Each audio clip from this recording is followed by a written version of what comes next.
PPAG Pia de Piazza.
Per PAG Pia de Piazza.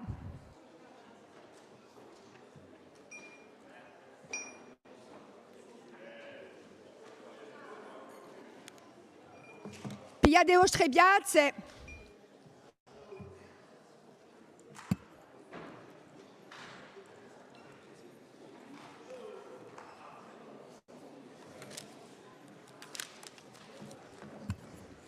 Saluto a tutti. Abbiamo piacere oggi dirigere elevi di agita scolare di Sartè, a ringraziare Liberato Brisanza e salutiamo le eletti che hanno organizzato Evelina Galloni e tutti quelli di Urugione. Come d'abitudine, abbiamo principiato questa sessione in cui è domande a bocche, come deciso in commissione permanente. Allora, ne abbiamo parecchie.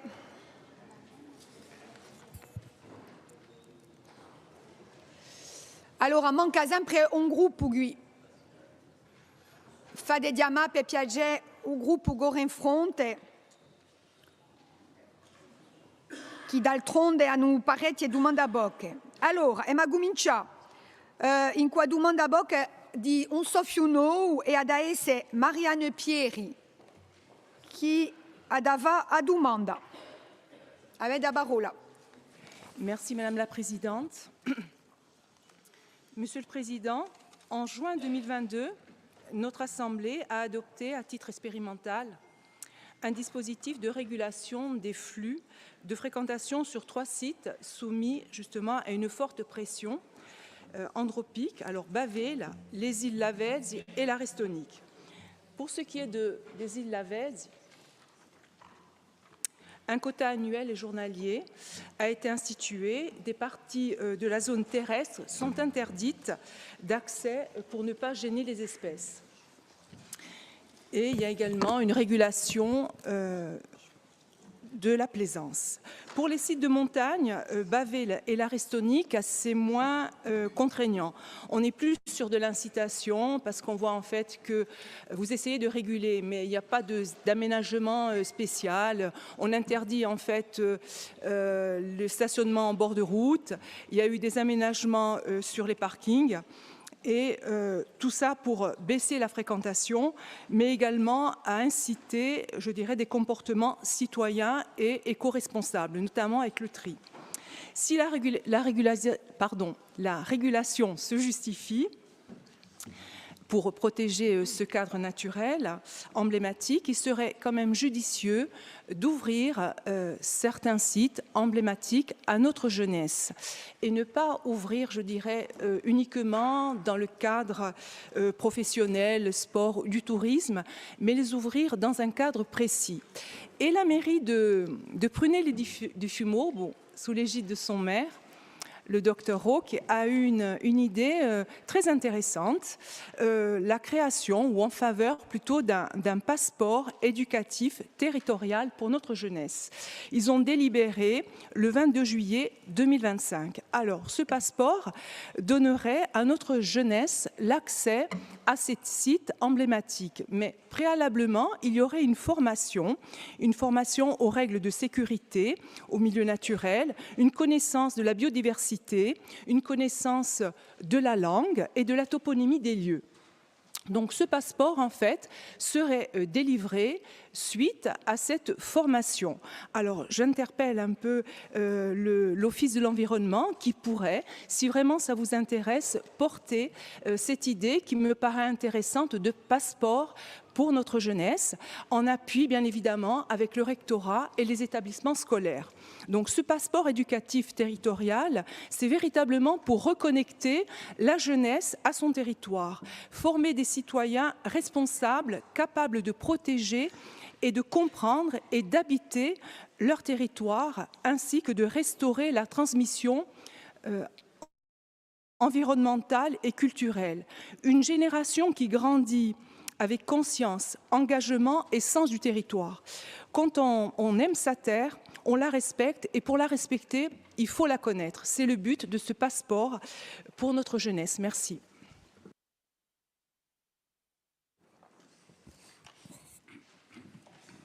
A ringraziabi. Allora mi girgo verso l'esecutivo e mi pare Ghiarmanè, il presidente dell'Ufficio dell'Ambiente, che va a rispondere. A ringraziabi, Madame la Presidente. Caro consigliere, vi ringrazio per la vostra domanda. Votre demande d'ailleurs qui nous semble à bien des égards pertinente. Vous avez souhaité m'interroger sur la conciliation entre d'une part la nécessaire protection de nos sites emblématiques, bien sûr, et d'autre part l'accès des jeunes insulaires à ces espaces qui participent pleinement à leur identité, c'est évident. En effet, dans la continuité des orientations fixées par l'Assemblée de Corse, délibération du 21-185 du 28 octobre 2021, l'Office de l'environnement de la Corse a déployé en concertation avec l'ensemble des acteurs locaux des dispositifs innovants de gestion de la fréquentation estivale, et vous l'avez cité dans votre présentation, et on peut se le dire aujourd'hui que la gestion de Bavé est quand même, au-delà d'une réussite, un très bel accompagnement. Et au-delà de ce qui se fait au Lavezzi, puisque je me plais à le dire à chaque fois que j'ai l'occasion de le faire, que nous avons été cités en exemple au niveau européen, voire au niveau mondial, puisqu'on nous demande de dupliquer ce que l'on fait dans la RNBB de Bonifacio au niveau national, voire international. Donc l'ensemble de ces mesures ont permis de réduire la pression anthropique, de limiter les risques, les incendies, les accidents, l'érosion des sols, et renforcer la résilience des écosystèmes face aux effets du réchauffement climatique. Aussi, vous mettez en exergue la proposition de passeport éducatif territorial envisagée par la commune de Prunay. Et d'ailleurs, je me permets de faire un clin d'œil au maire de Prunay en lui disant que ces initiatives sont très intéressantes. Et on peut le féliciter et lui dire que l'Office de l'environnement aura un regard extrêmement attentif à la suite que l'on pourra donner à cette affaire. Toutefois, il convient d'ores et déjà, je pense, de tracer avec vous quelques perspectives qui méritent d'être appréhendées. De quel site naturel emblématique parle-t-on? S'agit-il de secteurs dont l'accès est simplement régulé ou bien des sites qui sont aujourd'hui interdits au public pour des raisons strictement sécuritaires, risque d'éboulement, crue soudaine, chute, incendie, difficulté d'évacuation, aucun accident? Donc il faut vraiment qu'on définisse les choses. Et si, dans ce que je crois comprendre, vous souhaitez qu'il y ait un accompagnement différencié que la partie professionnelle, moi personnellement, dans ces sites-là, je souhaite qu'il y ait un accompagnement scientifique. Et je pense que c'est pertinent de le dire. Dans ces zones-là, le danger ne vient pas seulement d'un manque d'information, bien souvent la nature et le milieu nous rappellent à des règles simples et strictes. Peut-on considérer qu'un passeport, même adossé à une formation sérieuse, suffirait-il à neutraliser ces risques et à justifier la réouverture de secteurs fermés par les autorités compétentes? Et là, je fais référence notamment à Porcaracha, où on sait qu'il y a une interdiction formelle. Donc là, pour le coup, il faudra être prudent, on ne pourra pas envoyer nos jeunes sur ces sites-là. Bon. Nous devons être précautionneux, mais le passeport éducatif qui est, pour le coup, le cœur de centre de votre réflexion, il nous semble pertinent, je l'ai déjà dit. C'est d'ailleurs tout le sens de la construction engagée par l'Office de l'environnement de la Corse au niveau du plan territorial d'action en faveur de l'éducation à l'environnement et au développement durable. Ce plan, il a vocation à structurer à l'échelle de l'île une culture commune de la nature, du risque et des comportements, et c'est une évidence. Mais cette ambition éducative que nous partageons ne doit pas conduire à banaliser l'accès de certains sites déjà réglementés ou identifiés comme dangereux. La question n'est donc pas seulement comment donner un passeport aux jeunes, mais bien sûr comment les encadrer, vers quels sites nous pouvons les conduire, dans quelles conditions et avec quelles garanties de sécurité et de protection de la nature. Vous l'avez compris, c'est un ensemble beaucoup plus vaste. Il ne s'agit donc pas d'interdire l'accès de la nature aux jeunes, et certainement pas à eux qui sont l'avenir de notre pays, mais de notre responsabilité de leur garantir une bonne transmission de ce patrimoine en ayant les bons gestes sur site. Et c'est pour ça que dans la construction d'un label, l'Office de l'environnement travaille plutôt à un accompagnement scientifique, et notamment sur les lavezi, où on peut, avec les équipes de l'Office d'environnement, visiter l'île, mais visiter l'île sous un autre aspect, puisqu'il y a des puffins endémiques dessus qui peuvent être présentés aux jeunes. Et tout là est l'intérêt, bien sûr, de ce passeport. Si nous voulons que cette ambition soit crédible et sécuritaire et pérenne, donc elle doit s'inscrire dans un cadre clair qu'on doit construire ensemble et qui est l'expertise que l'on doit avoir de la nature. C'est pourquoi, en complément du volant éducatif, l'Office de l'environnement de la Corse travaille à la création d'un label, ce que je viens de vous dire, environnemental destiné aux socioprofessionnels et aux autres, sur terre comme sur mer. Ce label, adossé à une formation, visera, lui, à structurer au niveau de l'ensemble de l'île des pratiques de loisirs de la nature, respectueuses du milieu terrestre et marin, former les guides et créer un réseau d'acteurs engagés, pas forcément professionnels, mais des acteurs engagés qui peuvent très bien être les scientifiques ou des membres de l'Office de l'environnement ou d'autres, le monde associatif qui pourrait accompagner les jeunes après une formation et l'attribution d'un label, puisqu'on souhaite vraiment que ce soit encadré pour avoir les bons gestes aux bons endroits. Ainsi, nous ne renonçons ni à l'éducation, ni à la protection, ni à la sécurité. Nous faisons de ces exigences le point de convergence d'un véritable projet global pour que les jeunes Corses puissent continuer à vivre la montagne et le littoral, non pas comme des espaces interdits, mais comme des biens communs dont ils auront appris la valeur, la fragilité, et ils auront surtout appris comment à les préserver. Merci.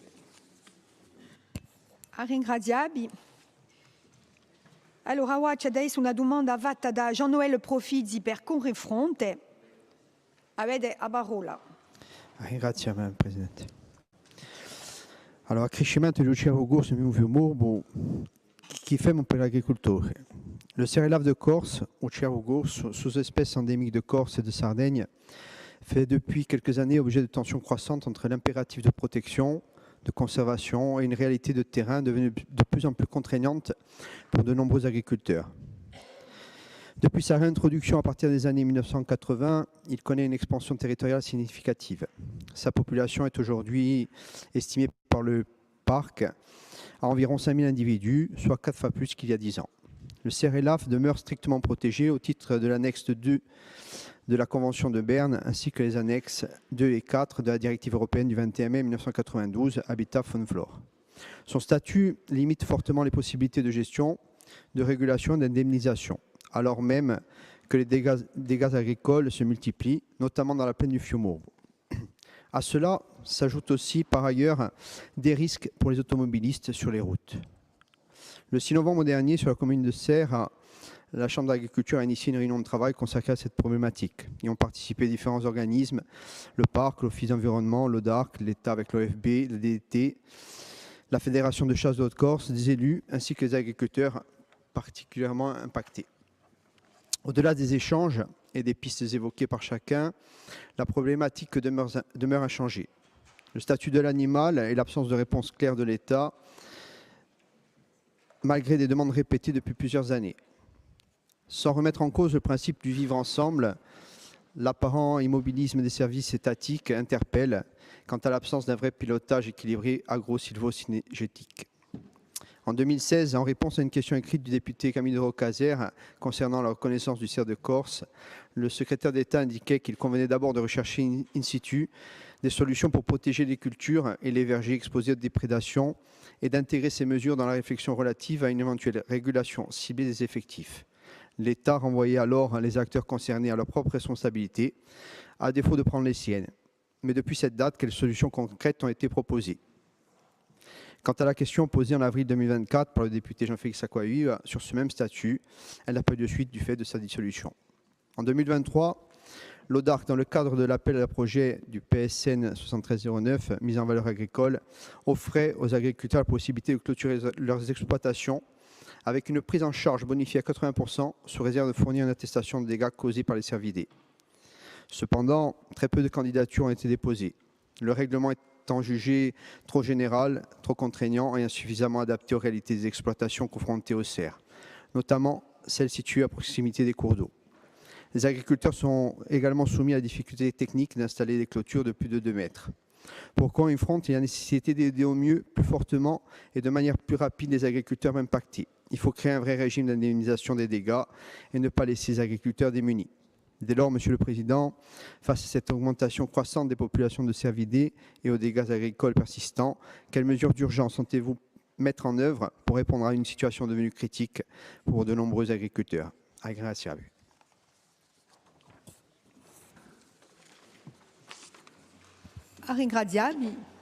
Allora, qual è che da risponde?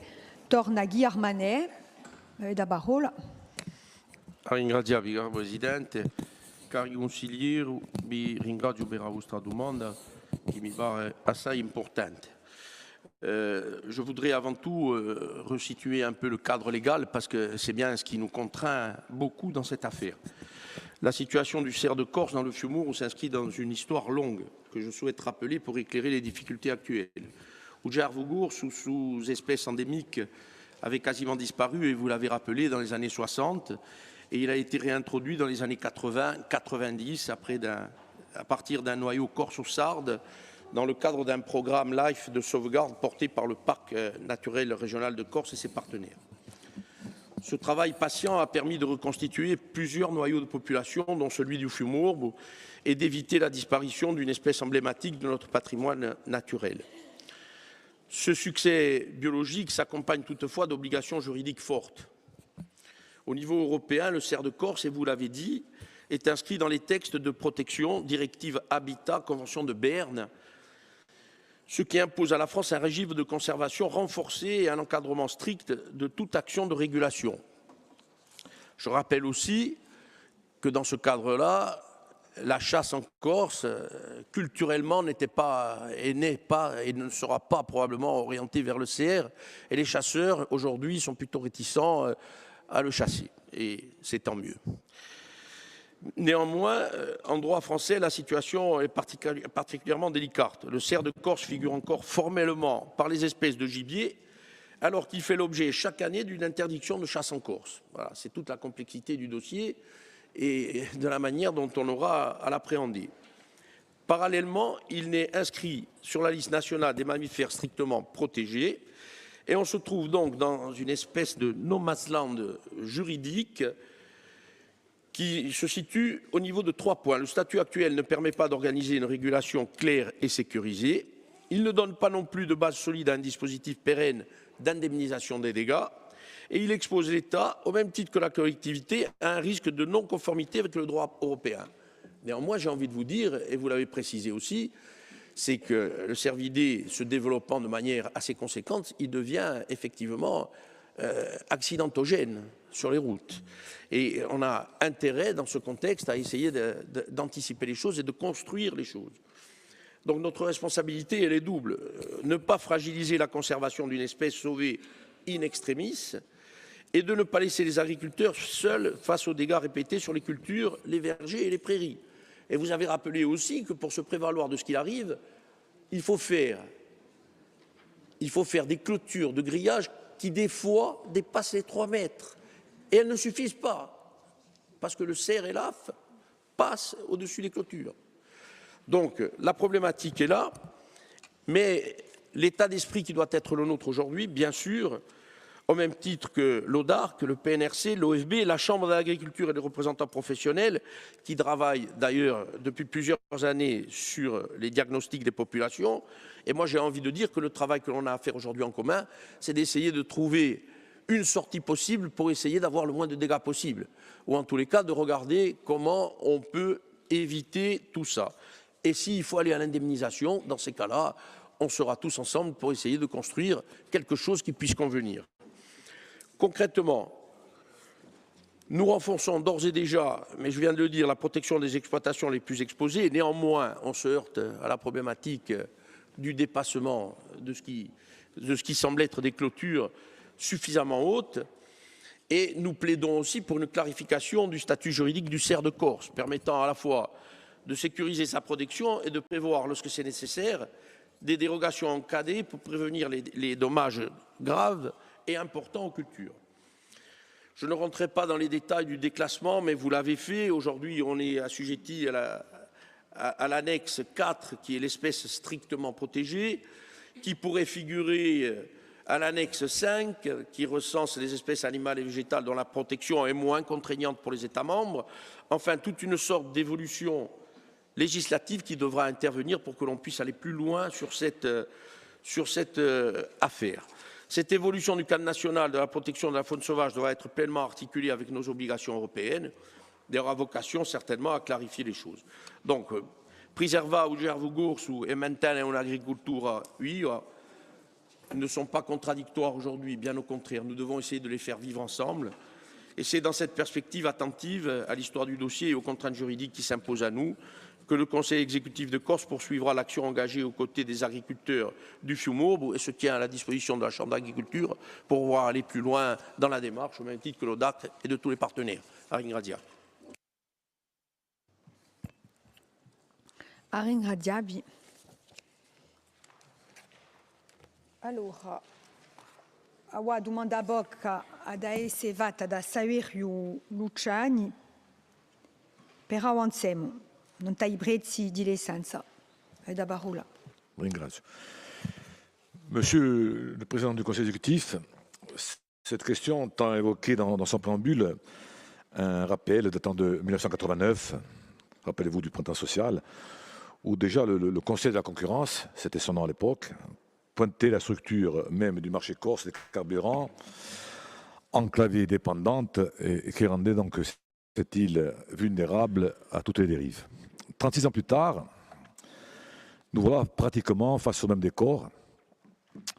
La continuité historique est troublante, mais presque révoltante, et nous dit une chose simple.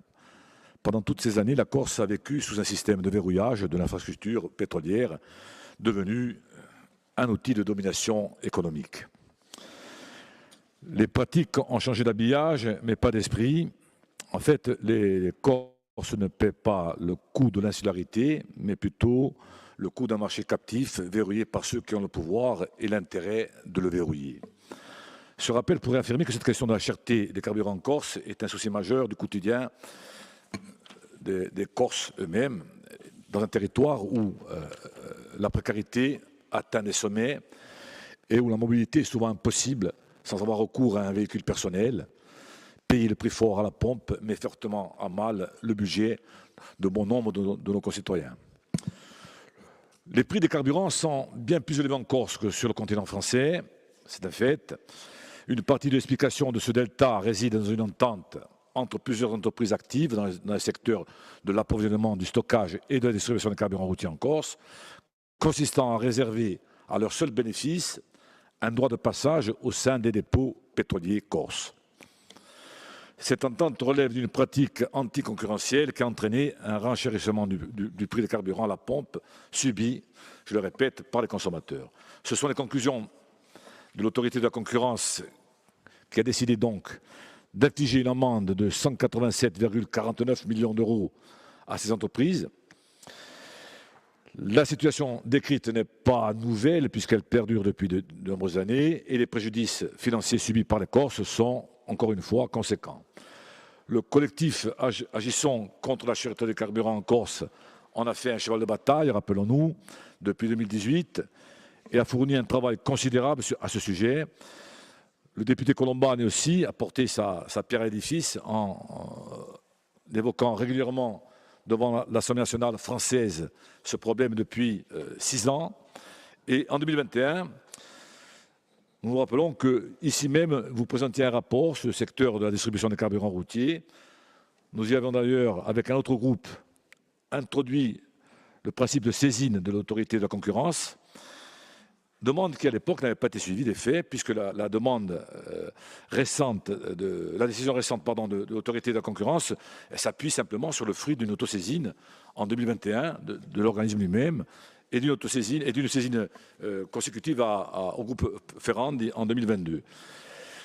Il était donc également cité, même si certains de nous ne nous paraissaient pas opportuns, plusieurs dispositions et moyens d'action, pour lutter contre la cherté des carburants en Corse. On peut notamment citer la mise en œuvre d'un cadre législatif et réglementaire adapté aux contraintes et aux besoins spécifiques de la Corse, une phase de travaux techniques associant la collectivité, l'État et les acteurs de la filière, la création d'un véritable institut territorial de la statistique et une étude visant à élaborer un modèle de développement d'une offre individuelle en matière de transport routier propre dont les résultats étaient prévus, vous l'avez annoncé dans ce rapport, pour octobre 2021.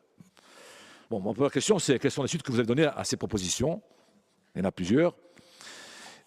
Pour continuer, donc, il y a, au-delà donc, de cet appel de décision de l'autorité de la concurrence par les groupes concernés, depuis donc, quelques jours, la situation injuste subie par les consommateurs corses est éclairée. Donc, d'un côté, du côté de l'État, la réponse qui nous soit apportée, et vous avez entendu peut-être vous aussi, par le ministre et par son gouvernement, ne suscite pas l'optimisme quant à une évolution rapide, favorable et conforme aux intérêts du peuple corse.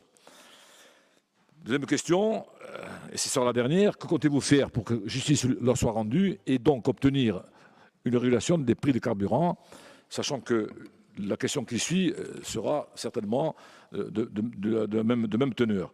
Je vous remercie. Alors, qual è che la risponde? Ah, Romain. Non? Vabbè.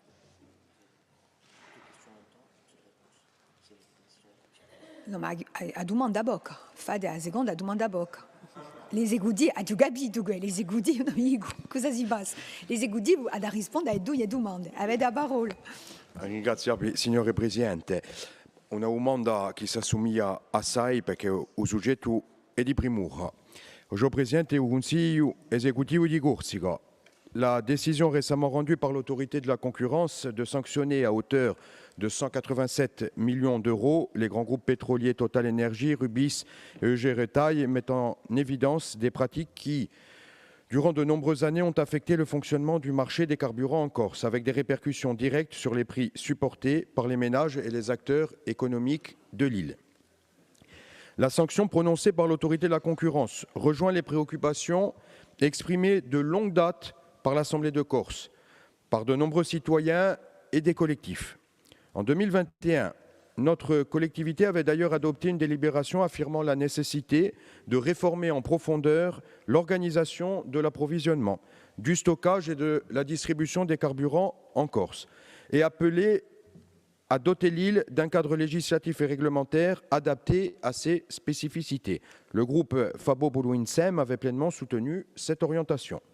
Les conclusions de l'autorité de la concurrence confèrent aujourd'hui une portée nouvelle à ces objectifs et soulèvent la question de leur mise en œuvre effective. Par ailleurs, les pratiques sanctionnées ont généré, sur une période prolongée, un préjudice économique important pour les Corses. Dans cette perspective, il apparaît pleinement légitime d'interroger les conditions dans lesquelles une partie du montant de la sanction pourrait être réaffectée au bénéfice du peuple corse. Dans ce cadre, plusieurs questions qui convergent se posent. Monsieur le Président du Conseil exécutif, quelle suite la collectivité de Corse pourrait-elle donner à cette décision, notamment au regard des orientations votées en 2021 par cette même Assemblée en faveur d'une réforme structurelle du secteur? Des échanges sont-ils envisagés avec l'État afin de garantir une régulation du secteur, d'éviter la reproduction de telles pratiques et d'obtenir les adaptations législatives et réglementaires nécessaires? Enfin, Monsieur le Président, la collectivité de Corse entend-elle œuvrer pour que tout ou partie du montant de cette amende puisse être réaffecté au bénéfice des Corses au regard du préjudice accumulé au fil des années? Je vous remercie. A ringraziabi. Allora, o Presidente dell'Esecutivo vada a rispondere a tutti e due. Ringraziabi per la vostra questione. Donc, un problème central au cœur du quotidien. Je commencerai d'ailleurs ma réponse aux deux questions en rappelant que lorsque nous discutons avec Paris, on nous reproche souvent, trop souvent, d'être uniquement dans des approches soit idéologiques, soit politiques, soit de niveau constitutionnel, en ajoutant « occupez-vous du quotidien des Corses ».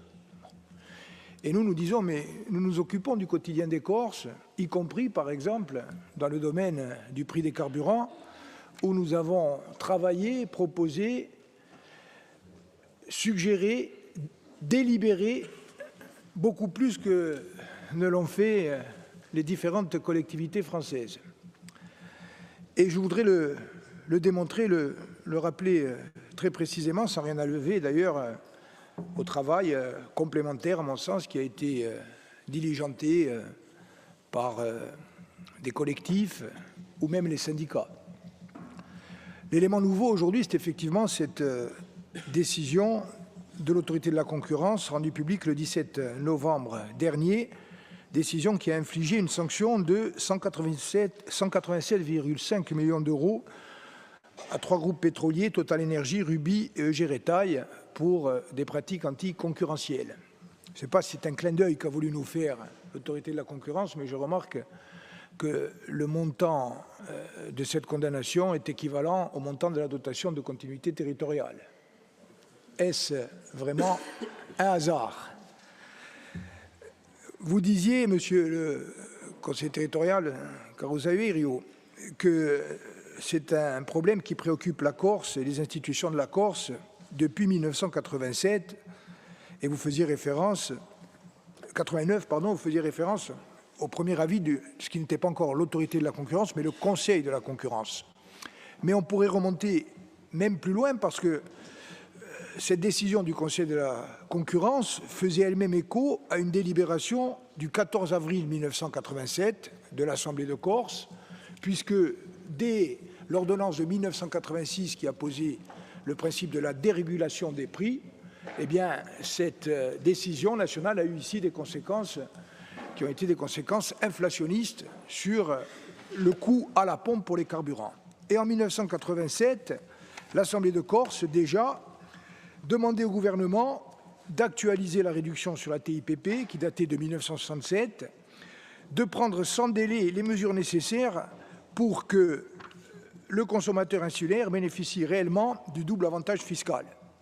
1987, et déjà à l'époque, pas de réponse des gouvernements successifs. Alors moi, ce que je voudrais dire, c'est qu'aucun d'entre nous n'est satisfait du résultat actuel, puisque c'est une très longue marche. Nous avons franchi un pas significatif à travers la décision qui est intervenue, mais nous ne sommes pas encore au bout du chemin. Mais je voudrais simplement faire remarquer qu'entre 1987 Et 2018, il ne s'était rien passé au niveau de la collectivité de Corse concernant cette question, et en tout cas rien de significatif. Et que, en ce qui nous concerne, et pour le coup, la majorité territoriale en 2018, en 2019, en 2021 et en 2022 a fait de cette problématique de la dénonciation du caractère inflationniste à la pompe des prix du carburant en Corse, a fait de cette question un enjeu central. Et de cela, déjà, nous pouvons être satisfaits,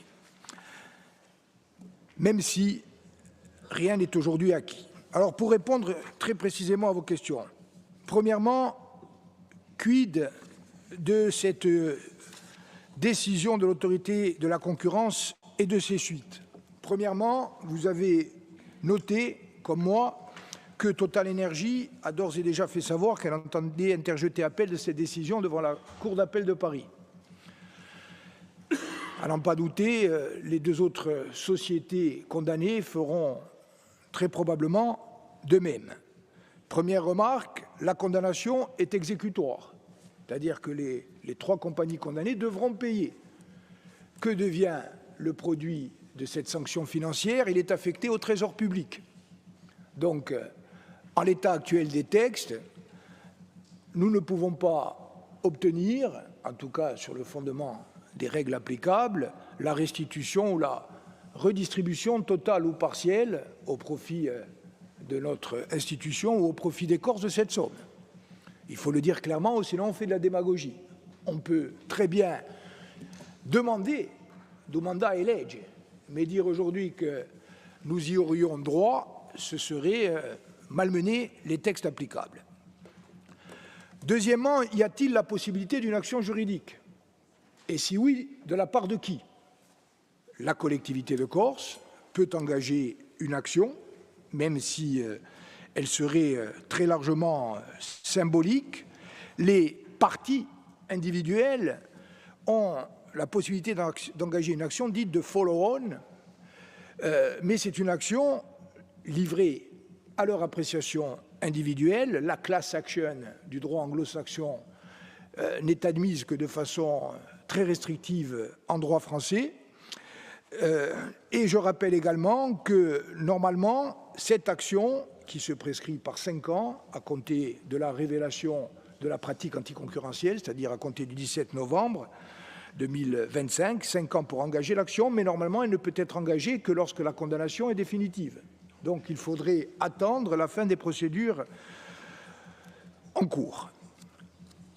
Donc, et pour résumer, en toute hypothèse, à mon sens, ces actions judiciaires, si nous les engageons, doivent être engagées à titre principal pour venir au soutien d'une démarche globale et également pour préserver la suite de nos démarches. En ce qui concerne l'aspect plus proprement politique, je voudrais quand même rappeler que dès le déplacement en Corse de Bruno Le Maire en 2018, j'avais, au nom du Conseil exécutif de Corse, appelé l'attention de celui qui était à l'époque ministre de l'Économie et des Finances sur le prix supérieur en Corse, malgré le différentiel de TVA, que continuaient de payer les automobilistes insulaires. Cette alerte avait débouché sur le rapport de l'Inspection générale des finances et également, je le dis au passage, en novembre 2018, sur une saisine à l'initiative de la préfète Josiane Chevalier de la Direction générale de la consommation, de la concurrence et de la répression des fraudes, un rapport, semble-t-il, remis en mai 2019, puisqu'il en avait été fait état dans la presse, mais que, malgré les demandes réitérées et du Conseil exécutif de Corse et de l'Assemblée de Corse, n'a jamais été communiqué aux élus ni rendu public. En 2019, et très brièvement, je ne vais pas revenir sur l'historique, nous avons pris l'initiative d'instituer une conférence sociale notamment autour du prix des carburants, et ce travail s'est fait au contradictoire des compagnies pétrolières, des opérateurs du secteur, mais également des Gilets jaunes, des syndicats, du collectif contre la cherté du prix de l'essence. Et nous avons identifié de façon précise les mécanismes d'agrégation de surcoûts du début à la fin de la chaîne qui conduisent en bout de chaîne à un différentiel qui varie entre 10 et 12 centimes selon les périodes et les carburants. Dans ce mécanisme global, vous l'avez dit, à l'évidence, la situation de monopole a un effet important et peut-être même un effet majeur. C'est la raison pour laquelle, et vous m'interrogiez, monsieur le conseiller territorial d'opposition, qu'avons-nous fait? D'abord, je le rappelle, nous avons, pour ceux qui l'ont voté, vous ne l'avez pas fait pour d'autres raisons, sans doute vous êtes abstenus, mais en tout cas, l'Assemblée de Corse, dans sa majorité, le groupe FAPO-Brunsem et le groupe Corim Front, ont voté une délibération de 2021 qui est très claire et qui, sur le fond, me semble-t-il, nous réunit, y compris dans la demande d'adaptation législative et réglementaire qui a été formulée dans cette délibération. Il n'y avait pas que la saisine de l'autorité de la concurrence. Il y avait tout le reste, tous ceux dont vous avez parlé, mais que nous ne pouvons pas faire seuls, que nous devons faire avec le gouvernement. Faire évoluer le cadre normatif pour permettre l'existence de structures à gouvernance publique pour la gestion, le stockage du carburant. Renforcer l'accessibilité aux dépôts de stockage dans l'île dans des conditions objectives, transparentes et non discriminatoires. Permettre à ces acteurs de s'approvisionner directement à l'amont pour maîtriser les coûts d'achat. Garantir dans les mêmes conditions un usage mutualisé des navires affréteurs entre tous les opérateurs pétroliers ayant accès aux dépôts de stockage. Mettre en œuvre un mécanisme fiscal garantissant un prix le plus bas possible à la pompe permettant d'atténuer les surcoûts incompressibles. Car je rappelle que dans les phénomènes de surcoût, il y a également le surcoût de la petite pompe en Corse, celle de l'intérieur, celle qui contribue à la survie et pour lesquelles nécessairement, vu la faiblesse des volumes, vu les surcoûts sur le transport, etc., eh bien l'exploitant a besoin de faire une marge qui est supérieure à la marge moyenne sur le continent. Renforcer la compétence d'une autorité et définir des seuils d'analyse, d'opérations de prise de contrôle adaptés aux réalités économiques de l'île. Créer un outil statistique dédié qui suppose d'avoir accès à l'information, ce que nous n'avons pas actuellement. Eh bien, tout cela, c'était dans la délibération de 2021. Cette délibération a été transmise au Premier ministre. Et c'était d'ailleurs le Premier ministre, de mémoire j'ai écrit le 6 décembre, qui m'avait confirmé l'autosaisine de l'autorité de la concurrence. Il n'y a pas eu de suite. Et pourtant, à chaque rendez-vous, et j'ai envie de dire à chaque gouvernement, que nos interlocuteurs soient le ministre Sarkozy, le ministre Darmanin, lorsqu'il était en charge de la révision constitutionnelle. Je me rappelle de cette réunion que nous avons eue à Corté, sur la route d'Aléria, où nous avions, à côté des discussions constitutionnelles, parlé des problèmes concrets et notamment de la question de l'essence.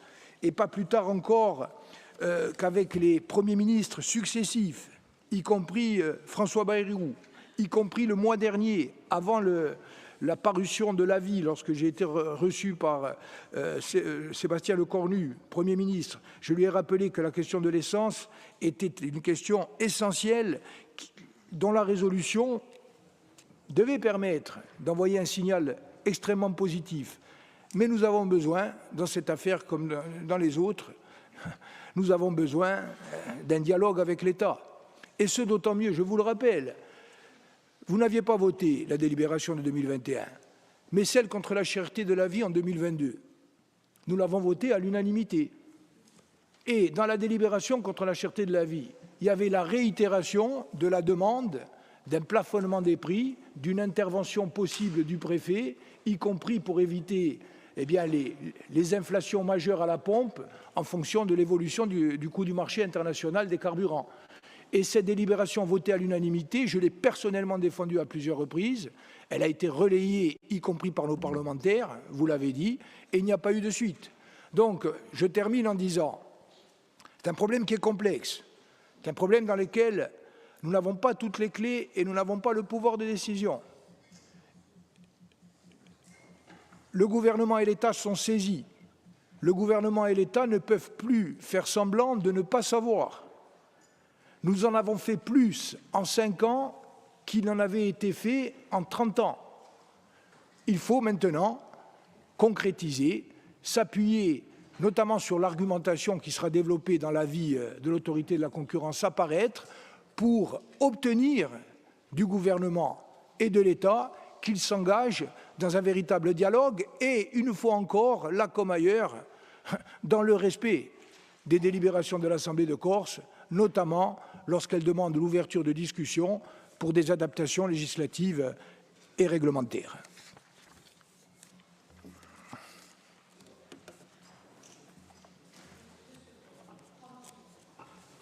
Merci, Président, pour la réponse. Juste un point que vous n'avez pas évoqué et que j'ai évoqué justement en termes de questions. L'étude de 2021, le rapport de 2021 précisait qu'il devait y avoir une étude menée par la collectivité qui visait à élaborer un modèle de développement d'une offre individuelle en matière de transport routier propre, dont le résultat donc, était prévu, vous l'avez annoncé, pour octobre 2021. Ouais. Sur ce point-là, est-ce que vous avez une réponse à m'apporter? Sur ce point-là faisait référence au développement des systèmes alternatifs dans la mesure où nous savons qu'aujourd'hui, vous l'avez dit, le coût supplémentaire à la pompe est d'autant plus pénalisant que nous avons d'une part une population qui est plus précaire en moyenne que sur le continent, d'autre part des lieux de travail qui en général sont plus éloignés du domicile que sur le continent et surtout que nous n'avons pas des moyens de transport collectif qui sont adaptés à des transports de substitution. C'est aussi la raison pour laquelle, je vous le rappelle, nous avions refusé, lorsque c'était possible, d'augmenter la part de la TICPE, l'impôt énergétique sur le prix du carburant, là où toutes les régions de France ont porté au maximum leur part. Nous ne l'avons pas fait. Par contre, cette étude, enfin cette vision-là, elle est intégrée dans notre schéma alternatif de développement. Dans ce que nous avons fait, ça fait écho à la question de Marie-Hélène Casanova tout à l'heure sur le chemin de fer, le développement de la multimodalité, le développement de la CCVU, notamment dans le Grand Bastia, dans le Grand Ajaccio et y compris en Balagne. Et donc, je ne pense pas que ce point-là soit de nature à invalider le reste de la démonstration et de la réponse que j'ai essayé de vous apporter. Merci beaucoup, Monsieur le Président, pour tous ces éléments et la continuité de notre positionnement vis-à-vis de la cherté anormale des carburants en Corse. Merci. Je vais passer maintenant la parole à Cathy Cognetti sur la couverture du réseau téléphonique. Merci, Madame la Présidente. Parce que la transition numérique est un tournant que la Corse ne pouvait pas se permettre de louper. L'été, l'île a été fibrée avec, comme dernier point d'étape réalisé dans cet hémicycle en avril dernier, 327 millions d'euros d'investissement global, dont 52 millions, une subvention publique aux 2 tiers par l'État au titre du Fonds de solidarité numérique et 1 tiers par la CDC, soit 17 millions d'euros, pour environ 180 000 prises commercialisables, conduisant ainsi 328 communes à initier une démarche de révision de l'adressage. C'est très bien de disposer de cette infrastructure, même s'il faut s'interroger sur le fait que l'on peine à atteindre la moitié des prises faisant l'objet d'une souscription. Alors maintenant que nous avons la fibre, nous connaissons avec regret chaque jour la dégradation de la qualité du réseau téléphonique. Je vous mets au défi de tenir en voiture surtout une conversation téléphonique sur les axes routiers pourtant très fréquentés des RT principales en Corse, que ce soit de Bastia à Ajaccio, Ajaccio Bortovecchio, Bastia Bonifacio. et c'est valable pour l'ensemble du territoire. Alors, je vais vous parler d'un endroit que je connais très bien, puisque c'est chez moi, à Ponteletsch. Quand vous descendez à l'entrée de Ponteletsch, vous sortez d'une zone blanche. Et là, vous avez un service de borne qui permet une recharge aux usagers utilisée via une application dédiée à laquelle, faute de réseau, vous ne pouvez pas accéder. Donc, vous ne pouvez pas, comme dirait Théâtre Mascone, vous avez la fibre, mais comme vous n'avez pas le téléphone, vous ne pouvez pas recharger la voiture. Alors, c'est très compliqué. Par contre, donc, cette situation n'est pas le fait de la collectivité. Mais je sais que la collectivité pourrait peut-être initier quelque chose qui permettrait d'améliorer ce diagnostic.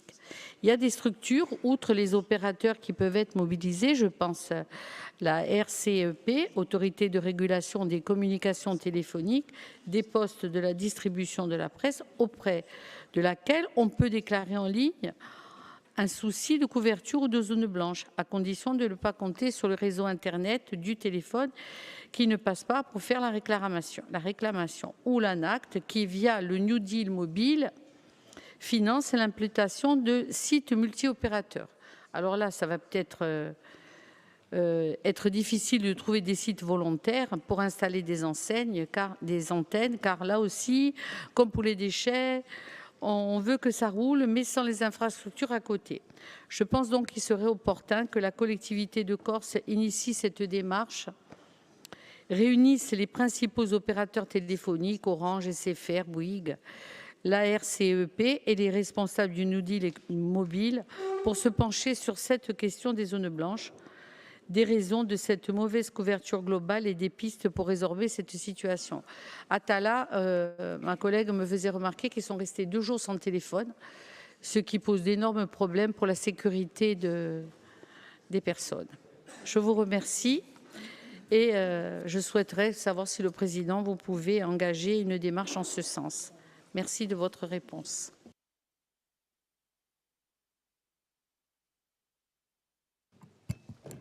Je rêve d'une grosse zone blanche, là où je suis, j'en rêve.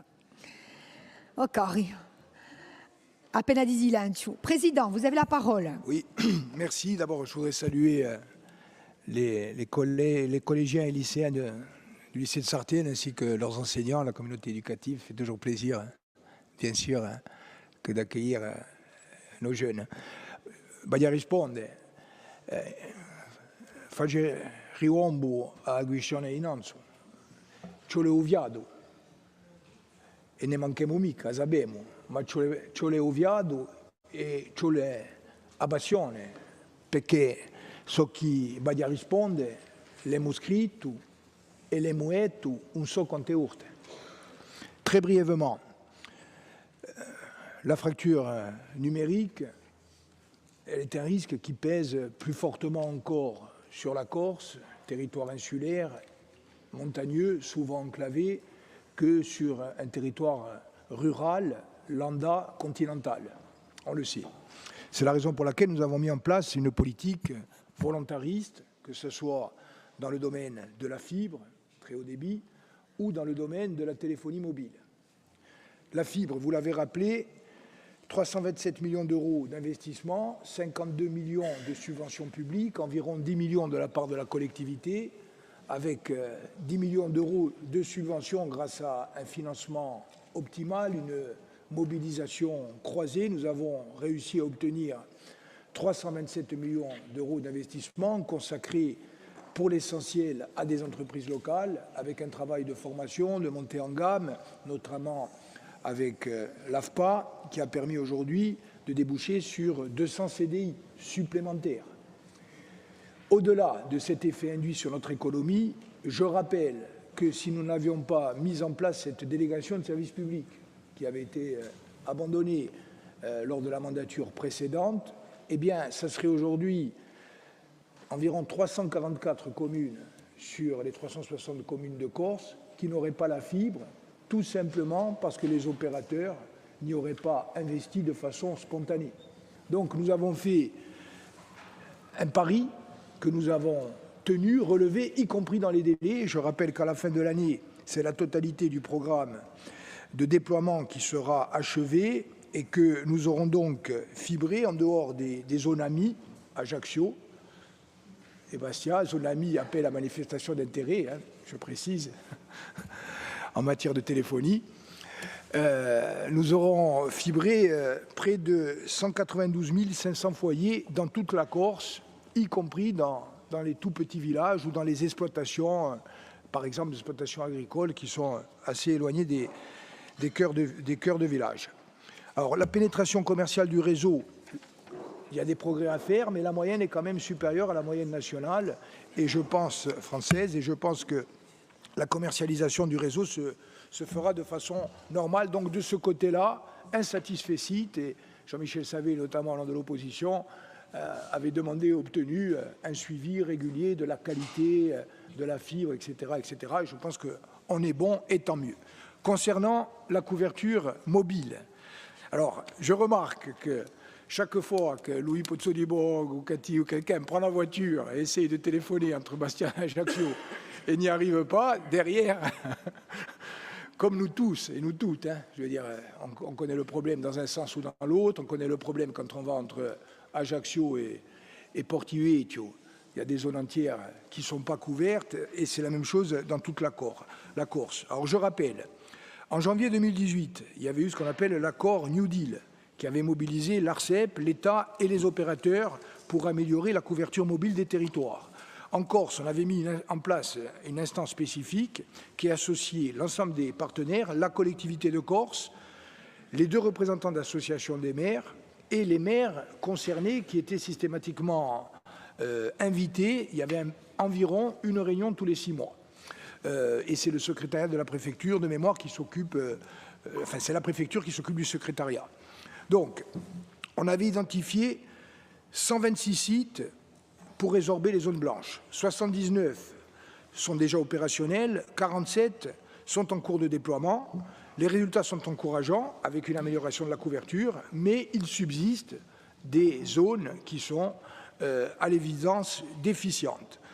Ce n'est pas pour rien, je vous le rappelle, c'est que les critères de priorisation ont été définis selon des critères nationaux et notamment de fréquentation des routes tout au long de l'année. Et donc, les routes prioritaires sont limitées en Corse à 3 liaisons, Bastia-Bonivadio, Ajaccio-Bonivadio et Bastia-Gorti. Et les autres ne sont pas concernés. Dès 2019, il y avait eu une motion de l'Assemblée de Corse pour dénoncer cette situation.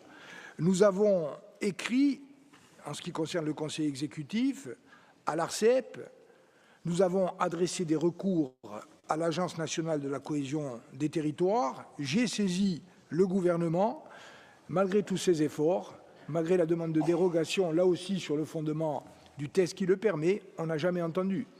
Et donc, nous restons structurellement sous-dotés par rapport à ce dont nous aurions besoin.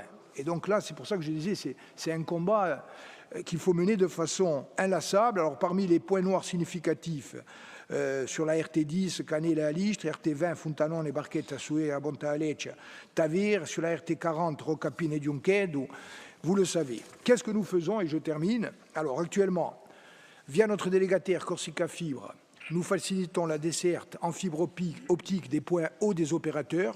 Ça renforce la qualité des communications. Nous venons de passer une délégation de services publics portant sur l'établissement et l'exploitation d'un socle d'infrastructures numériques qui vise à mutualiser les infrastructures et donc à renforcer la couverture mobile, notamment en cas de défaillance des opérateurs. Je pense que c'est dans un cas comme celui-là qu'on était à Talano pendant 2 jours. Avec le nouveau système, normalement, il y a un système de substitution. L'attribution de cette DSP est prévue pour le printemps 2026. Je rappelle également que nous avons mis en place une application Misenti, permettant aux Corses de signaler les zones mal desservies en mesurant la qualité du signal reçu sur leur téléphone portable et que nos agents, les agents de la collectivité de Corse, mènent des campagnes de relevés sur le terrain. Nous allons également mettre en œuvre une mesure de la disponibilité et de la qualité des réseaux pendant les périodes de forte affluence l'été. Et enfin, le groupe de concertation a vécu, puisque le New Deal est terminé. Nous avons demandé que soit reconduit cette instance sur le modèle de l'équipe projet du New Deal de la Corse afin de pouvoir régler ces problèmes le plus vite possible.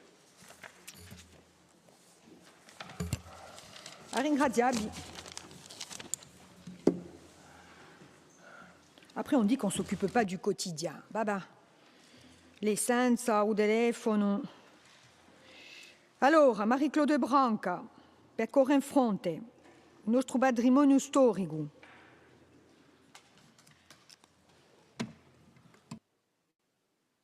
Vi ringrazio. Signor Presidente dell'Esecutivo, Madame la consigliera in carica di patrimonio e di cultura, qualche settimana fa, leggendo i giornali, abbiamo imparato che il 13 di dicembre un ritratto di Pasquale Paoli sarà messo in vendita in Bastia. Sopra, comandata da Pasquale Paoli stesso, a William Bichet, artista di prima trinca di asoepica, ha un valore importantissimo a un livello culturale e storico. Per noi non ci sarebbe più bella maniera di finire l'annata di commemorazione del tricentenario della nascita di Paoli, che comprende il suo ritratto per poterlo far scoprire a tutti i corsi in un museo di Merusalia, in un luogo che l'ha visto nascere.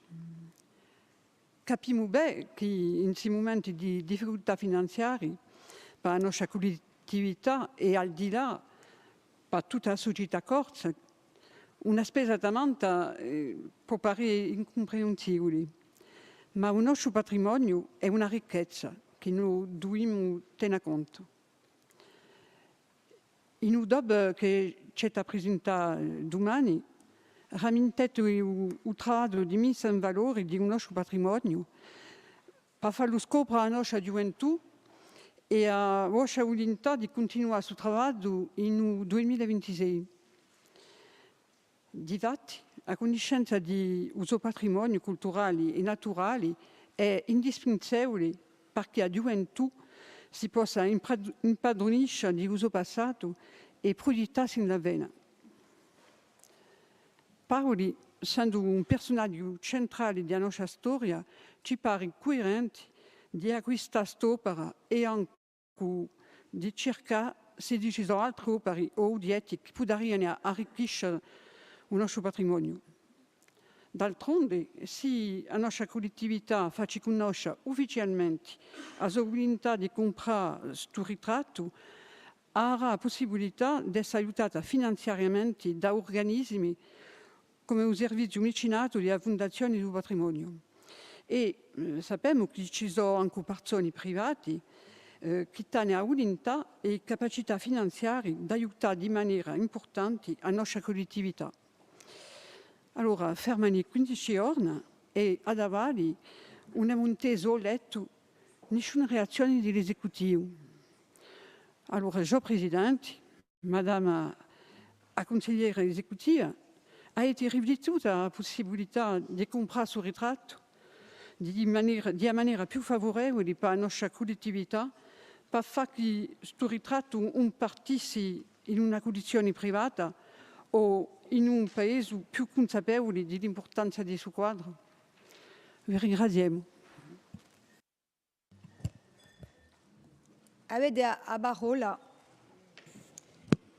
Ringraziabile, cara Presidente, cara consigliere, ringraziabile assai per la vostra domanda e a sapere abbiamo fatto sempre una scelta politica forte, quella di difesa del nostro patrimonio.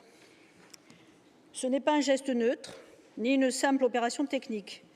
C'est un acte politique qui consiste à protéger nos biens culturels de la marchandisation et de la spéculation, à empêcher leur dispersion et à la maintenir dans la sphère publique au bénéfice surtout des Corses. Cette action s'appuie sur un travail constant de veille mené par la Direction du patrimoine qui nous permet d'être informés en temps réel des ventes aux enchères en Corse, sur le continent ou à l'étranger et de nous positionner rapidement lorsque les pièces liées à notre histoire apparaissent sur le marché. Je tiens donc à remercier l'ensemble des agents de la direction qui font un travail de veille et de surveillance très important. Cette vigilance accrue a permis ces dernières années plusieurs acquisitions importantes, notamment à Madonna di Gurbar, chez Sotheby à New York, un ensemble de lettres, manuscrits, documents et tableaux en lien avec Pasquale Bauli et la Révolution corse. Elle nous a permis d'anticiper et d'agir dans des situations plus sensibles, comme celle de la Madone di Brando. Je crois que nous pouvons collectivement être satisfaits de ce qui a été accompli. Grâce à un travail patient de négociation, nous avons obtenu une solution qui permet le retour définitif de cette œuvre majeure en Corse. De plus, l'année du tricentenaire de la naissance de Pasquale Bauli a été l'occasion de renforcer encore cette dynamique de protection et de valorisation. La collectivité de Corse a créé le label Paoli 2025 et mis en place une programmation riche en partenariat avec de nombreux acteurs culturels, institutionnels et associatifs. Les commémorations ouvertes au musée Pasquale Bauli à Merusalia se clôtureront à Corti s'accompagnent d'un travail majeur. La numérisation complète du fonds d'archives Paoli, qui sera prochainement mise en ligne et qui facilitera grandement les recherches pour les générations futures.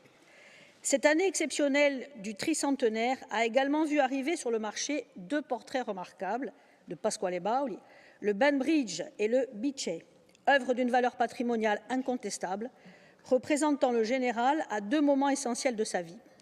Incontestablement, les deux tableaux mériteraient de rejoindre les collections publiques corses, notamment en cette année du tricentenaire de la naissance d'Iwa Boudia Badria. Nous avons donc demandé au service de travailler activement sur ces dossiers avec rigueur dans le sens de l'intérêt général, mais aussi en responsabilité du fait, comme vous l'avez cité, du contexte budgétaire que vous connaissez et que nous connaissons tous. C'est dans cet esprit que nous avons engagé pour ces deux œuvres des démarches à la fois ambitieuses et prudentes. Pour le Banbridge, qui était présent dans le salon vert du Grand Palazzo, nous poursuivons les négociations pour prolonger le dépôt, tout en étudiant la possibilité d'un legs avec une exonération fiscale. Concernant le Bice, et donc l'objet de votre demande, cette œuvre représente l'ultime portrait peint de Pasquale Bauli, légué à la postérité, commandé par Pasquale Bauli en personne. Il constitue également une haute valeur patrimoniale, comme vous l'avez dit. Je souhaite rappeler que sa mise à prix est fixée à 500 000 €, prix de réserve, à laquelle s'ajoutent 26 % de frais de vente, portant le coût total à 630 000 € à minima, en considérant que les enchères ne montent pas. Pour votre information et pour l'information de cette Assemblée, ce tableau avait été proposé en 2015, avant notre arrivée aux responsabilités à la collectivité territoriale de Corse, à un prix largement inférieur, qui était, selon nos informations, autour de 130 000 €. Dès notre prise de responsabilité, nous avons contacté le vendeur. Mais un acquéreur avait déjà engagé les démarches. Malgré plusieurs échanges avec les parties, il n'avait pas été possible de réaliser cette acquisition. Aussi, aujourd'hui, le prix demandé est manifestement en inadéquation avec la valeur de l'œuvre, selon toutes les expertises en notre possession. Dans ces conditions, le Conseil exécutif ne souhaite pas se positionner à un prix aussi élevé. Ces positions ne sont pas dictées par la frilosité, mais par une éthique publique qui refuse de contribuer à l'inflation spéculative autour du patrimoine corse. Surpayer aujourd'hui, c'est condamner demain notre capacité à acquérir d'autres œuvres essentielles.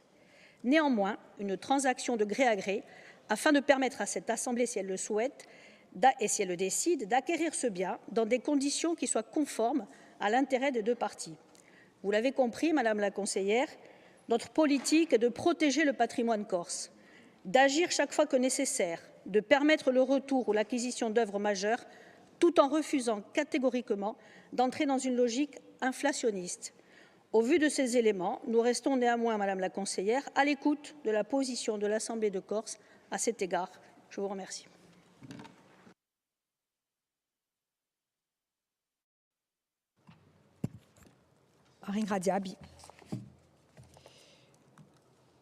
Alors, la question maintenant va être posée par... Oui. Utilisé avant. Bon, allez-y rapidement. Parce que normalement, il faut rester pour avoir, je rappelle la règle, pour avoir un temps de réponse à ce qu'a dit l'exécutif, il faut être dans les clous de ce qui a été annoncé initialement. Voilà. La parole. Oui, mais c'est moi qui tiens les temps de parole et qui distribue la parole. Allez-y. No, giusto se ha capito bene, dunque siete sempre in traccia di parlare con gli indicatori, ci saranno possibilità di avere un accordo innanzi il 13 dicembre?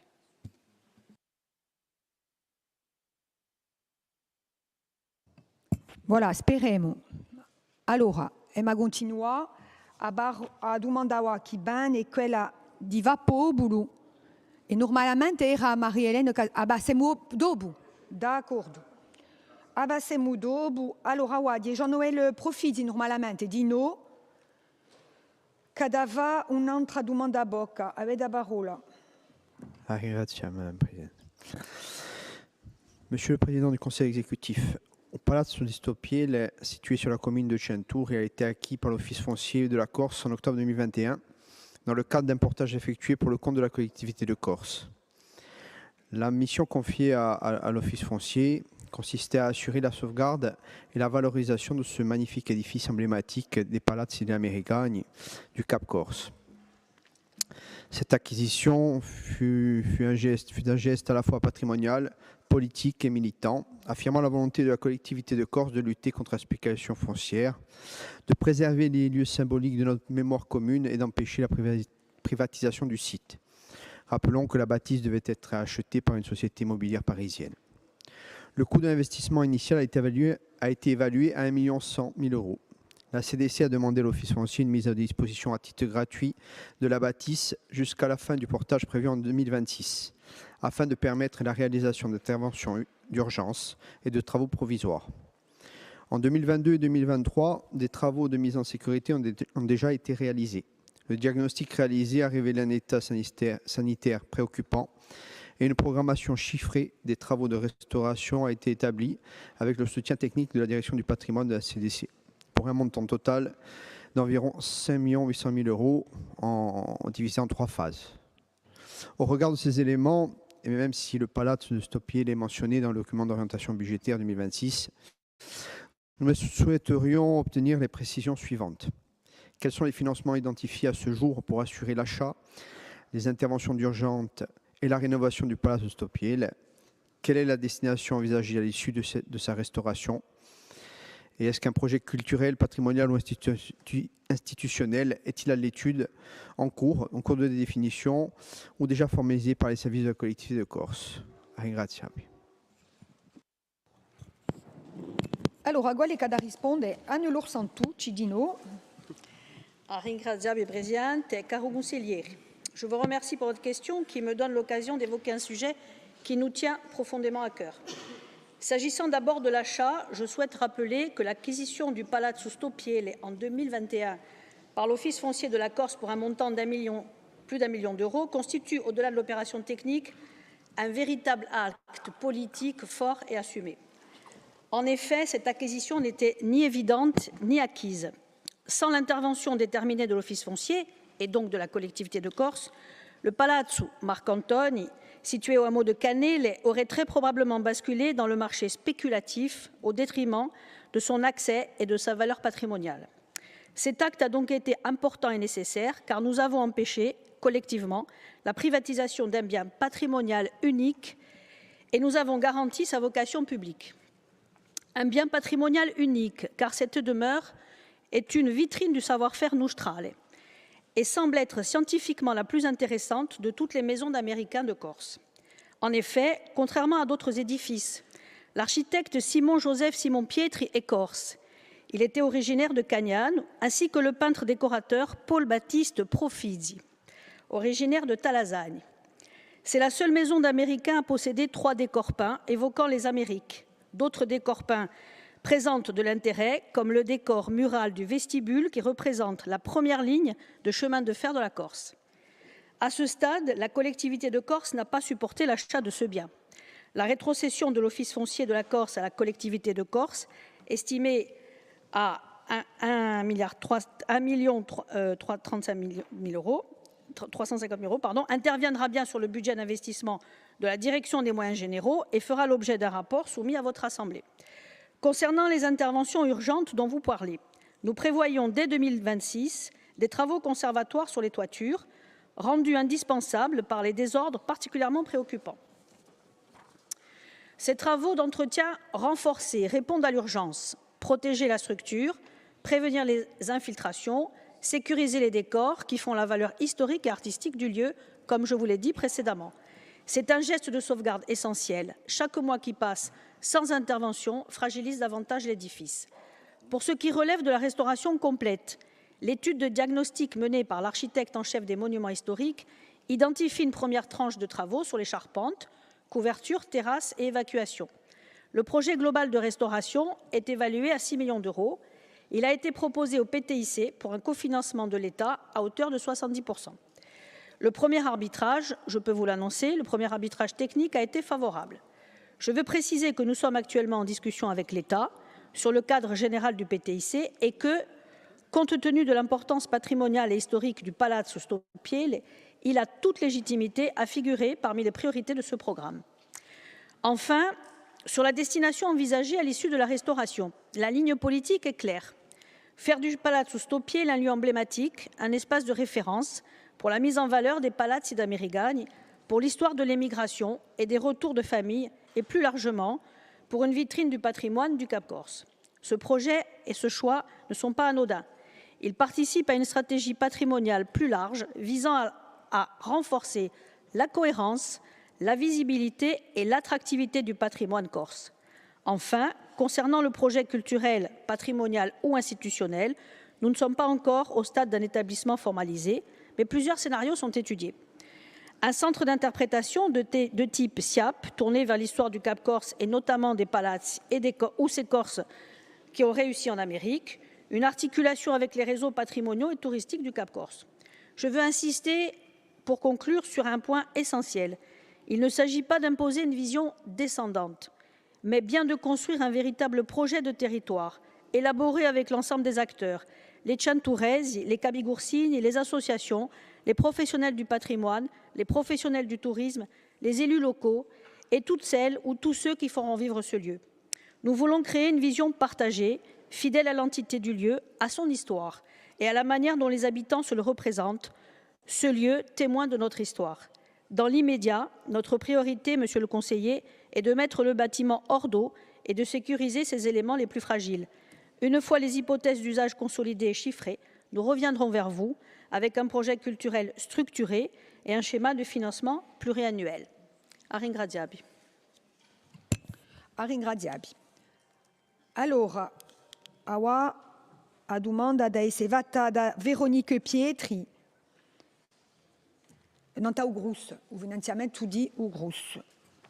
Avete la parola. Grazie, signora Presidente.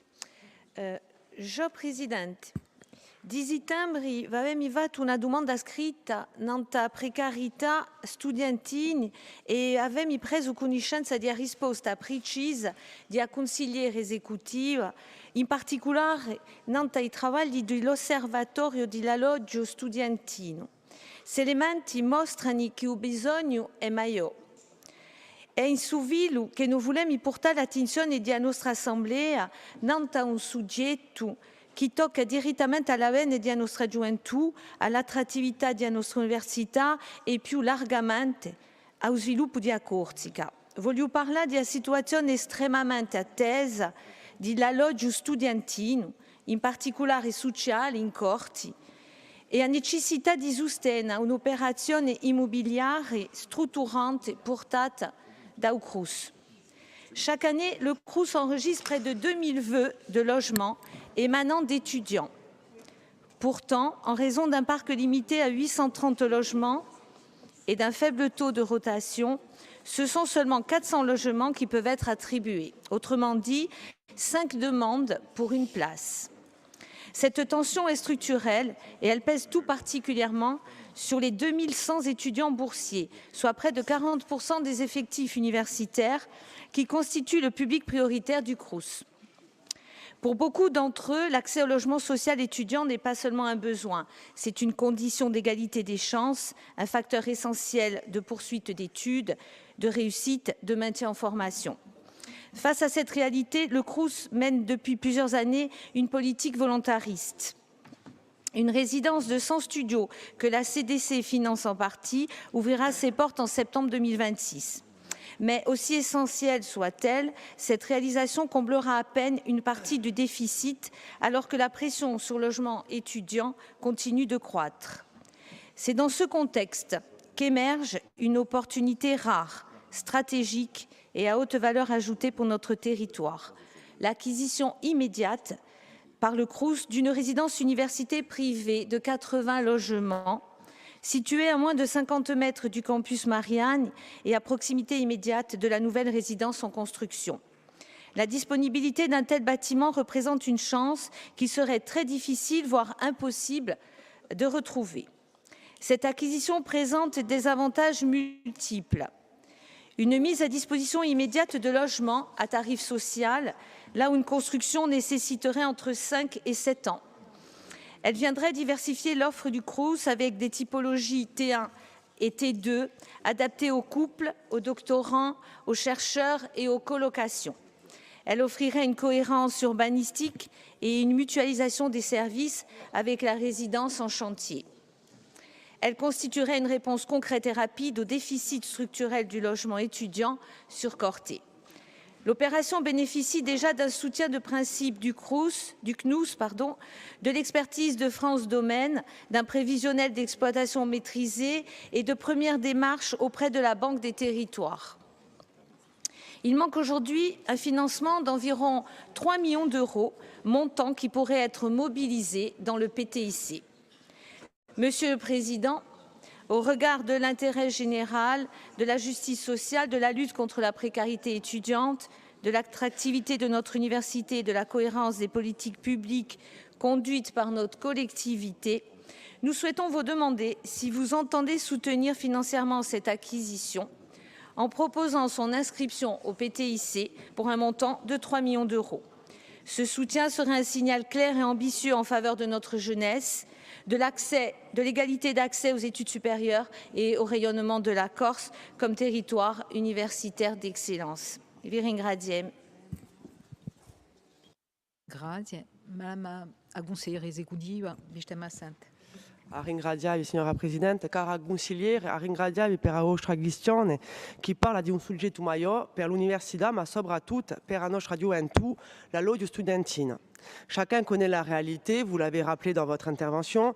Chaque année, le Crous enregistre près de 2000 demandes de logement, mais ne peut attribuer qu'environ 400 places sur un parc limité à 830 unités. Autrement dit, 5 demandes pour une place disponible. Cette tension n'est pas conjoncturelle, elle est structurelle et elle pèse tout particulièrement sur les 2100 étudiants boursiers, soit 40% des effectifs universitaires, pour lesquels l'accès à un logement social est une condition d'égalité des chances, mais aussi et surtout de réussite. Cette situation crée un état de tension particulièrement fort sur le logement social étudiant, notamment à Corte, mais également à Ajaccio et Bastille. La territorialisation de certaines formations pose la question de l'accueil des apprenants sur l'ensemble du territoire, avec par exemple la problématique du coût du loyer. On pourrait évoquer l'IFSI à Ajaccio, dont le coût est supporté par notre collectivité. La proposition du Conseil exécutif et du Président d'inscrire un volet EPLE au titre du financement PTIC peut également s'entendre sur le financement des internats et des résidences pour étudiants ou stagiaires. Concernant le Crous, la collectivité de Corse s'est toujours inscrite dans une politique volontariste. Vous l'avez dit, je l'ai précisé dans la réponse à votre question écrite. Et à ce titre, une nouvelle résidence de 100 studios que nous finançons en partie ouvrira en septembre 2026. Mais chacun le mesure. Cette réalisation ô combien nécessaire ne suffira pas à absorber le déficit. Aujourd'hui, une opportunité stratégique, tant d'un point de vue social qu'au niveau économique ou foncier, apparaît avec l'acquisition par le Crous donc de cette résidence privée de 80 logements située à moins de 50 mètres du campus Marianne. Ce bâtiment, vous l'avez dit, immédiatement disponible, permettrait une réponse rapide avec une diversification de l'offre, T1 et T2, adaptée aux doctorants, chercheurs, couples ou colocations, mais aussi une cohérence urbanistique avec la résidence en chantier. Si le projet ne viendra pas, a priori, créer de logements supplémentaires à Corte, il permettra d'augmenter le parc géré par le Crous et donc de mettre à disposition davantage de logements aux étudiants dans le besoin. Le coût de l'opération est estimé à 7 500 000 €. Le Crous prévoit un plan de financement assis sur de l'autofinancement, un volet subventionnel avec des crédits d'investissement du ministère de l'Enseignement et de la Recherche, la participation du CNUS et aussi des crédits inscrits au CPER sur le volet enseignement supérieur et vie étudiante. Et il propose également la réalisation d'un emprunt. Concernant le financement au titre du PTIC que vous évoquez, vous le savez, et ce sera certainement débattu largement demain lors de la présentation du débat d'orientation budgétaire, malgré les observations critiques sur la méthode formulée par la collectivité de Corse, également délibérée par l'Assemblée de Corse le 28 janvier 2021, le PTIC ne fait pas, contrairement au PEI, l'objet d'un copilotage et d'une codécision État collectivité. L'enveloppe est dans les faits limitée et partagée entre la collectivité de Corse et le bloc communal. Dans ce cadre particulièrement contestable et contesté d'un point de vue politique, le Crous, en tant qu'établissement public de l'État, est donc seul compétent pour déposer une demande d'aide. La collectivité de Corse ne pourrait se substituer à lui. Vous l'aurez compris, nous reconnaissons bien sûr l'intérêt social et universitaire de ce projet. La collectivité de Corse peut donc s'engager à soutenir le Crous dans le dialogue avec le préfet en signalant le caractère stratégique de l'opération afin d'accroître ses chances de financement. Mais au-delà de ce projet particulier, l'enjeu est plus large. Il s'agit d'ouvrir la voie à un principe nouveau, celui d'un volet spécifique du PTIC consacré aux besoins fonciers des étudiants, mais aussi des publics en formation. Acter ce principe, ce serait envoyer un signal fort en faveur de l'égalité des chances et de la lutte contre la précarité étudiante sur notre territoire. Je vous remercie. Allora, l'ultima domanda bocca presentata da Dani per il gruppo Fapopolo Insieme e che porta a l'extension des dessertes périurbaines ferroviaires dans la vallée de la Gravona. Bistem Assante. Ringraziavi. Je remplace encore une fois Madame Casanova qui a été retenue pour des raisons professionnelles. Donc c'est moi qui vais poser cette question. Monsieur le Président du Conseil exécutif de Corse, depuis plusieurs années, la collectivité de Corse conduit une politique de volontarisation et de densification du réseau ferroviaire insulaire. Cette stratégie qui s'appuie sur les chemins de fer de la Corse, et je tiens à saluer à cet égard le travail engagé par l'ancien président Hyacinthe Vagne et les équipes des CFC, vise à faire du train un véritable outil de mobilité du quotidien au service de la population et en particulier des scolaires et des actifs. Mais c'est aussi un levier de rééquilibrage territorial entre les grands bassins de vie et les communes périurbaines et de l'intérieur. L'exemple de la région bastiaise est à cet égard emblématique et rendrait presque jalouse l'élue ajaxienne et communautaire que je suis. En effet, le train quotidien entre Casamotz et le centre-ville de Bastille a connu un franc succès. Comme dans la plupart des agglomérations, la hausse du prix des carburants, la densification du trafic routier et les contraintes de stationnement en centre-ville incitent de plus en plus d'habitants à privilégier ce moyen de transport. Cet engouement qui dépasse désormais le seuil public scolaire montre qu'un service régulier, fiable, accessible, peut véritablement transformer les mobilités dans nos territoires. Il met en lumière aussi la nécessité d'accroître les capacités du réseau et de poursuivre les investissements engagés par la collectivité et les chemins de fer de la Corse. Dans le bassin ajaccien, la même dynamique est à l'œuvre. La nouvelle desserte matinale depuis Aoucha vers Ajaccio, qui part à 6h50 le matin, prolonge le périurbain de la Gravone et répond à une attente forte des habitants et des élus. Cet investissement, combiné à la modernisation du réseau et à la commande centralisée, marque une étape importante vers une offre intégrée de transport au quotidien. Au-delà de la desserte d'Aoucha, il s'agit de renforcer l'attractivité des communes de la Haute-Vallée, de réduire la dépendance à la voiture et d'inscrire pleinement le ferroviaire dans une stratégie intermodale avec les réseaux de bus, les parkings relais et les pôles de Caldaniche et de Mizzane.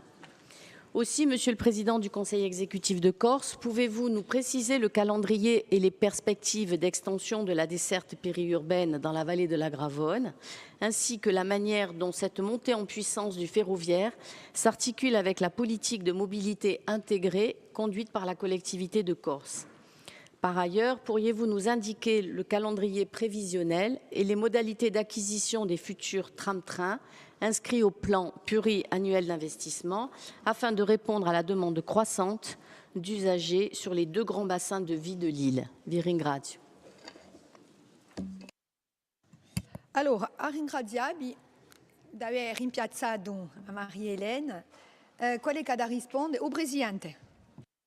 Oui, donc merci pour votre question hein, qui pose l'ensemble des enjeux. Bon, moi, je voudrais commencer mon propos en rappelant que nous avons fait un choix politique extrêmement fort. C'est celui de soutenir et de développer les chemins de fer de la Corse dans une logique de développement de l'offre de mobilité. Le chemin de fer de la Corse, vous le savez, c'est une entreprise qui a une forte culture et une histoire qui souvent se transmet de génération en génération. Alors moi, je veux rendre hommage, bien sûr, à ceux qui ont engagé le mouvement, y compris sous les mandatures précédentes. Il y avait à l'époque notamment Michel Stéphane, nous étions dans l'opposition. Je crois que Hyacinthe Vagne a fait un travail, même s'il n'aime pas qu'on le rappelle, qui était considérable. Mais au-delà des présidents, notamment de la SEM à l'époque, ce sont bien sûr l'ensemble des personnels, l'ensemble des agents, aujourd'hui Jacques Chibaudel, l'ensemble des équipes, avec un investissement qui est un investissement remarquable. Mais il y a aussi une question de complexité. Je rappelle que notamment la Chambre régionale des comptes avait été assez sévère à l'époque en pointant le déficit de consultation stratégique entre le propriétaire, la collectivité de Corse, et l'exploitant, à l'époque la SEM. Donc on a impulsé, vous le savez, une réforme structurelle qui s'est traduite par l'évolution du statut des chemins de fer, puisqu'on est passé d'une SEM à un EPIC, aujourd'hui rattaché à la collectivité de Corse. Et ça s'est fait dans des conditions juridiques et sociales sécurisées. Je crois que c'est une réussite, et je parle sous le contrôle de celles et ceux des élus de l'Assemblée de Corse qui participent avec assiduité au conseil d'administration de l'EPIC. Je pense qu'on travaille vraiment dans de bonnes conditions, avec une vision claire à court, moyen et long terme de ce qu'il faut faire. Alors, le choix, il s'est également traduit par des choix budgétaires pluriannuels, avec quand même un coup de chapeau du CEREMA, institut indépendant, je le rappelle, qui en septembre 2020 notait la revitalisation du système ferroviaire corse, engagé il y a une quinzaine d'années par la collectivité de Corse, fait aujourd'hui figure de modèle en France. La remise à niveau des équipements conjuguée à l'augmentation de l'offre, rendue possible par l'optimisation de l'usage des moyens, à coût global constant, ont permis un doublement du trafic en quelques années. Alors, je pense qu'on a souvent tendance à se dénigrer ou peut-être à ne voir que les difficultés. Lorsqu'un organisme comme le CEREMA vient rendre hommage à la stratégie et à sa réussite en disant que les chemins de fer de la Corse et la stratégie ferroviaire de la collectivité de Corse font aujourd'hui figure de modèle en France, je crois qu'on peut quand même en être satisfait, et ce d'autant mieux que vous avez vu l'actualité récente montre combien l'ensemble du système ferroviaire, jour et nuit, est actuellement lourdement impacté en France. La réussite, c'est aussi l'augmentation du transport de passagers. Je le rappelle, puisqu'on est passé de 1 million à près de 1,4 million en moins d'une dizaine d'années. Des investissements conséquents, je le rappelle, des investissements dans la rénovation des gares, des investissements dans la sécurisation des passages à niveau, des investissements également dans la sécurité des ouvrages type pont, avec pour les ponts un investissement pluriannuel d'environ 15 millions d'euros. Mais la grande innovation technologique, c'est bien sûr la commande centralisée à voie unique, qui a été financée et qui est actuellement mise en œuvre depuis le 3 novembre 2025, doublée avec l'ouverture de nouveaux points de croisement, Caldanic, Ricante, Bassanese et Algaio, la Lumio. Donc, un investissement de 48 millions d'euros, un investissement qui renforce la sécurité, augmente la capacité du réseau et permet également, bien sûr, d'offrir plus de souplesse horaire. Pour se rapprocher donc de la région ajaxienne et de la vallée de la Graonne, effectivement, la nouvelle desserte matinale depuis Oucha vers Ajaccio, avec un premier départ à 6h50 et une dernière arrivée à 18h49, offre désormais 6 allers-retours par jour aux communes de Carbucci et d'Aucha, sans coût supplémentaire d'exploitation grâce à l'optimisation du matériel et les équipes qui sont engagées sur Ajaccio-Mezzana.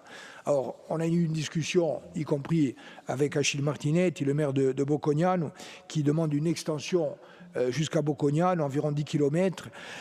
Ça demande d'intégrer la gare de Bogogna au système CCVU. C'est un coût estimé de 2 millions d'euros et techniquement, ça prendra environ un an, sauf à amorcer certains trains depuis Vitsavone ou depuis Corte. Nous avons demandé au chemin de fer d'expertiser ces scénarios. Dans tous les cas, dans ce qu'il est convenu d'appeler le Grand Bastia, comme le Grand Ajaccio, en gros toute la vallée de la Gravone pour Ajaccio, ça s'intègre bien sûr ce développement des chemins de fer dans notre politique de mobilité intégrée, correspondance avec les bus, parking relais, pôle d'échange de Caldanic et de Mezzana, tout cela pour offrir une réelle alternative à la voiture sur l'axe Graonne-Ajaccio, tout en continuant les investissements routiers massifs. Je crois qu'on est dans une politique qui est à la fois de moyen et de long terme, mais qui prend en considération aussi le fait que nous courons après une population et donc un trafic qui sont démultipliés, notamment ces dernières années. Donc il faut également changer les comportements et avoir une stratégie globale. Il y a également, qui reste ouvert et en débat, je le rappelle pour mémoire, la discussion à titre principal entre la ville d'Ajaccio et la CAPA et la collectivité de Corse, puisque vous savez que parmi les projets, la CAPA et la commune privilégient l'idée d'arrêter le train au niveau de Saint-Joseph, tandis que nous considérons plutôt en l'état qu'avoir un train qui va jusqu'au centre-ville, c'est une plus-value. Donc il y a ces deux options qui restent en discussion. Au-delà de ces projets de déploiement, nous avons besoin aujourd'hui de renouveler, vous le savez, notre matériel roulant. Nous arrivons à la phase de rénovation pour 12 de nos rames AMG, donc un coût d'environ 14 millions d'euros. Mais au-delà de cela, nous devons renouveler l'ensemble de nos matériels roulants, à la fois pour moderniser le parc avec des rames polyvalentes, interopérables, compatibles avec un schéma nous orientant vers l'électrification progressive, avec des contraintes techniques qui sont importantes, à la fois des arrêts fréquents, la nécessité d'une bonne accessibilité et aussi les différentiels importants, puisque nous sommes également un train qui est un train de montagne. Donc d'un côté l'enjeu technique et environnemental, de l'autre la croissance de la hausse du trafic recherchée, organisée et d'ores et déjà constatée sur les deux grands périmètres périurbains, mais également sur la Balagne. La maturité technique de ce... Alors, on essaie d'éviter aussi les erreurs du passé, confère l'erreur initiale sur les AMG. On a fait une analyse conjointe entre la collectivité et les chemins de fer de la Corse, qui a été présentée en conseil d'administration des CFC le 26 juin 2025. Le cahier des charges de la consultation industrielle finalisé est prêt avec plusieurs options de motorisation électrique, bimode, hybride et une exigence claire, retenir des matériels existants, éprouvés, on ne veut pas prendre de risques technologiques et adaptés à notre réseau. Reste une question centrale, la contrainte budgétaire. Je fais écho à ce qui a été dit. Tous les jours, la collectivité de Corse reçoit, y compris de partenaires, je pense par exemple au Crous, des demandes qui sont objectivement fondées. Sauf que, vous le savez, l'enveloppe du PTIC n'est pas extensible, qu'elle est déjà répartie pour moitié entre les communes et intercommunalités et pour moitié la collectivité de Corse. La collectivité de Corse, sur son enveloppe, a choisi de financer, y compris des opérations dont elle n'est pas maître d'ouvrage, dès lors qu'elles ont un caractère stratégique et exemplaire. Je pense par exemple au bain de Barre, ou je pense par exemple au transfert du centre hospitalier de Tatone vers l'hôpital de Corté. Donc ça, on finance sur notre part PTIC. Je vous rappelle qu'il y a la discussion sur le deuxième centre de tri et de valorisation, discussion sur le principe, mais également discussion sur le financement, où aujourd'hui, à supposer le centre réalisé ou projeté, définitivement validé, l'État nous dit on prend sur la part de la collectivité de Corse, 35 ou 40 millions d'euros. Donc ça fait encore une vraie discussion.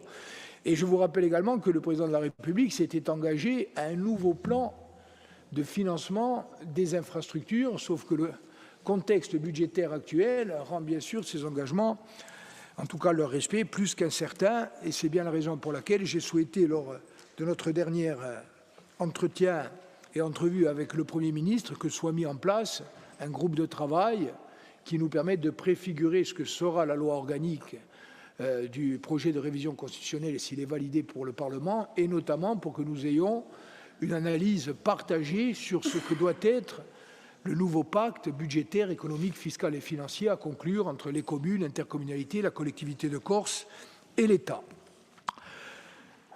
Donc, je termine. Nous avons besoin environ de 165 millions d'euros de façon globale pour le renouvellement de ce matériel roulant. Nous explorons bien sûr des scénarios alternatifs de cofinancement et nous développons, cher Dany, une politique volontariste de desserte, notamment des deux grands axes périurbains. Vous en voyez d'ores et déjà les résultats et nous continuerons à les voir dans les mois et dans les années à venir.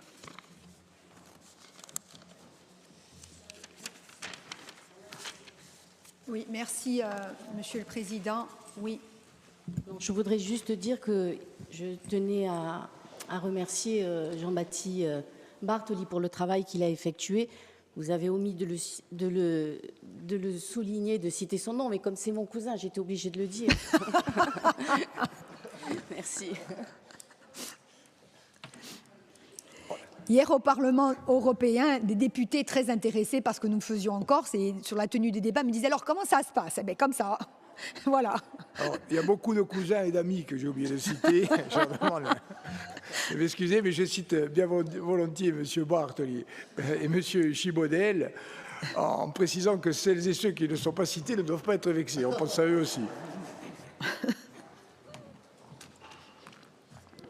Vous savez, l'autre jour, quand on a fait les essais, une anecdote pour rebondir, lorsqu'on a fait les essais sur la CCVU, bon, on a un prestataire technique, c'est quand même une opération d'une complexité extrême.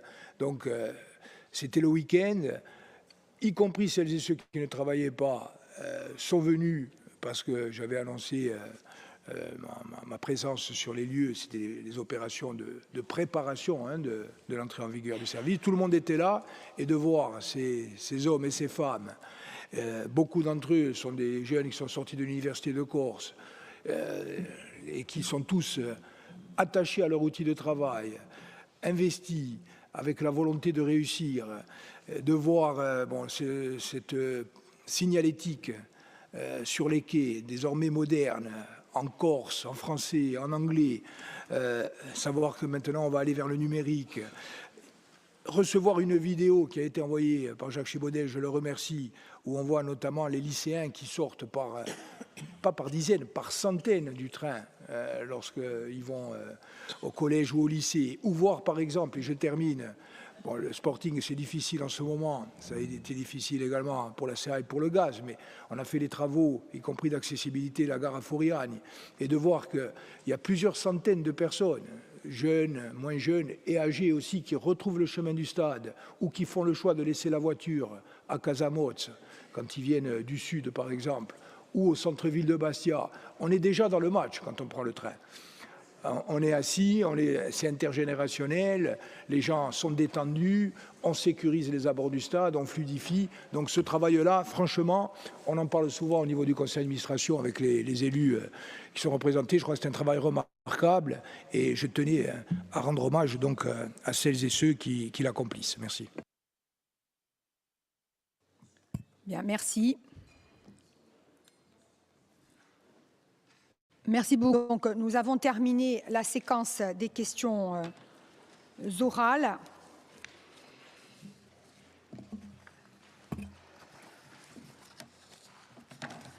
Alors, je souhaitais, comme à l'accoutumée, rendre hommage à un certain nombre de personnes.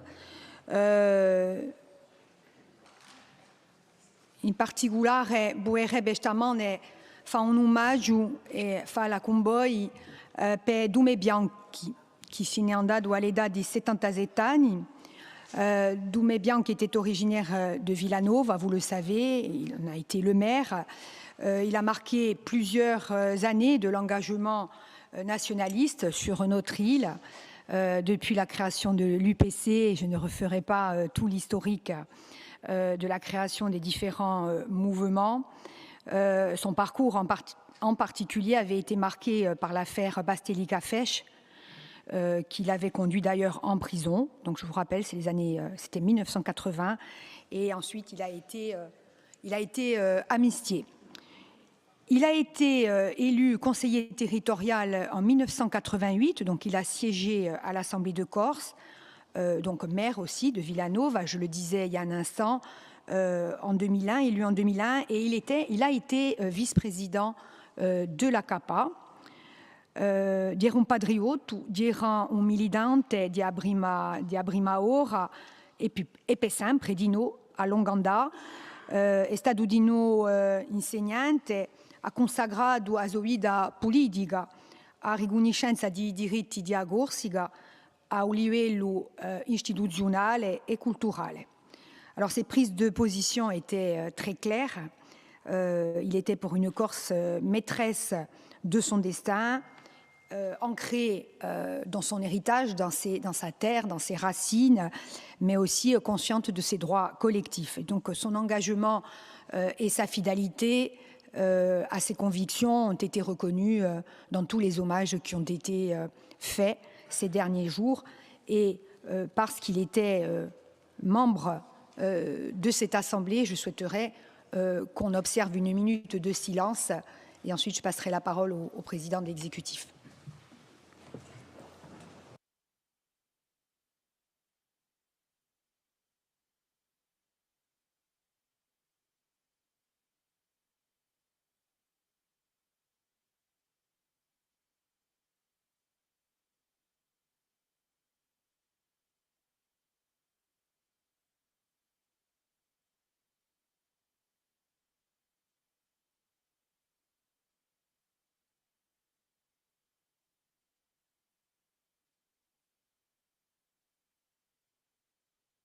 Alors, Président, si vous le permettez, avant de vous passer la parole, je voudrais aussi avoir une pensée pour Xavier Emanueli, plus connu dans l'espace politique français et dans le domaine de l'humanitaire comme Xavier Emanueli, Madirone Emanueli, quantunque, qui dira di Brubria, Isdo Barenti, et qui vivait d'ailleurs, qui revenait très souvent, en particulier à Cardiac.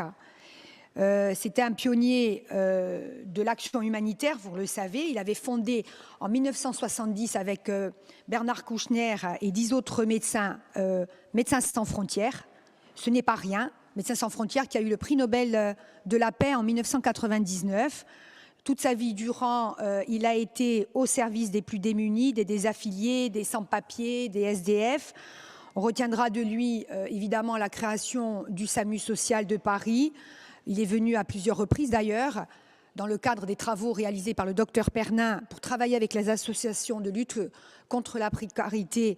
Et nous étions d'ailleurs plusieurs à ses obsèques avant-hier à Paris, représentant la Corse.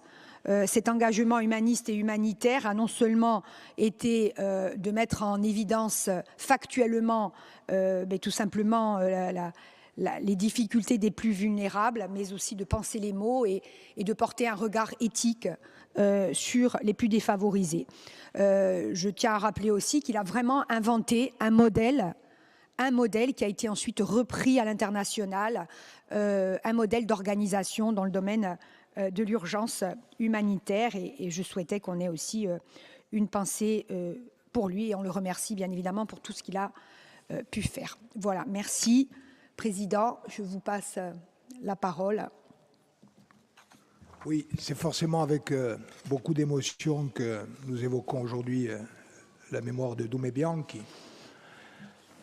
Nous l'avons toutes et tous connu, beaucoup de celles et ceux qui sont aujourd'hui sur les bancs du Conseil exécutif ou de l'Assemblée de Corse, qui sont des militants nationalistes, ont partagé forcément avec lui les moments de notre lutte commune, qu'il s'agisse de moments de réflexion, d'allégresse, quelquefois malheureusement aussi de tragédie et de deuil. Io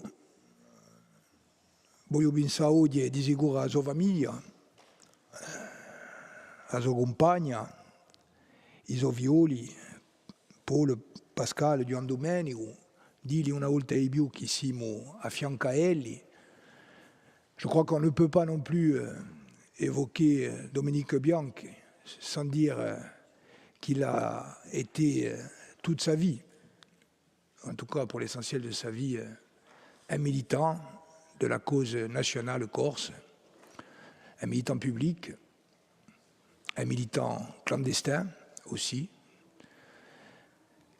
Il avait été plusieurs fois interpellé, gardé à vue. Il a été emprisonné à de périodes différentes. Et c'est quelqu'un qui n'a jamais varié, me semble-t-il, dans ses convictions pour l'essentiel. Et comme j'ai eu l'occasion de le dire à sa famille et à ses enfants, eux ont perdu, bien sûr, un être cher, mais nous toutes et nous tous, qui sommes modestement et individuellement à notre niveau des parties prenantes de cette histoire collective, nous avons perdu un moment de cette histoire et un homme qui incarnait cette histoire. Et donc forcément, il y a aussi, au-delà de la tristesse que suscite tout deuil, la réflexion que cette circonstance invite à avoir sur le chemin qui a été parcouru, sur ce qu'il nous reste encore à faire, sur les erreurs que nous avons pu commettre et à propos desquelles nous avons essayé de tirer des leçons,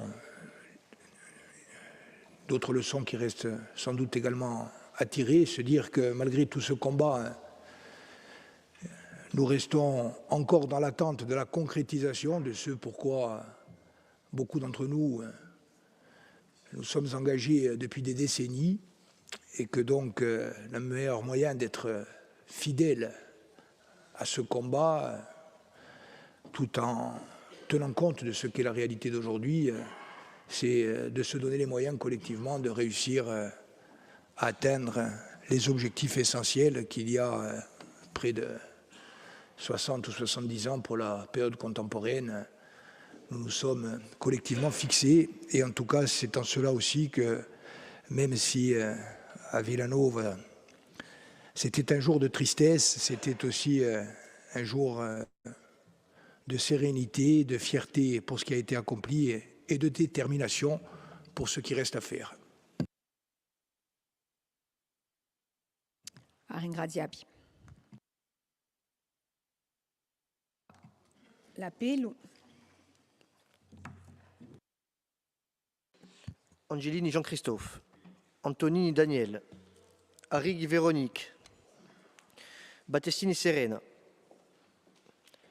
Benedetti Paul Félix, Bicchirai Didier, rappresentato, Borri Jean-Marc, Borromei Vanina, Branca Marie-Claude, Caïtou Paul Joseph, Campana Françoise, Casano Nicolas Paul, Casano Servas Marie-Hélène, Chapini Angèle, Cognetti Turchini Cathy, Colombagna Anna Maria, Colonna Romain, Combette Christelle, Dansard et Frédéric, Duval Santa, Fanny Muriel, Philippe Petranto, Francisci Paoli Lisa, Gallonidis et Evelyne, Gionga Pierre, Giabigoni Jean-Charles, Giacometti Pierre da Josefa, Guidoni Pierre, rappresentato, Le Beaumain Vanina, Le Mao Giansanto, rappresentato, Lucchini Jean-Jacques, Lucioni Don Joseph, Luciani Antonia, rappresentata, Luciani Saverio, Marchetti Sandra, Mariotti Marie-Thérèse, Mattei Flora, Maupertu Marie-Antoinette, Mela Georges, Mondoloni Jean-Martin, Mosca Paola, Nivagioni Nadine, Panzani Jean-Paul, Pédinier Chantal, Pierre et Marianne, Pietri Véronique, Paul et Antoine, Paul et Pierre, Ponce Vera Juliette, rappresentata, Pozzo di Borgo Louis, Profis di Jean-Noël, Quastana Paul, rappresentato, Savé di Jean-Michel, Savé di Joseph, Siate di Jean-Louis, rappresentato, Sorba François, Thierry Charlotte, Tiberi Julia, Tramogne Elisa, Valdrighi Hervé, Vanni Hyacinthe, Vinciguerra Alex, rappresentato, e Volimac Charles.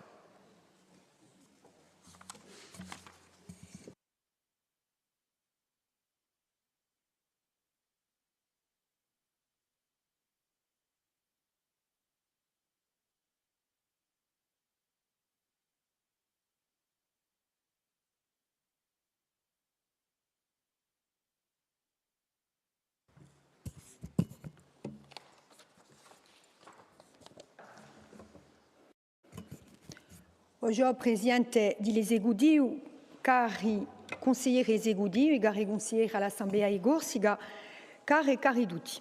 Allora, due soggetti mi hanno messo in serga sta settimana e mi posso stare zitta.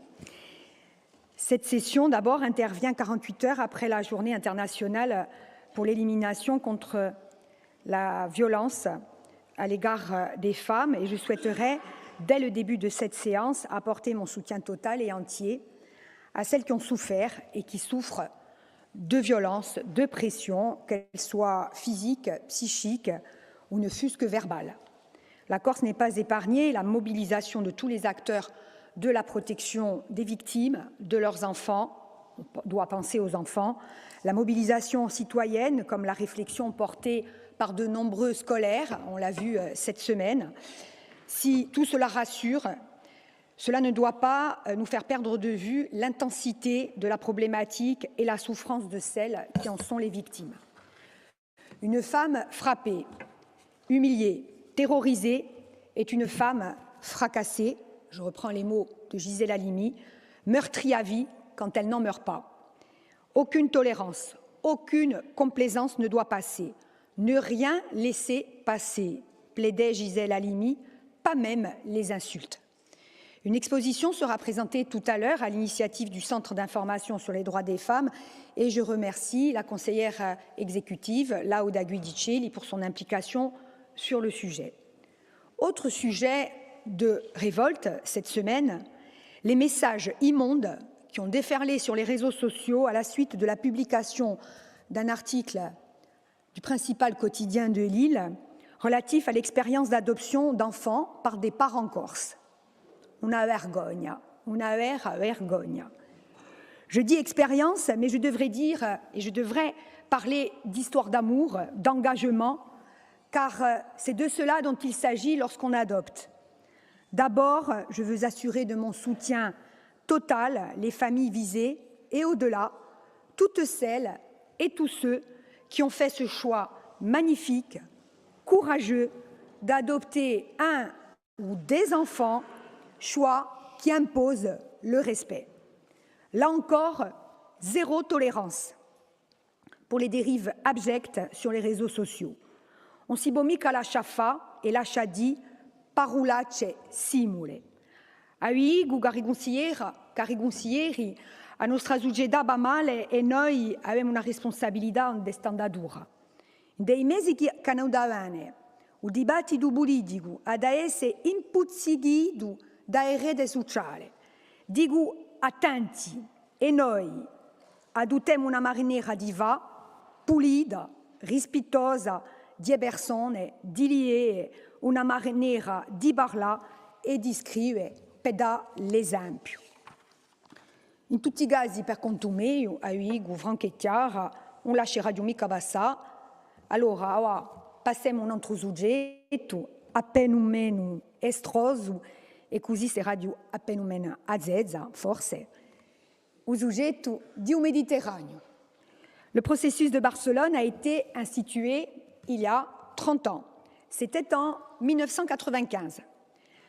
Alors, certaines ici n'étaient pas encore nées, d'autres étaient déjà en responsabilité. Il faut dire que globalement, les Corses, dont les élus de cette assemblée, dans leur diversité partisane, avaient été plutôt séduits par l'idée d'une coopération interrégionale transméditerranéenne, par le projet notamment aussi des grandes autoroutes de la mer, par le développement des échanges culturels, économiques, scientifiques, qui devaient nous permettre, à minima, d'accroître la visibilité de notre île et au mieux de lui donner une place stratégique au sein du Mare Nostrum. Et les uns et les autres, combien de fois avons-nous dit, écrit, répété, je cite, que nous étions au cœur de la Méditerranée, j'en fais partie, et que nous avions un rôle clé à jouer, tantôt en Méditerranée occidentale, tantôt dans l'arc latin, toujours dans les relations nord-sud. Mais cela ne s'est pas tout à fait passé comme espéré. Et avec le recul, la responsabilité, finalement, n'incombe pas totalement aux élus et aux acteurs qui étaient en responsabilité dans l'île. Certains d'entre eux, d'ailleurs, se sont pleinement investis, se sont engagés sur le front du développement de partenariats, notamment avec l'Italie, qu'il s'agisse de la collectivité de Corse à l'époque, des chambres consulaires, du parc. L'université s'est tournée vers plusieurs universités méditerranéennes et des formations communes, comme des accords de coopération de recherche ont vu le jour. Une chaire méditerranéenne avait été créée d'ailleurs par le professeur Jacques Orson, que je salue, et développée à la suite par la professeure Françoise Graziani, mes collègues. L'expression artistique ou médiatique a aussi étendu son champ de création et de diffusion au-delà de nos rivages pour embrasser d'autres cultures. Je pense à Mediterraneo et Cantara de Pedro Mari, souvenez-vous, à Mediterraneo de Sampiero Sanguinetti, le sport aussi avec les tournois interinsulaires en Méditerranée. Mais toutes ces expériences, pour autant, n'ont pas débouché sur la consolidation pérenne de réseaux transméditerranéens. Cela n'a pas eu lieu, rien en tout cas qui nous autoriserait à dire aujourd'hui que nous sommes un acteur méditerranéen de premier rang, alors même que dans d'autres domaines, nous avons eu une véritable vision à la fois juste et, je pense, légitime du rôle qu'on aurait pu jouer en Méditerranée. Et c'est probablement d'abord à cause des transports, parce que c'est là que le bas blesse. Les fameuses autoroutes de la mer promues par l'Union européenne sont passées au large de la Corse et sans système de transport orienté vers d'autres destinations méditerranéennes, nord-sud comme est-ouest, il est impossible de consolider des partenariats au cours du temps. La leçon à en tirer est très simple, pas de transport, pas de partenariat, et pas de partenariat, pas de transport.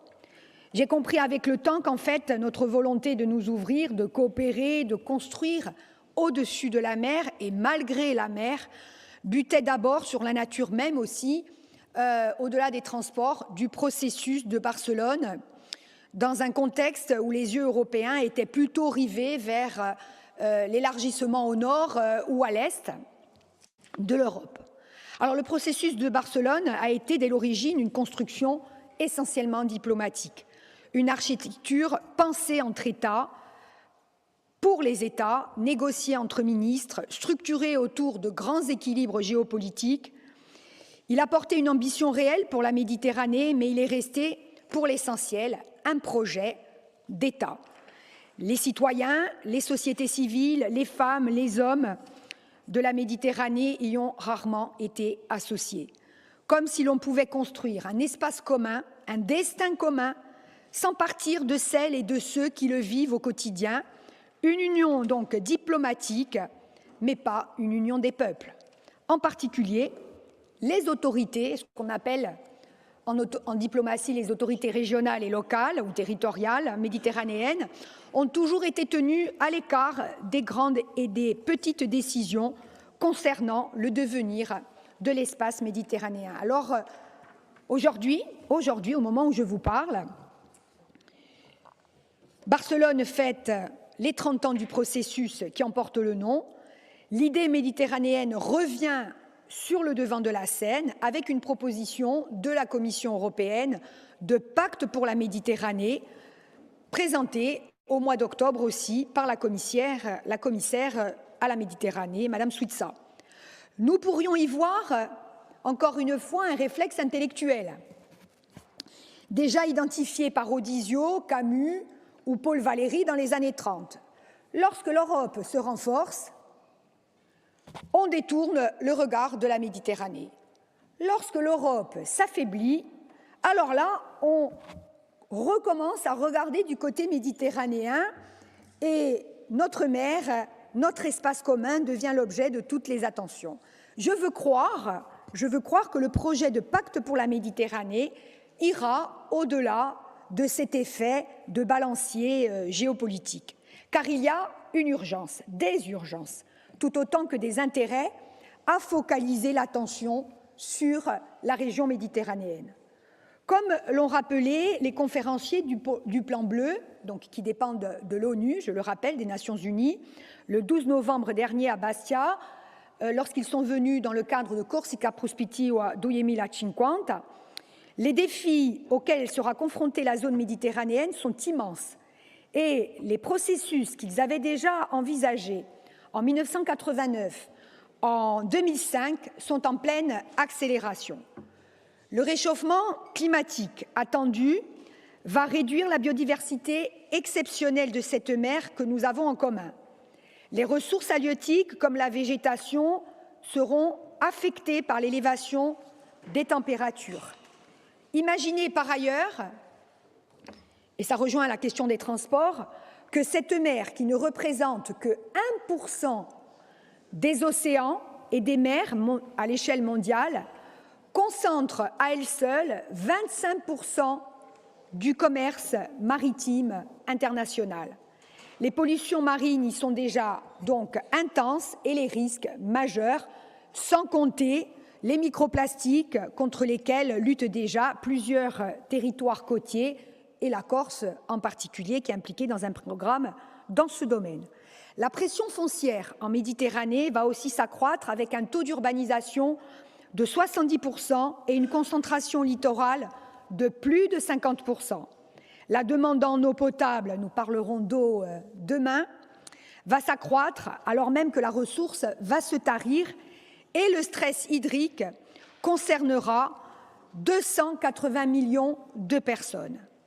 Face à ces urgences, le pacte pour la Méditerranée a pour ambition de transformer la Méditerranée en espace méditerranéen commun avec 3 objectifs principaux: le développement humain, la formation et la jeunesse, des économies plus intégrées et plus durables, la sécurité humaine et environnementale.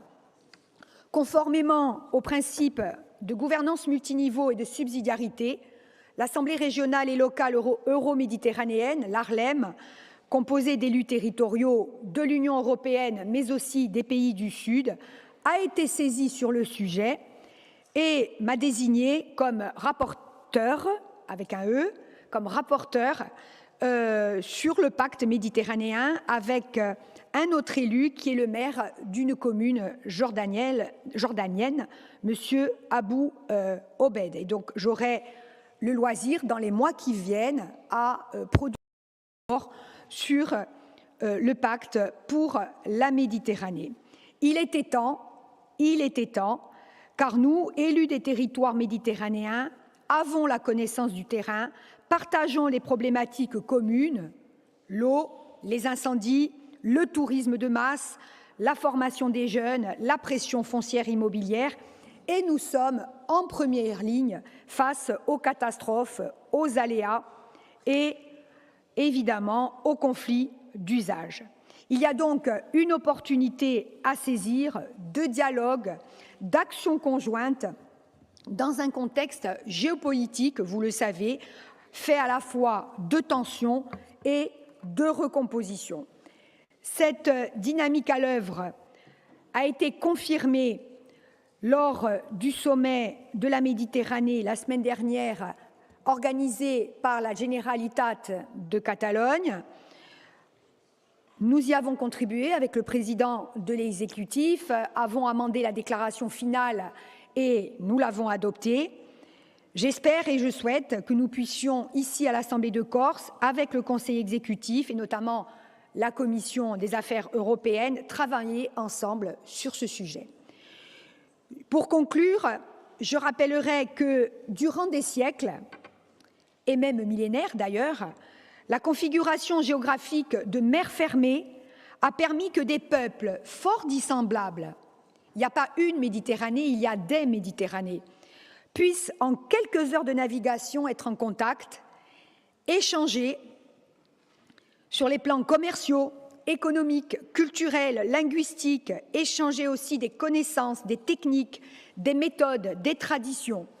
Et je ne vois pas pourquoi cela serait impossible avec toutes les technologies dont nous disposons aujourd'hui au XXIe siècle. Pourquoi cela ne serait-il pas possible si nous le voulons tout autant intensément que collectivement? Et cela conduirait à réussir de manière unique ce que Paul Valéry qualifiait l'accord des contraires propres à l'esprit méditerranéen. Aringradiapi.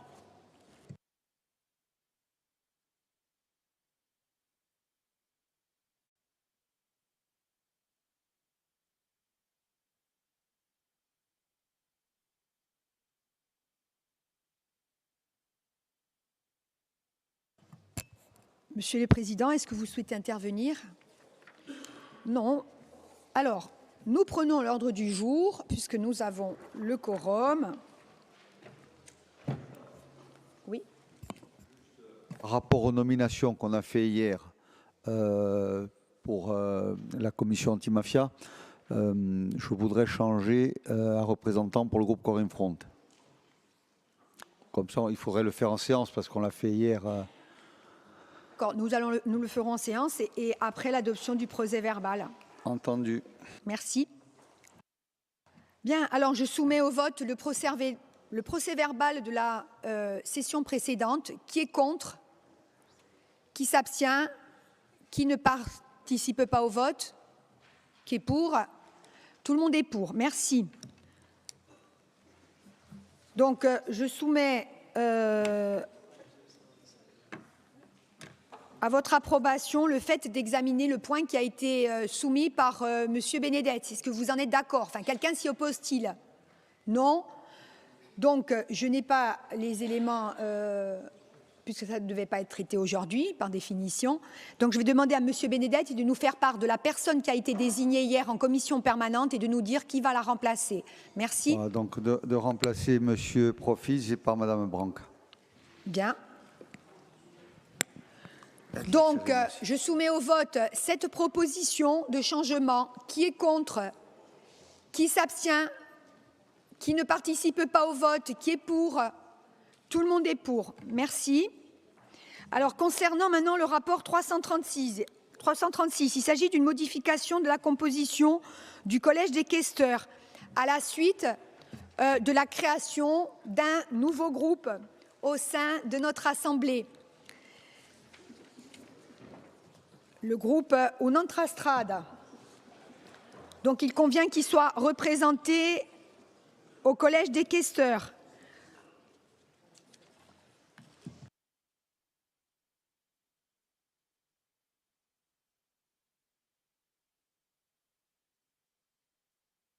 Donc, je demande à Un'altra strada, j'espère que vous êtes consultés, c'est Pierre Djonga. Bien. Et par la même occasion, compte tenu de la composition du Collège des questeurs pour respecter les quotas intergroupes, il convient de rajouter quelqu'un pour Fapoboulou. Jean-Marc Borri, Madame la Jean-Marc Présidente. Bord.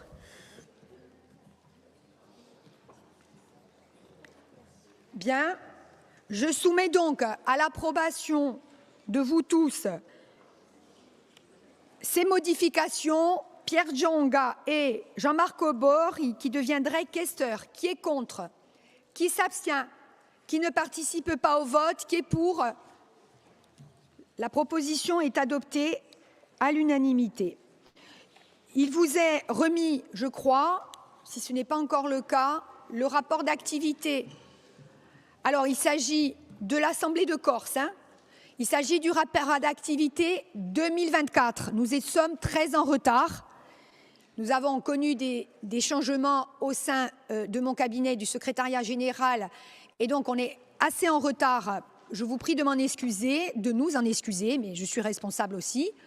Donc, c'est le rapport 2024. Donc, il y a des événements de 2025, évidemment, qui par définition n'y sont pas. Voilà. Le 2025 arrivera très rapidement, j'espère, à la fin du semestre, d'accord, avant la fin du semestre. Je tiens à remercier d'abord mon cabinet pour ce travail et en particulier Vanina Piazza du secrétariat général qui est en charge de la communication. Je souhaiterais aussi, j'en profite pour le dire, que l'on ait la possibilité de prendre à chaque début de réunion des commissions en particulier. Il nous a manqué des photos de commissions. Les événements, en général, c'est couvert. Des scolaires qui viennent, c'est très couvert. Bon, lorsque moi, je reçois des personnalités aussi. Mais par contre, quand on travaille en commission, il y a très peu de photos, on s'en est aperçu. Donc, je souhaiterais que, s'il vous plaît, monsieur le secrétaire général, qu'il y ait une couverture photographique en début de commission pour qu'on puisse mettre en valeur le travail aussi des commissaires. Nous avons essayé au maximum, voilà, et je tenais à le préciser. Évidemment, ce rapport vous est communiqué comme une information.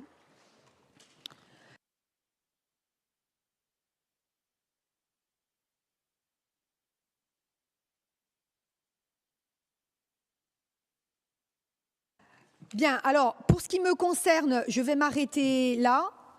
J'ai un rapport à présenter, mais je le ferai cet après-midi, parce que de toute façon, je ne l'ai même pas avec moi en tout début d'après-midi, sur la prochaine politique de cohésion. Ça ne sera pas très long, mais il y a quand même un niveau d'alerte important que je souhaitais émettre.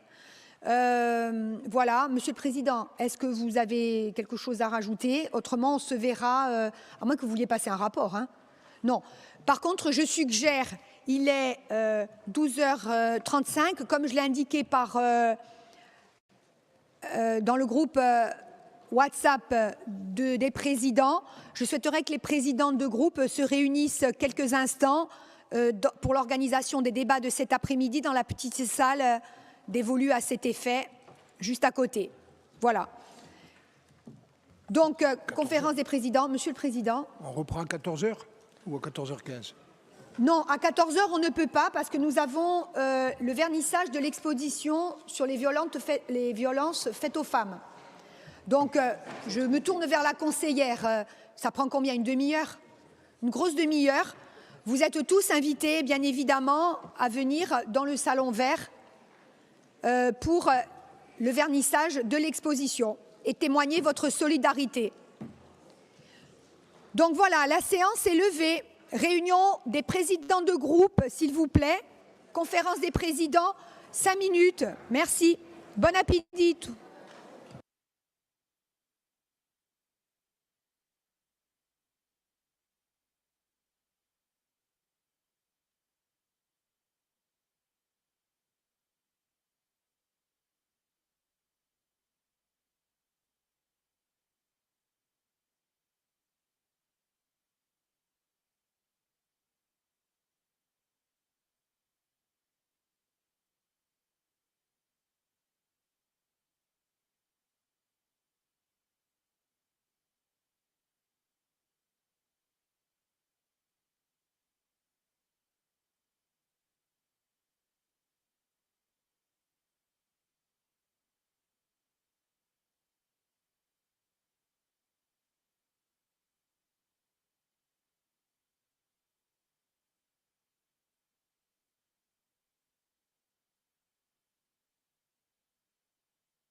piacere, pia de vostre piazze. Sono 3 ore e mezzo.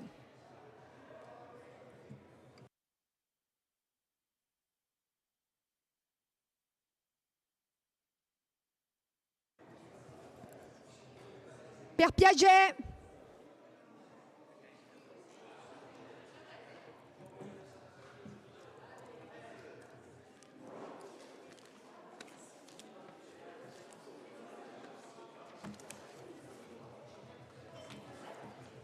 Faire du ménage. Oui, oui.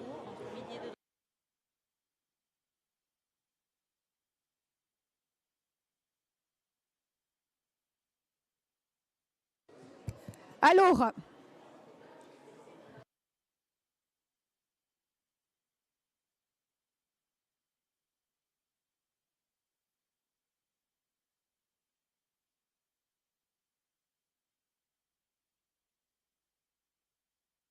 s'il vous plaît, alors je demanderai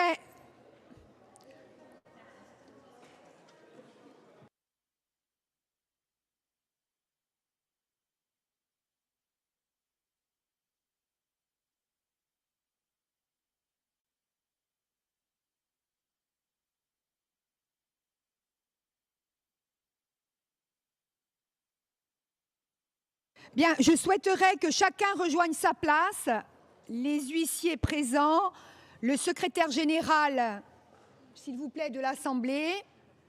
Merci, chaque groupe représenté et nous allons reprendre nos débats. Merci.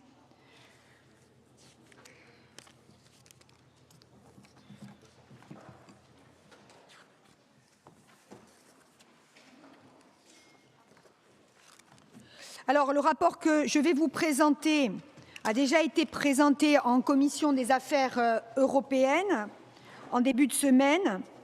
Il a trait à une problématique que j'ai déjà, sur laquelle je vous ai déjà alerté depuis plusieurs mois.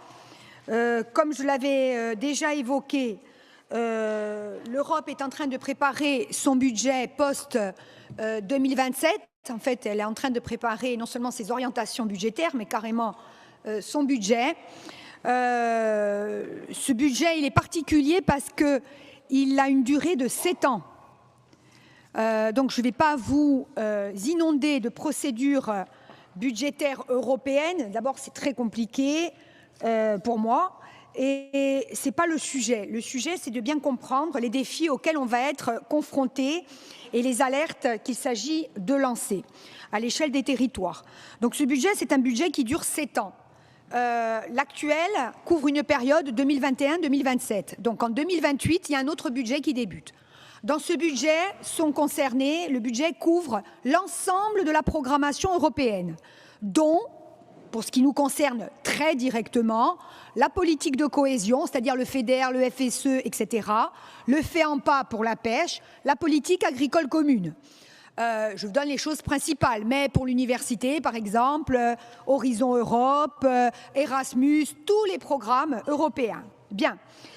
Dans cette perspective, la Commission européenne a proposé de grandes orientations, tant en termes de structure du budget que de gouvernance, qui sont radicalement différentes. On a un véritable changement de paradigme. J'avais été rapporteur pour le Comité européen des régions et j'avais déjà tiré la sonnette d'alarme à ce sujet. La structure nouvelle du budget est certes très simplifiée. Alors ça, il y a une lisibilité qui est plus grande. Mais la simplification aujourd'hui se paye en termes de gouvernance partagée. À savoir qu'il y a désormais une forte recentralisation des fonds européens vers les États membres et non plus une gouvernance partagée entre l'État membre et ses territoires.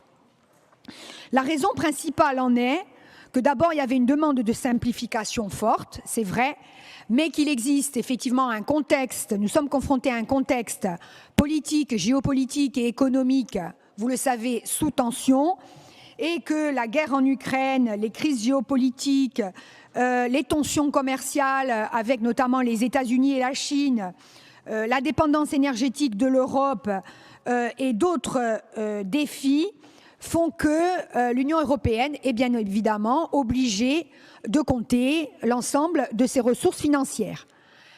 Il faut savoir qu'elle a très peu de ressources propres. C'est un peu comme les territoires. Il y a très peu de taxes et de fiscalité européenne. Le budget est monté sur la base des contributions des États membres, plus que sur la fiscalité. Ça, c'est le premier point. Or, les États membres, vous le savez, sont, et notamment la France, dans de grandes difficultés budgétaires aujourd'hui. Ça, c'est un premier point. Il faut donc faire avec les moyens disponibles. Le budget a une volumétrie prévue de 2 000 milliards. Pour vous donner les échelles. On est à 2 000 milliards de budget. Et il faut rembourser les prêts, les emprunts qui ont été contractés au moment de la crise du Covid pour les différents plans de relance. Sur sa structure, on a aujourd'hui un premier chapitre budgétaire, et je vous le dis parce que ça va avoir des conséquences directes sur notre territoire. Aujourd'hui, tout ce qui est politique de cohésion, politique agricole commune, FEAMPA, FEADER, FSE, Fonds social européen, tous ces fonds-là sont regroupés dans le même chapitre budgétaire avec une possibilité de fongibilité. Donc entendez bien ce que je dis, hein. Premièrement. Deuxièmement, deuxième chapitre, c'est un chapitre sur la compétitivité. La compétitivité européenne face à la concurrence internationale. Beaucoup de fonds sont consacrés à la compétitivité, donc aux entreprises, plus qu'aux collectivités. Ensuite, vous avez un grand chapitre qui va concerner la défense et la sécurité, bien évidemment. Et enfin, le fonctionnement, l'administration de l'Union européenne, qui s'élève quand même à un peu plus de 100 milliards. Ne fût-ce que l'administration européenne. Je clôt la présentation de ce budget hyper simplifié. La grande nouveauté, c'est que tout ce que j'ai évoqué dans le cadre du premier chapitre est complètement délégué aux États membres. Ce qui signifie que la politique de cohésion, la politique agricole commune, le Fonds social européen, le FEADER, les programmes leaders, etc., seront gérés dans le cadre d'un programme, d'un plan qui s'appelle le plan partenariat ou de partenariat national-régional, où la place des régions, pour l'instant, n'est pas parfaitement définie. Elle est même très incertaine. Donc, face à cette recentralisation, pour la première fois dans l'histoire européenne, tant de la politique agricole commune que de la politique de cohésion, je tenais à vous faire un rapport d'information parce que les risques sont très forts, d'abord, d'une disparition progressive des programmes régionaux autonomes, par exemple notre FEDER, notre FSE, du deuxième pilier de la PAC, bien sûr, d'un manque aussi de consultation des autorités régionales et locales qui n'auront plus de pouvoir de codécision, et tout simplement aussi un affaiblissement du principe de subsidiarité. Donc, il est essentiel que nous ayons bien en tête ces points de vigilance. Au moment où je vous parle, on a d'abord un risque évident aussi de diminution des volumes financiers. Ça, c'est clair. On parle de moins 10% pour la PAC. Mais les choses ne sont pas encore stabilisées. Tout ça pour pouvoir financer la sécurité et la défense. On a le mécanisme de recentralisation. On a un risque aussi très fort de fusion ou de fongibilité très forte entre le deuxième pilier de la PAC et la politique de cohésion. Donc le deuxième pilier de la PAC, je vous le rappelle, je parle sous le contrôle du conseiller exécutif, président de l'ODARC, c'est quand même tout ce qui va aux agriculteurs et aux territoires, au développement rural. Et enfin, l'absence pour l'instant de reconnaissance de la question insulaire à l'échelle européenne en matière de critères, comme critères d'allocation des ressources.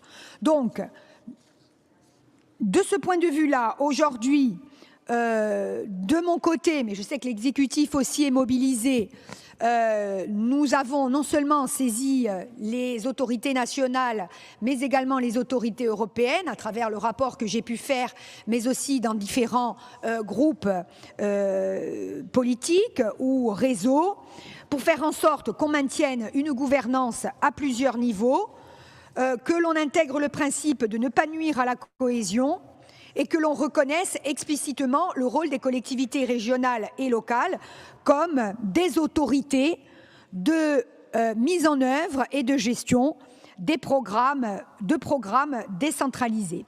Je vous rappelle quand même qu'aujourd'hui, dans la programmation actuelle, les fonds européens sont gérés à 50% par les régions. Tout l'investissement public européen, les routes, la voie douce, on a parlé ce matin de la CCVU, pour les chemins de fer, etc. Tout ça, c'est géré à 50% par les régions. C'est quand même énorme. Eh bien, cette possibilité de gestion par les régions va disparaître. Aujourd'hui, nous étions encore hier avec une délégation au Parlement européen, une délégation d'agriculteurs, la MSA en particulier et la Chambre régionale. Nous avons rencontré des présidents de groupe ou des représentants de groupe, des députés de tous les partis politiques. Je dis bien tous les partis politiques. Ils ont tous tenu le même discours. L'alerte est maximale. Ils ont tous co-signé d'ailleurs un courrier destiné à Mme von der Leyen. Mais ce qui est certain, c'est que la structure globale et la gouvernance, pour l'instant, ne bougera pas. La Commission a rendu sa copie. C'est comme si l'exécutif avait présenté sa copie, son rapport.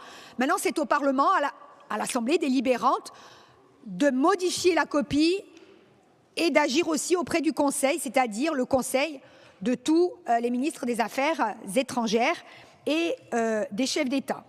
Donc, on doit être très vigilant par rapport à cela et on va vous demander aussi, alors c'est un rapport d'information, mais de nous donner au Président et à moi-même la possibilité de pouvoir agir dans l'intérêt évidemment, de la Corse et des Corses en matière européenne, dans ce contexte où le rôle des régions et des territoires est fortement invisibilisé. Voilà, si vous avez des questions, je suis à votre disposition, bien sûr, et nous aurons périodiquement des points sur ce sujet-là. Merci. Des interrogations ? Oui, vas-y, s'il est long, le rapport, parce que ça reprend à peu près toutes les mêmes choses. Hein. Non, il n'est pas très long. Alors allez-y. Merci, Madame la Présidente. Suite à votre présentation, M. Didier Biqueray a fait observer que les 3 dernières rubriques des rapports 3 et 4 représentaient ensemble un montant équivalent à celui du premier axe, soit environ 864 milliards d'euros. Il a exprimé le souhait d'obtenir une ventilation détaillée par rubrique, notamment dans la partie consacrée au point de vigilance numéro 6.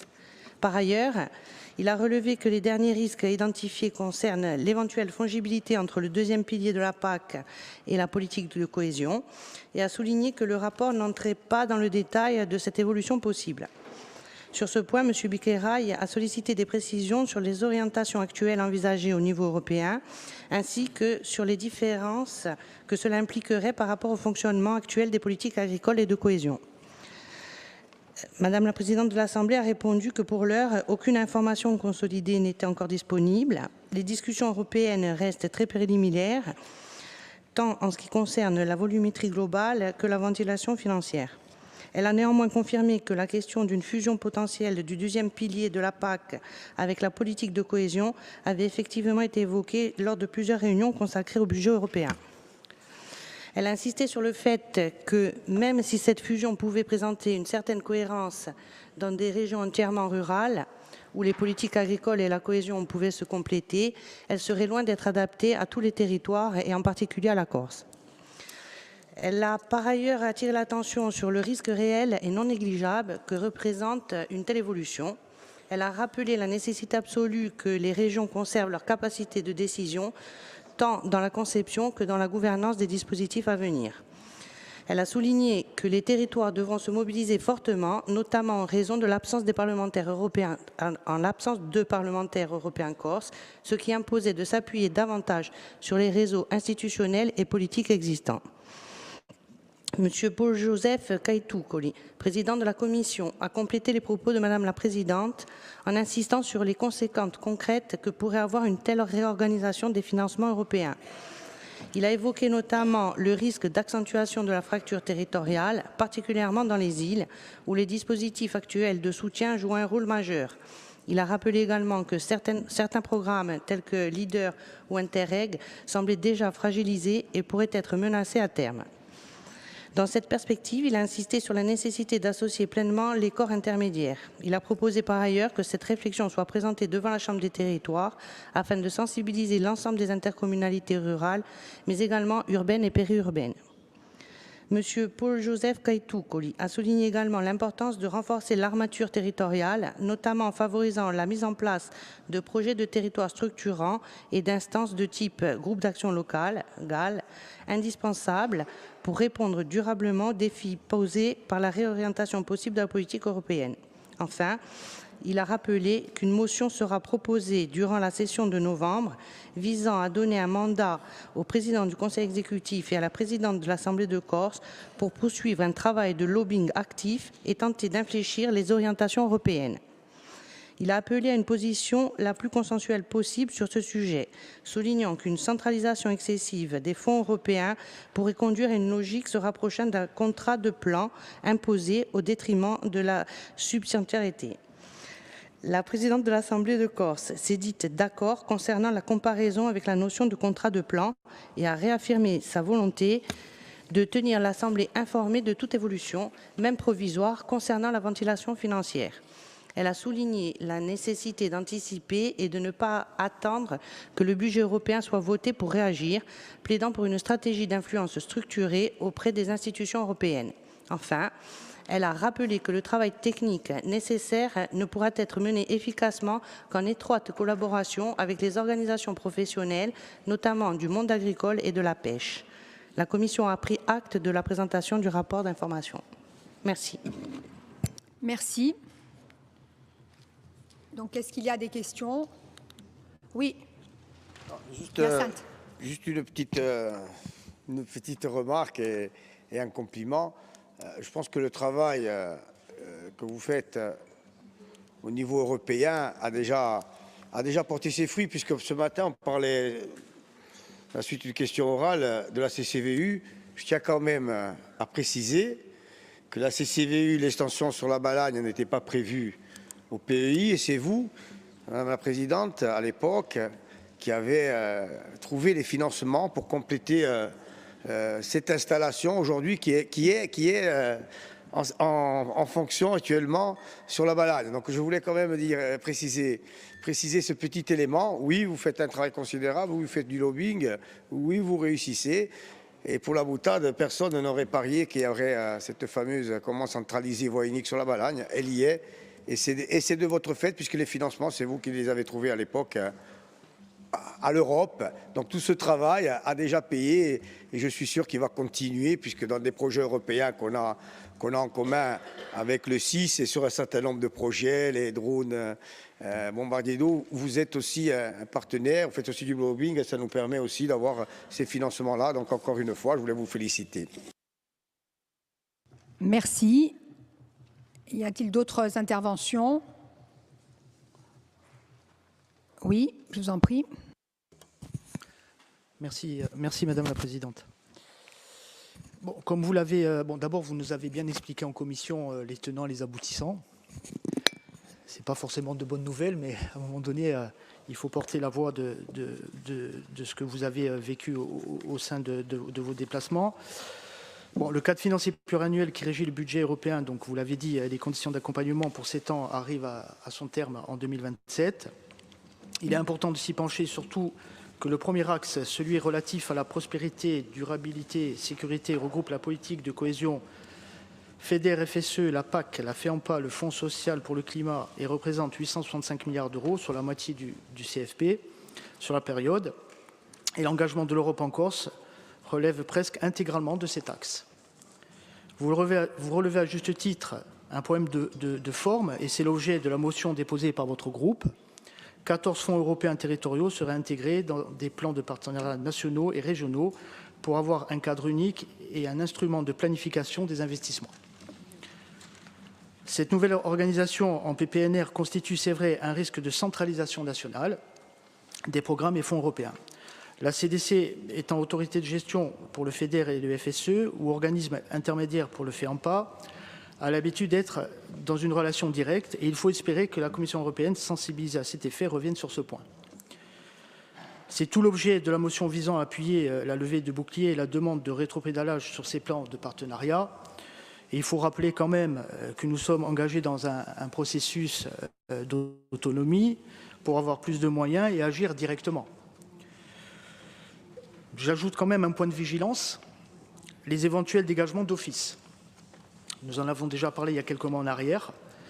N'oublions pas que dans un contexte budgétaire contraint à tous les échelons, la Corse a continué à bénéficier de la même enveloppe que lors de la programmation précédente. Notre île et la région Hauts-de-France ont été les seuls territoires épargnés de la baisse des fonds européens. Il serait incompréhensible de ne pas être en mesure de les consommer et de subir des dégagements d'office. C'est cet axe-là que j'ajouterai comme point de vigilance dans la liste que vous faites en page 6, en plus du risque de recentralisation nationale évoqué plus haut avec les PPNR, alors que 50% des investissements et de la commande publique sont réalisés par les collectivités locales, ou au risque de diminution des crédits de la cohésion pour une réorientation vers la défense, vous l'avez cité. Et je me réfère aussi à la vidéo du chef d'état-major pendant le congrès des maires la semaine dernière à Paris, même si, en y réfléchissant un peu, vu le contexte international, cette option n'est pas impossible au détriment des programmes existants, vous l'avez rappelé également. N'oublions pas que les seuils de dégagement d'office ont doublé sur cette programmation. Bon, bien évidemment, sur 2014-2020, on y avait fait référence, il y avait eu une petite alerte, mais à partir de 2018, les choses se sont accélérées, et tant bien que mal, nous sommes arrivés à la consommation intégrale du FEDER et du FSE, et c'est tant mieux. Régi par l'article 105 du règlement portant sur dispositions communes pour les 7 fonds européens en gestion partagée, il constitue une incitation à la consommation. C'est aussi un risque qui doit nous conduire à réagir dès à présent, puisque le délai au-delà duquel a lieu le dégagement d'office passe de 3 ans à 2 ans. Une mesure incitative qui invite les bénéficiaires à déposer leur dossier au service gestionnaire, sachant que chaque autorité de gestion a des seuils annuels à atteindre pour chacun des programmes qu'elle gère. C'est à ce titre que j'avais saisi l'exécutif pour d'autres financements concernant la commune où je réside et d'autres. À la lecture du DOB, page 28, on comprend que le risque de dégagement d'office est réel, d'où la multiplication des dossiers mobilisant le FEDER. C'est vrai que depuis plusieurs sessions, ces fonds sont plus mobilisés et c'est heureux. Mais nous restons sinon inquiets, du moins vigilants. D'autant plus que la programmation qui suivra est censée tenir compte de la consommation sur la période 2021-2027. Il serait d'ailleurs bien que l'on puisse avoir, au moins pour les membres de la Commission des affaires européennes, une information régulière, par exemple chaque semestre, sous forme numérique, par un mail, même sans forcément réunir la Commission, un tableau synthétique avec pour chaque fonds le volume autorisé, celui demandé, celui obtenu et le seuil de dégagement. Quelque chose de simple pour qu'on puisse être tenu au courant. Gardons en mémoire l'épisode du FEAMPA, fonds dédié à la pêche dont la CDC n'est pas autorité de gestion mais organisme intermédiaire, en septembre 2020 pour éviter des dégagements d'office, puisque nous affichions en Corse un taux de consommation de 16% seulement, nous avions sollicité une baisse de 20% de l'enveloppe dédiée à la Corse, qui est passée de 5,4 millions à 4,6 millions sur l'ensemble de la période. L'idée étant d'éviter le dégagement et le recalibrage à la baisse pour la programmation 2021-2027.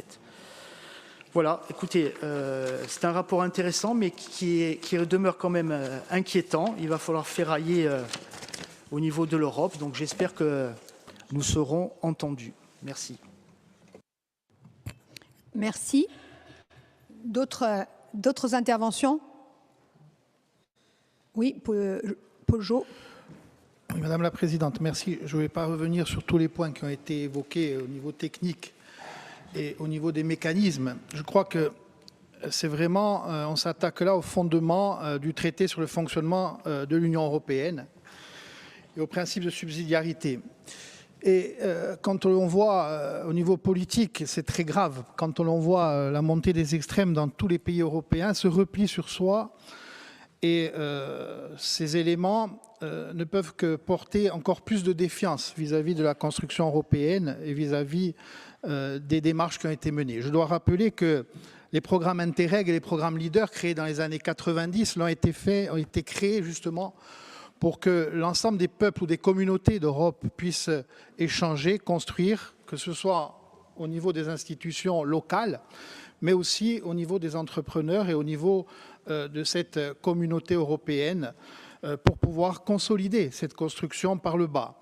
Et donc, il est évident qu'aujourd'hui, cette nouvelle procédure et cette façon d'approcher les différents fonds ne peuvent que porter, comme je le disais, encore plus de défiance. Donc, nous allons vous proposer, comme ça a été dit, une motion qui nous permettra aussi de continuer à solliciter. Je sais qu'aujourd'hui, notamment, nos travaux sont suivis par des députés européens en Sardaigne, en Toscane, en Ligurie.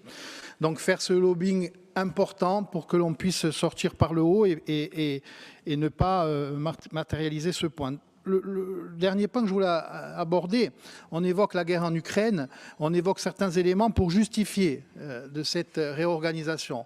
Mais il n'y a pas si longtemps que ça, l'Union européenne a eu à gérer le Brexit, la sortie du Brexit, à gérer la problématique de la Covid et la résilience de la structure et de l'organisation actuelle a montré la possibilité et la légitimité de ce fonctionnement.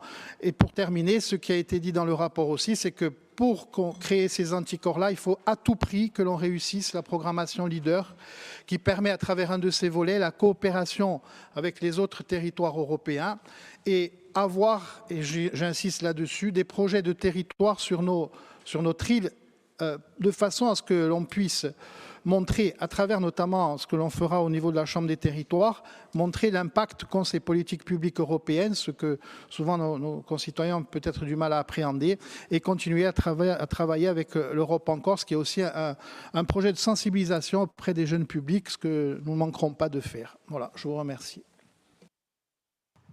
Merci. Y a-t-il d'autres remarques? Oui. Sahuarian. Présidente, merci. Non, juste pour compléter l'intervention de Peugeot, on s'associe d'ailleurs à cette motion, sachant qu'encore une fois, on est confronté, qu'on le veuille ou non, à une construction européenne qui n'est pas du tout la nôtre. On est en train aujourd'hui de revenir un peu.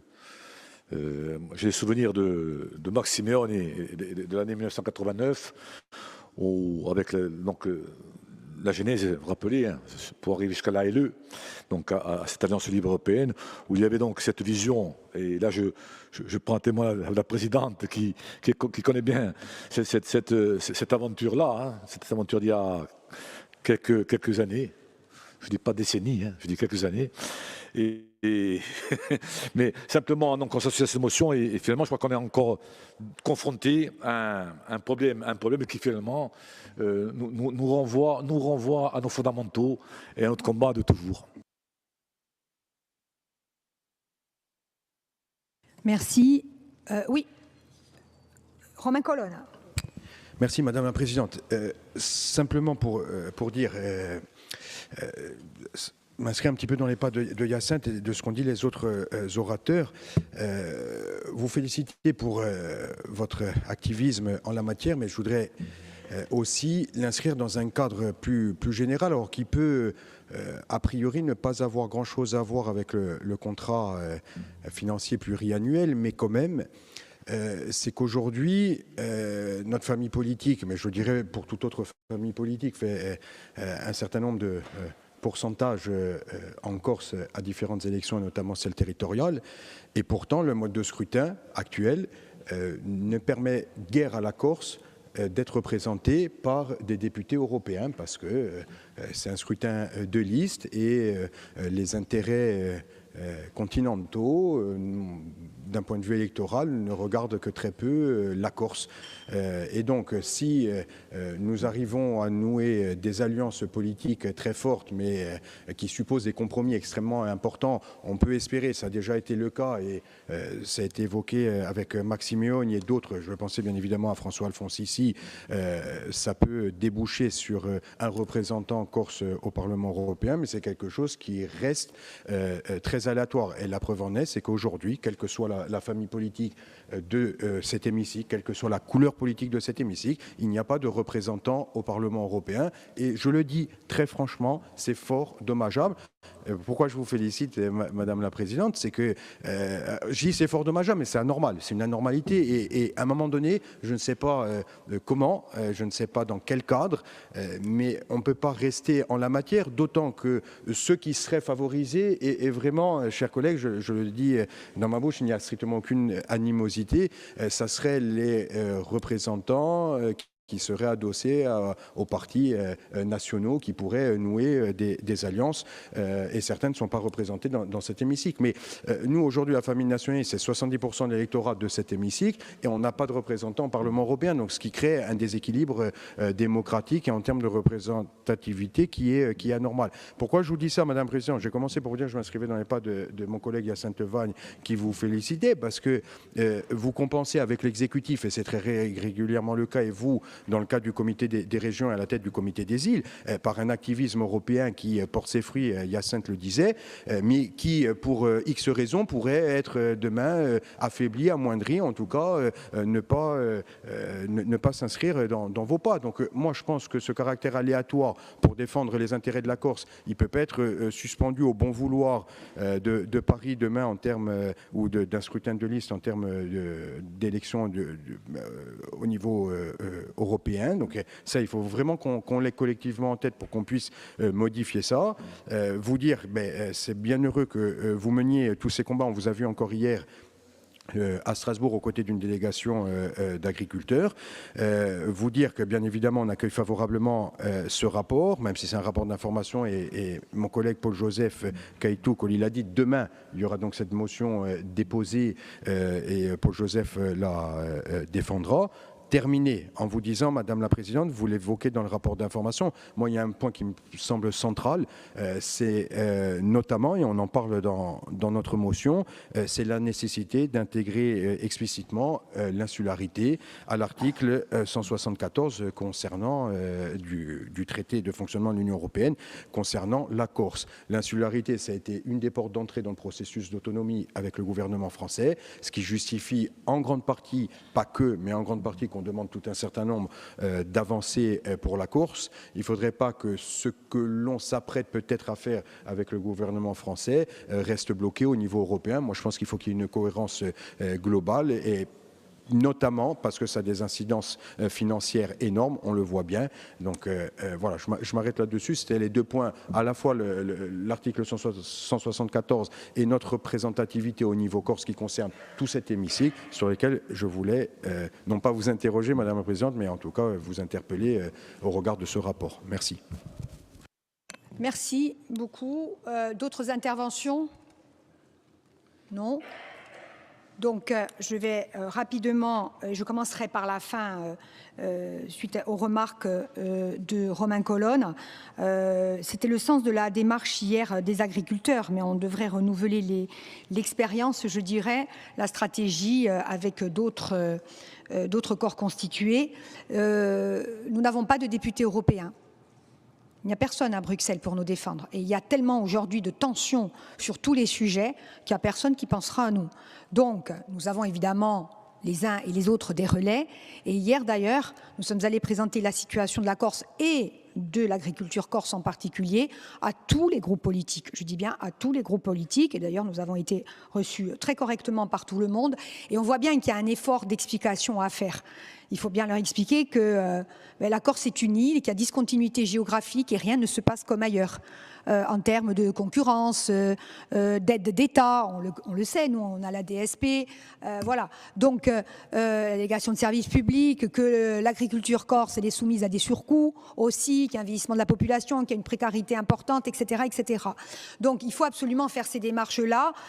Et effectivement, il faut espérer que dans le futur, il y aura, enfin, je l'espère pour la démocratie en Europe, un nouveau mode de scrutin, parce que celui-ci est particulièrement pénalisant pour nos territoires. Certains territoires aussi italiens sont très pénalisés, non pas de représentants. C'est très compliqué et ça pose un vrai problème de représentativité à l'échelle européenne. Donc ça, c'est le premier point. Aujourd'hui, au niveau de la négociation, on en est où? Il faut comprendre que depuis un peu plus d'un an, moi j'ai fait le rapport au comité des régions là-dessus, en novembre 2024, ça fait un an. Depuis un an, il y a des voix qui se sont élevées. La Commission est revenue à la rentrée, là, en septembre, devant le Parlement européen, a fait quelques ajustements. Mais sa copie, maintenant, est définitive. C'est-à-dire que la Commission, elle, ne refera pas son rapport.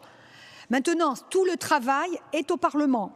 Et le Parlement, comme on n'a pas de députés, il faut que nous, on arrive par tous les canaux possibles et imaginables, qu'on se mette d'accord ici et par tous les canaux possibles et imaginables, qu'on fasse le lobbying nécessaire pour, insuffler à tous les groupes politiques que premièrement, dans toutes les réglementations autour de la PAC, de la cohésion, quelle que soit la politique menée, dans le cadre du prochain cadre financier pluriannuel, lorsque ça intéresse la Corse, il faut absolument qu'il y ait une mention spéciale. Parce qu'il n'y aura pas de modification du traité. Il n'y aura pas de modification du traité avant l'adoption du budget. Ce n'est pas possible. Donc, le traité, on le modifie quand il y a les élargissements. Voilà, il n'y aura pas de modification du traité. Donc, ça veut dire que la clause d'insularité ne rentrera pas dans le traité. Donc, on n'a pas le temps de faire ça, on n'a pas les moyens de le faire. Donc, il faut absolument que l'on agisse par voie d'amendement sur toutes les réglementations, comme on fait des fois à l'Assemblée nationale, comme le font nos députés à l'Assemblée nationale sur des textes nationaux. Donc, il faut qu'on agisse de cette manière-là, de manière très très précise, sur toutes les réglementations, ce qui fait beaucoup de travail, hein, parce que des réglementations et des règlements, il y en a beaucoup, mais il faut absolument le faire. Et ensuite, la copie du Parlement, on a déjà commencé cette sensibilisation, la copie du Parlement partira ensuite au Conseil. Ce qui me fait dire que le deuxième niveau de lobbying, il est auprès de l'État membre. Si la France ne défend pas la situation insulaire de la Corse, personne ne la défendra. Les Polonais ne vont pas défendre la Corse. Voilà. Les Italiens vont défendre la Sardaigne et la Sicile, c'est bien normal. Et les Grecs se sont déjà débrouillés parce qu'ils ont leur un commissaire, Tsikostas, qui est très actif, qui leur a déjà, notamment pour la PAC, qui a déjà prévu, pour ce qui est de l'application du règlement PAC, une spécificité pour les îles Égée et les îles Ioniennes. Donc eux, ils sont sûrs d'avoir quelque chose de spécifique.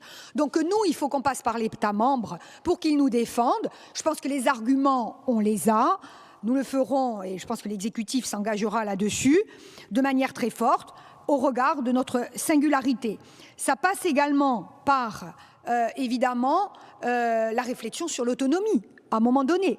Si nous avions les écritures institutionnelles, et je le dis, à minima, ne fût-ce que sur le premier alinéa, la Corse est dotée d'un statut d'autonomie au regard, etc. Ils sont obligés de prendre en considération notre singularité. Or, ce n'est pas le cas. Vous voyez comme ça tombe mal. Quand les retards ont été très pris, paf, on se retrouve après coincé sur un sujet. Donc, peut-être que les choses s'accéléreront de ce côté-là. Et on a 12 mois de négociations, hein, pour le cadre financier pluriannuel. Donc, ça veut dire que dans les 12 mois, l'État français pourrait avoir un argument supplémentaire si d'aventure nous avons le statut d'autonomie, enfin pas d'aventure, si nous avons le statut d'autonomie, et ça nous permettrait de négocier aussi de manière un peu plus tripartite, et ça lui permettra, lui, de nous défendre auprès de l'institution européenne. Je précise que dans cette discussion, les RUP, qui verront aussi leur dotation baisser, en volumétrie, tout le monde va baisser, mais ça, c'est comme ça, on en rediscutera demain après-midi aussi sur le DOB, tout le monde baisse actuellement. Ça, c'est clair, en volumétrie financière. Mais les RUP sont protégés par leur article 349. Et la plupart des RUP, pas les françaises, mais les autres, elles sont autonomes. Et quand vous êtes autonome, vous vous asseyez à la table des négociations. La région wallonne, les Flamands, les Catalans, les Basques, etc., même dans le cadre des plans nationaux, de la recentralisation, ils sont obligés d'être à la table des négociations, ce qui n'est pas notre cas. Voilà, donc je tenais à le préciser. Je voudrais répondre sur 2 points techniques D'abord parce que M. Biquera, il m'avait posé une question et que je me dois de lui répondre, que j'avais promis de regarder les chiffres, les derniers chiffres qu'il y aurait de disponibles. Je l'ai fait. Donc, et lui dire que le chapitre, ce qu'on appelle le chapitre 1, avec tous ces fonds fusionnés ou fusionnables, fongibles, qui concernent les plans partenariaux nationaux régionaux, eh bien, effectivement, vous l'avez cité, Charlie, on est à 800 et quelques milliards, je dis et quelques, hein, mais c'est un peu, ça serait bien qu'on en ait un ou deux de ces milliards-là. D'ailleurs, pour demain après-midi, ça serait sympa. Voilà, on a 865 milliards. Sur les 865 milliards, vous avez 300 milliards de PAC, 218 milliards de cohésion. Il demandait la ventilation. Par contre, on ne sait pas encore ce que sera le deuxième pilier de la PAC. Je ne peux pas vous dire sur les 300 milliards s'il y en a 150 pour le premier pilier et 150 pour le deuxième. Ça, on ne sait pas encore. Et après, ça sera... La Commission, elle ne va pas s'embêter. La Commission, elle a un problème, c'est l'Ukraine et les Russes. Voilà, son grand problème, c'est ça, et l'emprunt. Le reste, elle va déléguer aux États, et c'est les États qui vont faire. Ensuite, en fonction de la situation politique, de qui est président de la République et qui est Premier ministre, et de la situation politique interne, et du statut institutionnel des régions, la ventilation se fera ou pas en faveur des régions ou pas. Voilà. Donc, la réalité, c'est celle-là. Donc ça, je voulais répondre à M. Biqueraï. Sur les questions des dégagements d'office, beaucoup a été dit. On vous a déjà expliqué, en tout cas l'exécutif l'avait fait, M. Giovanangi l'avait déjà fait il n'y a pas très longtemps. Je crois que le taux de programmation a augmenté. Il y aura un comité de suivi le 10 décembre prochain, donc c'est très proche. Le taux de programmation a augmenté. Aujourd'hui, il est tout à fait honorable, il est à 40%. Donc, on est globalement dans les clous. Il n'en demeure pas moins qu'effectivement, l'année prochaine, rebelote. Donc, il ne faut pas rester inactif, il faut être très proactif là-dessus. Mais je sais que les territoires ont beaucoup de projets. Donc, il ne devrait pas y avoir de soucis de ce côté-là. Mais vous avez raison. Si demain, on n'a pas dépensé, la prochaine fois, on ne nous donnera pas plus. C'est clair. Je tiens à préciser que les 115 millions que nous avons eus pour la programmation actuelle, ils ont été obtenus aussi de haute lutte. J'étais en charge des fonds européens au Conseil exécutif.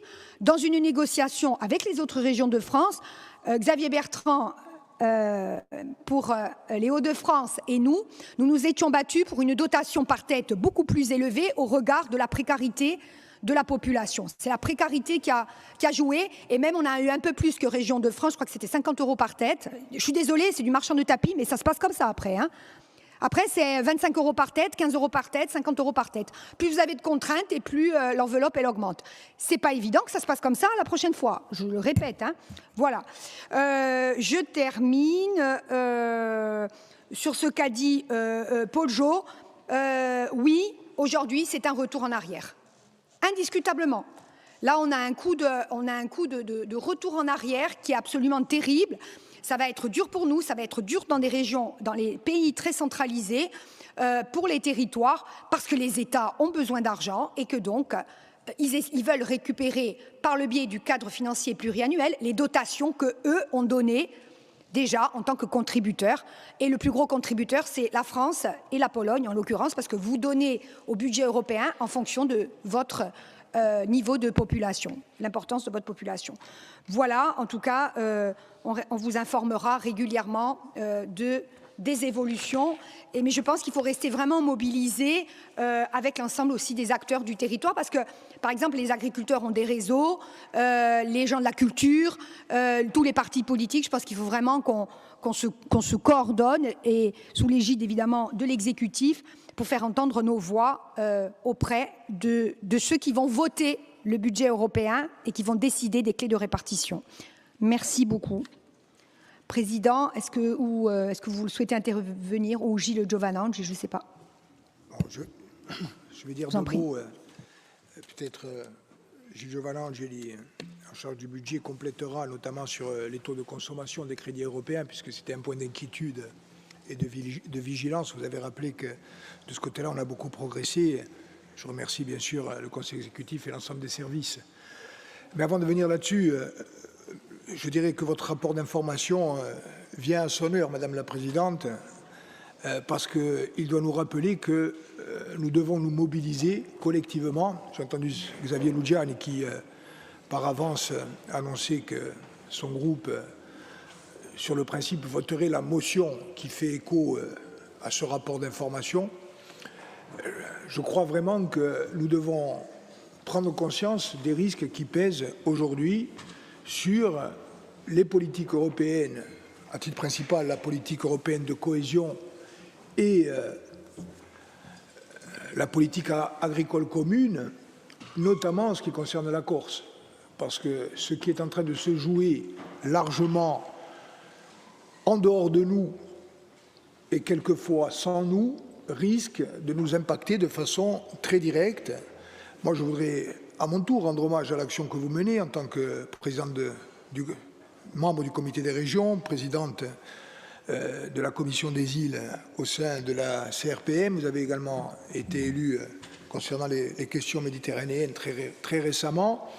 Et cette action, certains diraient même cet activisme, en tout cas ce lobbying que nous essayons de faire, est un travail de longue haleine, mais qui est aussi un travail, disons-le, souvent ingrat et éreintant.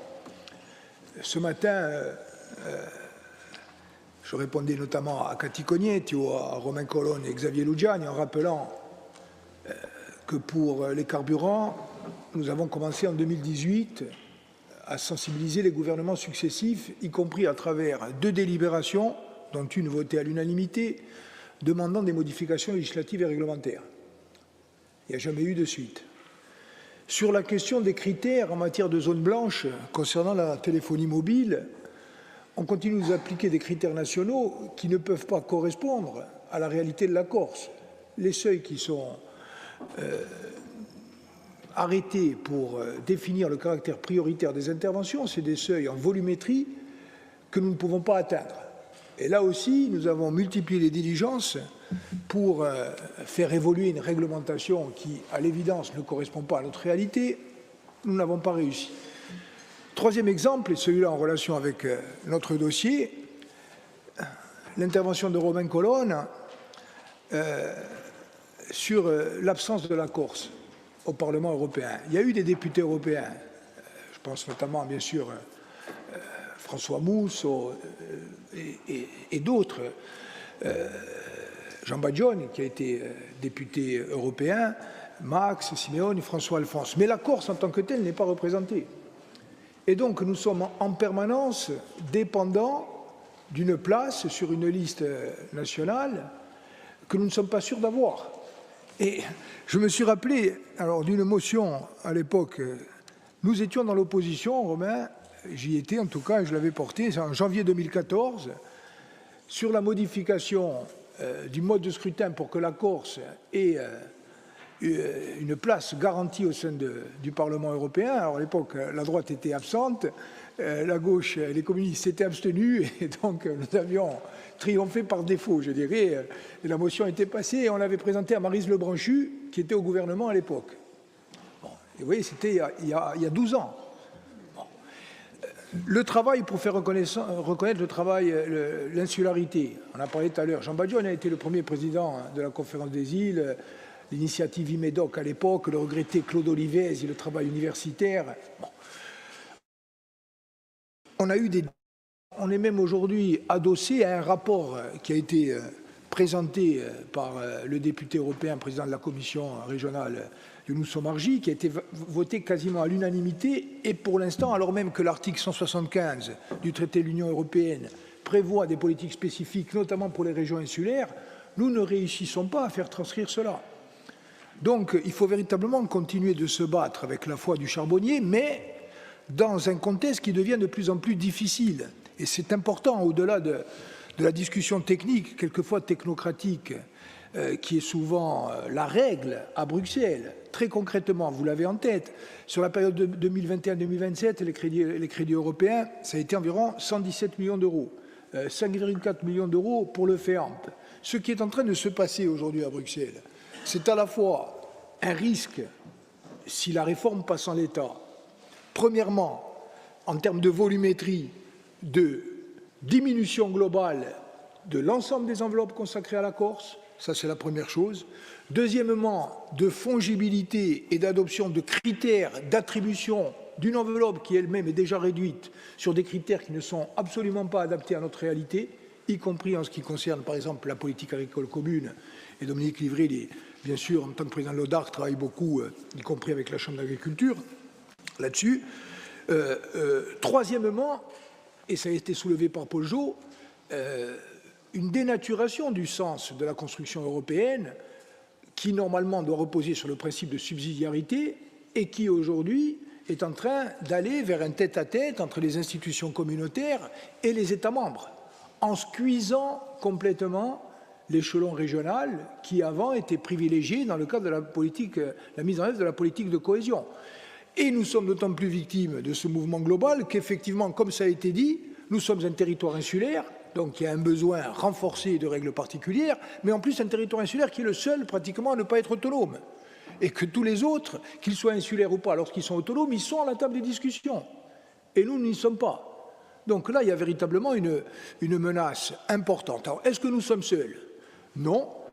Rappelez aussi que ce qui est en arrière-plan, c'est la réorientation du budget global de l'Union européenne, notamment pour financer l'effort de défense et pour financer la mise à niveau d'une Europe dont le tropisme et le barycentre se sont déplacés vers l'Est et vers le Nord. Et donc nous risquons d'être les grands oubliés de ce mouvement d'ensemble pour toutes les raisons que je viens d'évoquer. Est-ce qu'aujourd'hui nous sommes seuls? Non. D'abord, rappelez, par exemple, au niveau de Région de France, que ce soit sur la politique agricole commune ou que ce soit sur la politique de cohésion, il y a non seulement un consensus, mais une unanimité pour dire que nous ne voulons pas de la renationalisation des politiques européennes et que les échelons régionaux au plan global doivent rester des échelons décisionnels aussi bien dans la définition des politiques que de leur mise en œuvre. Lorsqu'on a été reçu la semaine dernière au Sénat par le président Gérard Larcher, j'ai participé à la délégation des présidents de régions ou de collectivités comme la nôtre, donc dans le cadre de Régions de France, et la position a été défendue unanimement. Il a été convenu qu'une délégation se rende à Bruxelles pour rencontrer la Commission européenne, qui a rendu sa copie, c'est vrai, mais qui a aujourd'hui de fortes pressions politiques pour revenir en arrière, y compris par des groupes importants du Parlement européen, quelquefois même pour des raisons différentes, mais en tout cas, il y a une large convergence pour dire ça ne va pas. Et donc, nous, il faut qu'à la fois, on continue d'occuper tous ces espaces, qu'on fasse, où on essaie de faire entendre la voix de la Corse, avec ses besoins singuliers, qu'on reste associé, comme nous le faisons avec la présidente de l'Assemblée de Corse, au niveau de Régions de France, y compris les régions ultrapériphériques, même si elles sont protégées par leur statut, et l'article 346 ont aujourd'hui un risque de remise en cause importante. Il faut qu'on continue au niveau de la CRPM et de la Commission des îles pour insister sur le besoin d'insularité. Et je crois aussi que le sens de l'histoire, mais également le sens de la défense optimisée des intérêts de la Corse, c'est d'aller vers un statut d'autonomie qui nous garantirait à la fois une plus forte prise en compte de nos besoins et spécificités et qui garantirait notre place à la table des discussions, même si notre poids économique et démographique fait que nous sommes nécessairement marginalisés et que nous avons intérêt à optimiser des solidarités plus larges. Je termine en anticipant un peu sur la consommation des crédits européens. Nous sommes aujourd'hui à 40% de la consommation globale de l'enveloppe jusqu'à 2027, donc autrement dit à peu près à mi-parcours, à une consommation de moitié des crédits qui nous avaient été alloués. Le dégagement d'office, 16 millions, Gilles, sous votre contrôle, c'est à la fin du mois de décembre 2025. Nous y sommes, nous devrions y être sans difficulté majeure, sous réserve des dernières certifications à obtenir. Nous avons un rendez-vous important avec le comité de programmation qui se tiendra le 10 décembre en présence de la représentante de la Commission européenne. Nous avons beaucoup travaillé au plan politique, au plan administratif. Je crois qu'on peut attendre sereinement ce rendez-vous. Normalement, il n'y a pas de risque de dégagement d'office et nous atteindrons les objectifs, même si les procédures de vérification et de certification sont de plus en plus sévères et qu'elles demandent à chaque étape, je dirais, une vigilance accrue pour ne pas risquer soit le dégagement d'office, soit le remboursement a posteriori. Toujours est-il qu'il est important, à mon avis, et je termine, que nous prenions la mesure du risque qui pèse aujourd'hui, que nous construisions une stratégie globale, que nous adossions aussi, ça a été dit par la présidente de l'Assemblée de Corse, à l'ensemble des acteurs insulaires, la Chambre d'agriculture, bien sûr, pour l'agriculture, les acteurs culturels, la pêche pour le FEAMP, etc. Et qu'on ait des solidarités, notamment dans le cas des régions de France, notamment dans le cas des régions autonomes, des régions insulaires, pour essayer de faire prendre en compte au mieux nos intérêts dans le cadre des arbitrages lourds et importants qui seront pris dans l'année à venir. Oui, merci Monsieur le Président. Merci à tous pour votre écoute et bien évidemment prête à travailler avec vous dans les semaines qui viennent. Voilà, merci. Donc c'était un rapport d'information, hein, bien sûr. Bien, alors nous allons passer, je me tourne vers le Conseil exécutif. Nous avons là plusieurs rapports qui relèvent de l'administration générale, mais qui concernent surtout les questions de choix de délégation de services publics comme mode de gestion pour plusieurs ports et aéroports. Donc, voilà, il y a 7 rapports au total, enfin 5, plus les statuts ensuite de l'établissement public CIC et les conventions d'objectifs aussi, mais ça c'est pour les 6. Voilà, donc je vais laisser le vice-président parce que j'ai un rendez-vous. Je vous rejoins tout à l'heure. Je me tourne vers l'exécutif. Donc, qui va présenter ces dossiers? Le président? D'accord, ok, très bien. Merci.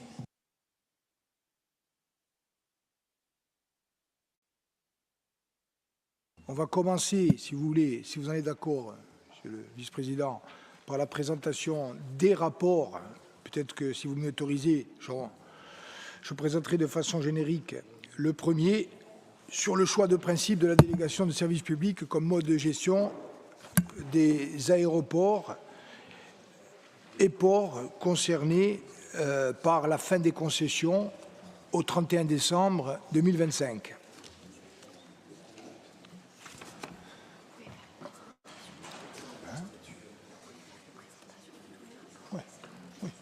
Mais j'attends l'autorisation. Vous avez la parole.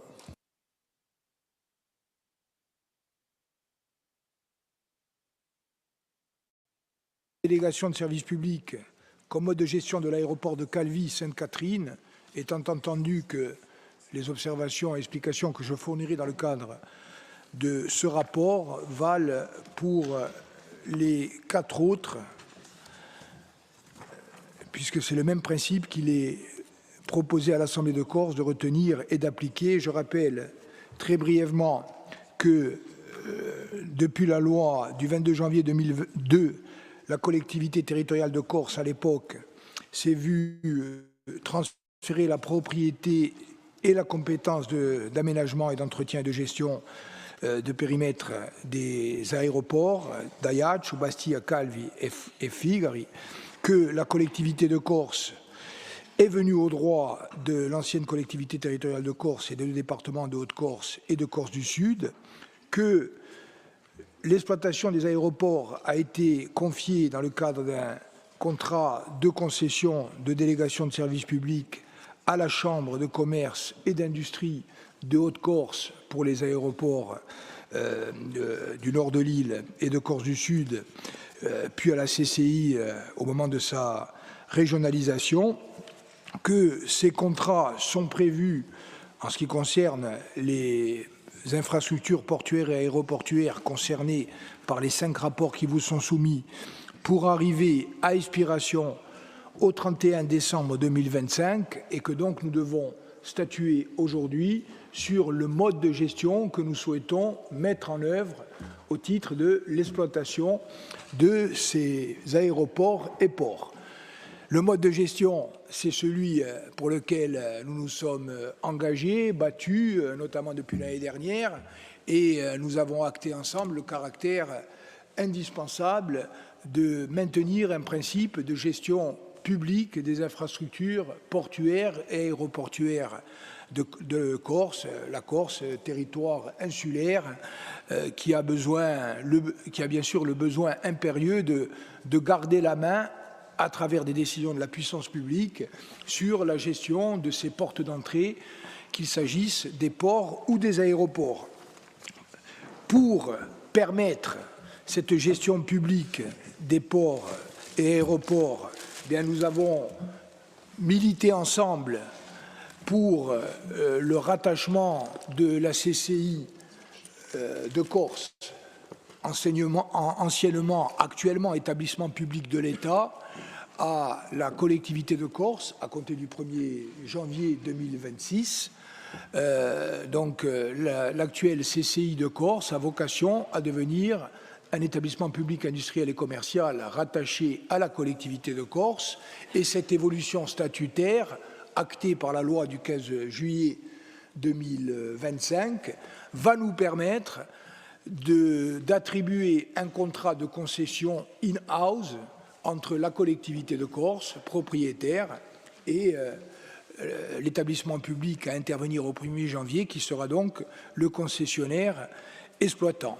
Pour que ce contrat de concession puisse intervenir, il faut que nous ayons acté que le mode de gestion des ports et aéroports concernés sera la délégation de services publics, et c'est ce que vous propose donc de faire le rapport numéro 02-340 ainsi que les autres de la même famille qui sont proposés concomitamment.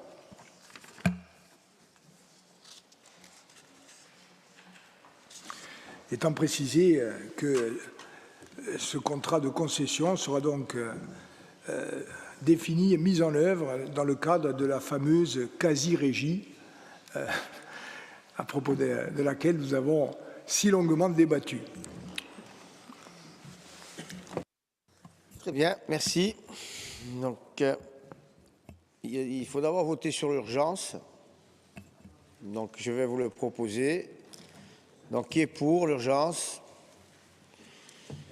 Qui est contre? Qui s'abstient? Qui ne participe pas? Donc, l'urgence est validée. Donc, il y a un rapport de la commission conjointe du développement économique et des finances. Donc, qui le lit? Avis favorable. En l'occurrence, il y a un avis favorable de la Commission des finances, avec pour la Commission des finances l'absence des groupes Sauf Youno et Corps in Front. Très bien. Excusez-moi, Président. Juste, le groupe Corps in Front était bien présent. En fait, il y a un problème de connexion. Cérène m'a envoyé un message un peu plus tard. Il n'y a pas de souci. C'est non-participation de Corps in Front, en fait. Vous voulez, je lis la CD-note ou pas Rapport. Très bien, donc on peut mettre à discussion. Est-ce qu'il y a des interventions?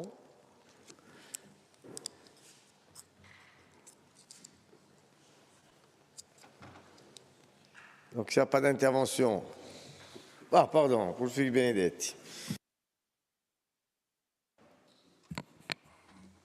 Moi, sur le fond, le document ne me pose pas de problème, mais sur la forme,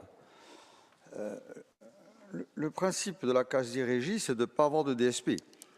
C'est deux notions qui sont antinomiques. La quasi-régie, c'est une régie directe. Elle n'est pas soumise à une notion de marché et de contractualisation. Elle est de fait. Je vous prends un exemple. Vous avez l'Office d'équipement hydraulique qui exploite, qui gère, qui fait du commerce avec des équipements structurants de la collectivité territoriale, qui sont valorisés à plusieurs centaines de millions d'euros en actifs immobilisés.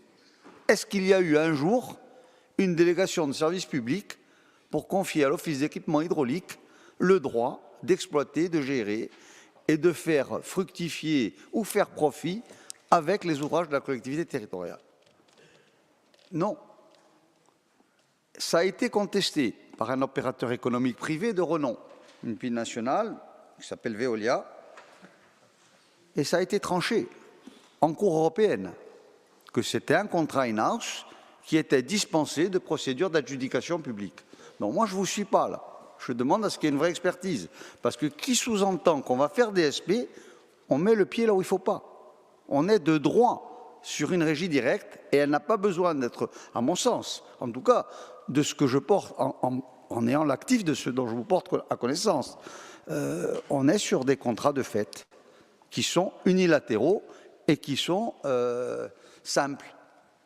Donc je pense que là, on se dit, DSP alors qu'on doit dire contrat de fait. D'autres interventions?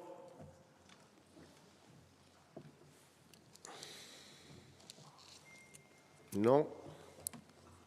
Donc l'exécutif. Une question pertinente qui a été posée en commission, qui a été posée au moment du passage des rapports, validation des rapports en conseil exécutif. L'explication qui nous a été donnée par nos conseils, explication convergente, validée également par les services juridiques de la collectivité de Corse, c'est qu'à partir du moment où nous sommes dans un exercice assez atypique de quasi-régie, avec la création d'un nouvel établissement public qui vient au droit d'un autre qui était en contrat de concession, le fait de sécuriser cette attribution de quasi-régie après avoir réaffirmé un principe de délégation de service public était le meilleur moyen pour éviter un contentieux. Très bien, merci. Donc, je vais mettre ce rapport aux voix et après je continue avec les autres puisque c'est la même chose, à moins que vous avez fait une présentation générale, hein, Monsieur le Président. Raison formelle, hein, il faut voter, bien sûr, non, je vote, chaque rapport séparément et je ferai une présentation uniquement théorique. Très bien. Donc, je vais mettre aux voix le rapport 340 en signalant le déport de Tony Poli, de Marie-Hélène Casanova-Servas et de Vanina Boromi, puisqu'elles sont présidentes et vice-présidentes d'Aircours. Et je pense que Muriel Lefagne aussi devrait se déporter en tant que vice-présidente d'Aircours.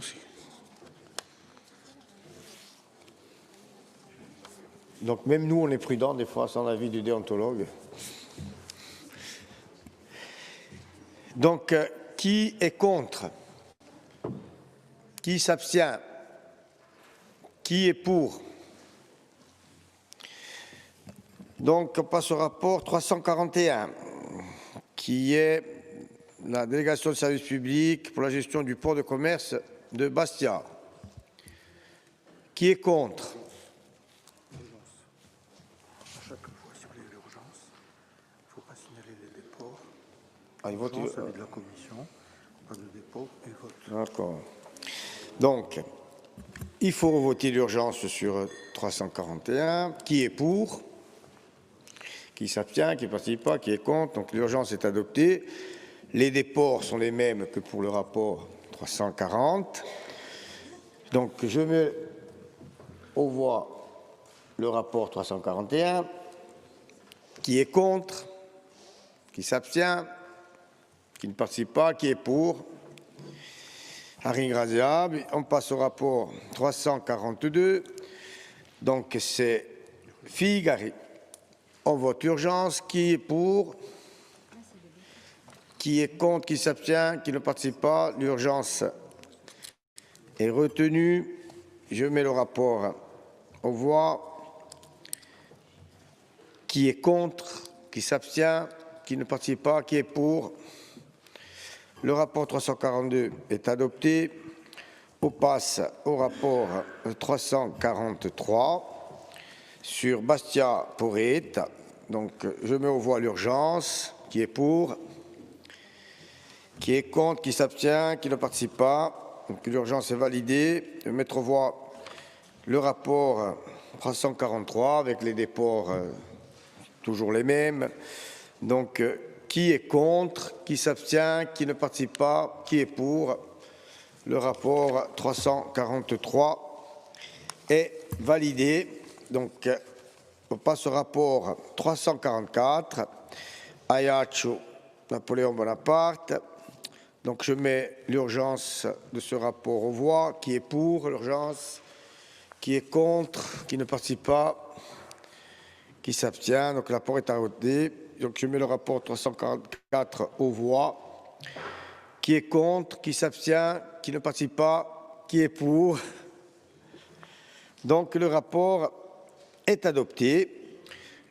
Tous les rapports donc, sur les DSP sont adoptés à l'unanimité. On peut passer au rapport 339 sur les statuts de l'établissement public. Monsieur le Président du Conseil exécutif, vous avez la parole. Oui, donc quelques mots d'explication d'abord sur le contexte général et ensuite explication due à l'Assemblée de Corse pour le délai d'urgence au visa duquel ce rapport est présenté, explication que j'ai tenu à fournir ce matin à la présidente de l'Assemblée de Corse et au président du groupe, mais que je voudrais réitérer par devant votre Assemblée, et c'est bien la moindre des choses. D'abord, dire que ce rapport et la proposition de statut faite à l'Assemblée de Corse reprend l'ensemble des délibérations à propos desquelles nous avons déjà débattu et statué, y compris à l'unanimité, et que donc nous sommes dans la continuité de ce que nous avions décidé ensemble, et dire aussi que nous sommes dans une procédure qui arrive désormais à sa toute phase finale, puisque le nouvel établissement public doit entrer en vigueur au 1er janvier 2026, donc dans à peine un peu plus d'un mois. Que le mois qui reste va quand même être très chargé, j'y reviendrai, mais que malheureusement, une fois encore dans ce dossier, il y a des impondérables de calendrier qui ne dépendent pas de l'Assemblée de Corse, mais qui viennent rendre les choses un petit peu moins fluides qu'elles n'auraient dû l'être. Pourquoi? Parce que vous rappelez que la hiérarchie des normes impose qu'il y ait une loi qui pose un principe de création et définit les grands principes du nouvel établissement public. Ça, c'est la loi du 15 juillet 2025. Que cette loi, elle doit être précisée par un décret du Premier ministre, un décret en Conseil d'État. Un décret en Conseil d'État, c'est un décret qui est pris par le Premier ministre après avis simple du Conseil d'État. Ce projet de décret doit être également soumis à avis simple de l'Assemblée de Corse. Il nous a été soumis à la rentrée au mois de septembre 2025 et nous avons délibéré le 3 octobre 2025. Vous vous rappelez, c'est lorsque nous avons eu nos débats, notamment sur est-ce que nous faisons partie du réseau placé sous l'autorité de CCI France ou est-ce que nous sommes une CCI sui generis qui est simplement dans une relation contractuelle avec CCI France comme le sont déjà les autres CCI rattachés à une collectivité territoriale. C'était plutôt notre avis. Donc on a rendu un avis à l'unanimité qu'on a envoyé au gouvernement et cet avis a été transmis par le gouvernement au Conseil d'État. Donc la procédure normale, ça aurait dû être d'avoir un avis du Conseil d'État et un projet de décret définitif du gouvernement qui nous permette de statuer, y compris en ayant les observations du gouvernement, puisque la hiérarchie, c'est la loi, le décret, la loi, le Parlement, le décret, le gouvernement et les statuts, l'Assemblée de Corse. Bon. Sauf que l'avis du Conseil d'État et donc le projet de décret définitif étaient normalement prévus pour le 15 octobre, ensuite pour le 30 octobre, enfin pour le 15 novembre. Et donc moi j'attendais, le Conseil exécutif attendait cet avis pour pouvoir le viser dans le rapport des projets de statut définitif. Sauf que l'avis au moment où on parle, et donc le projet de décret intégrant l'avis que doit nous transmettre le gouvernement, ne sont pas parus et ne nous ont pas été communiqués. Sauf que nous ne voulons pas attendre la dernière session de décembre pour valider les statuts du nouvel établissement public. Et ce, d'autant mieux que les salariés de la Chambre de commerce et d'industrie, 1100 personnes, suivent de près l'évolution de la procédure et ont besoin de savoir que l'Assemblée de Corse a validé les statuts. Donc c'est la raison pour laquelle, au visa de l'urgence, je vous ai saisi du rapport dont nous débattons maintenant, étant précisé que cette urgence, regrettable sur le principe, n'est pas dommageable, me semble-t-il, pour l'Assemblée de Corse, dans la mesure où les projets de statut qui vous sont soumis reprennent à l'identique les discussions que nous avions eues pour déboucher sur l'avis voté à l'unanimité que nous avons transmis au gouvernement. Dernier mot. Je ne pense pas que l'avis du Conseil d'État, qui est un avis simple, et le projet de décret du gouvernement doivent nous conduire à remettre en cause ce que nous pourrions être amenés à voter sous réserve de la décision de l'Assemblée aujourd'hui, quoi qu'il arrive. Pourquoi? Parce qu'en fait, il restait 2 points en discussion. Le premier point, c'est la répartition entre élus politiques et élus consulaires. Le Conseil d'État avait, dans son premier avis, émis une préférence pour une représentation quasi égalitaire entre les élus politiques et les élus consulaires. Nous avons considéré à l'unanimité, avec d'ailleurs l'accord et le soutien de la CCI, qu'il était normal que les élus politiques soient plus représentés que les élus consulaires, et ce d'autant mieux que cette condition est la condition sine qua non du contrôle analogue. Parce que le fameux contrôle analogue qui nous permet d'aller vers une attribution in-house, sans passer par l'appel à concurrence. Si demain on est à égalité avec des élus consulaires, nous n'avons plus les éléments du contrôle analogue, puisque le contrôle analogue, je vous le rappelle, c'est une relation entre la collectivité de Corse et le nouvel établissement public qui permet à la collectivité de Corse d'avoir sur l'établissement public la même maîtrise et la même autorité qu'elle a sur ses propres services. Donc il est normal que la collectivité de Corse, conseil exécutif et assemblée, ait la garantie d'une majorité large en termes de représentation de sièges. Sur cette analyse qui nous a conduit à proposer une clé de répartition 60-40, le gouvernement est d'accord. Il me l'a confirmé oralement et par écrit.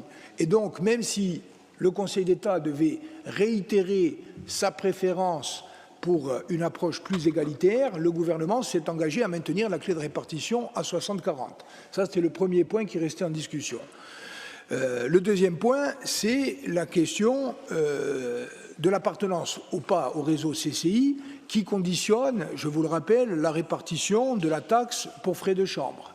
La taxe pour frais de chambre, elle est prélevée au plan local sur les entreprises, produit environ 1,5 million, et elle est mutualisée au niveau national, et à travers une péréquation, la CCI de Corse percevait environ un peu moins de 4 millions d'euros.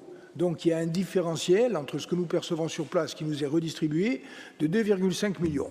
Donc nous disions au gouvernement, à partir du moment où il nous semble que la loi n'a pas souhaité nous intégrer dans le réseau de CCI France au sens de la CCI France qui peut donner des instructions au nouvel établissement public de Corse, nous devons avoir un mécanisme de reversement de la taxe qui est un mécanisme propre. Et c'est la raison pour laquelle nous avions proposé une modification législative.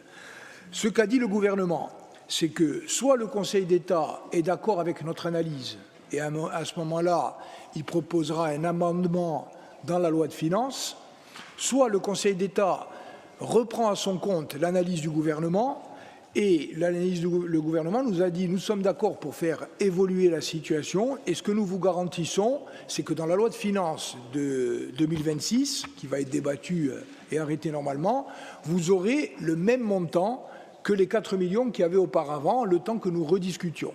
Donc dans tous les cas, nous sommes garantis d'un point de vue budgétaire pour l'exercice à venir, avec aussi le principe d'une discussion. Donc en l'état de ces éléments, je pense que l'Assemblée de Corse peut valablement délibérer sur le projet de statut qui vous est soumis et qui reprend les principes et l'organisation du fonctionnement de l'établissement public dont nous étions convenus ensemble à l'unanimité lors de la session du 3 octobre 2025. Ringraziavi. Donc, il y a l'avis de la commission conjointe. Alors, avis favorable de la commission, avec pour la commission des finances, la non-participation de Corinne Front et l'absence de groupe sauf Youno.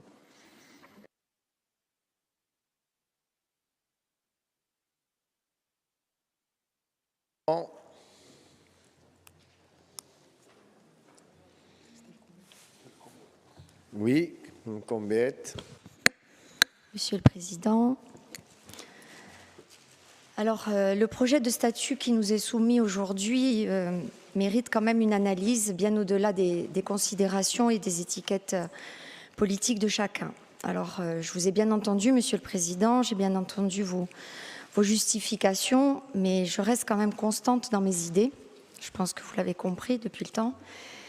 Et je soulève une nouvelle fois de sérieuses interrogations quant à l'équilibre des pouvoirs et au respect des principes fondamentaux de gouvernance démocratique des établissements publics. Il n'est plus question aujourd'hui de refaire le débat qui a présidé à l'adoption de la loi, créant donc ce nouvel établissement public, le 10e de notre collectivité. Alors rien que ce chiffre mériterait que nous réfléchissions quand même ensemble à la gouvernance de notre institution qui multiplie ses opérateurs. Je fais la remarque et j'imagine peut-être qu'avant la fin de cette mandature, nous reparlerons et nous travaillerons sur ce sujet. Alors je vais passer aussi sur la transmission très tardive de ce rapport, même si vous en avez donné votre explication. Et un rapport qui nous a été soumis comme s'il n'était qu'un rapport technique. Or, des statuts qui guident le fonctionnement d'une institution sont tous sauf techniques. Alors, en fait, gentiment, vous nous avez dit que c'était la faute de l'État. Alors, oui et non. Mais bon, passons. Je pense que vous aurez compris. J'ai suffisamment insisté sur vos délais de réflexion et ou de prise de décision, ou même sur votre incapacité d'anticipation sur un sujet aussi important et impactant que celui que nous traitons en ce moment. Alors, 3 points nous interrogent. La première, c'est la concentration du pouvoir. L'article 7.1 des statuts confère au président du Conseil exécutif une quadruple casquette. Président de droit de l'EPCI-CDC, représentant légal de l'établissement, organe exécutif et ordonnateur du budget. Cette concentration pose une question de principe. Comment le président peut-il être à la fois celui qui contrôle, autorité de tutelle, et celui qui exécute ? Cette confusion des rôles contrevient au principe fondamental de séparation des fonctions du droit public français et invite à envisager des risques sérieux. L'article 9.1 confie au Conseil exécutif la désignation du directeur général sur proposition du président. Cette modalité, couplée aux vastes prérogatives de l'article 9.3, place l'ensemble des services sous le contrôle indirect mais effectif de l'exécutif.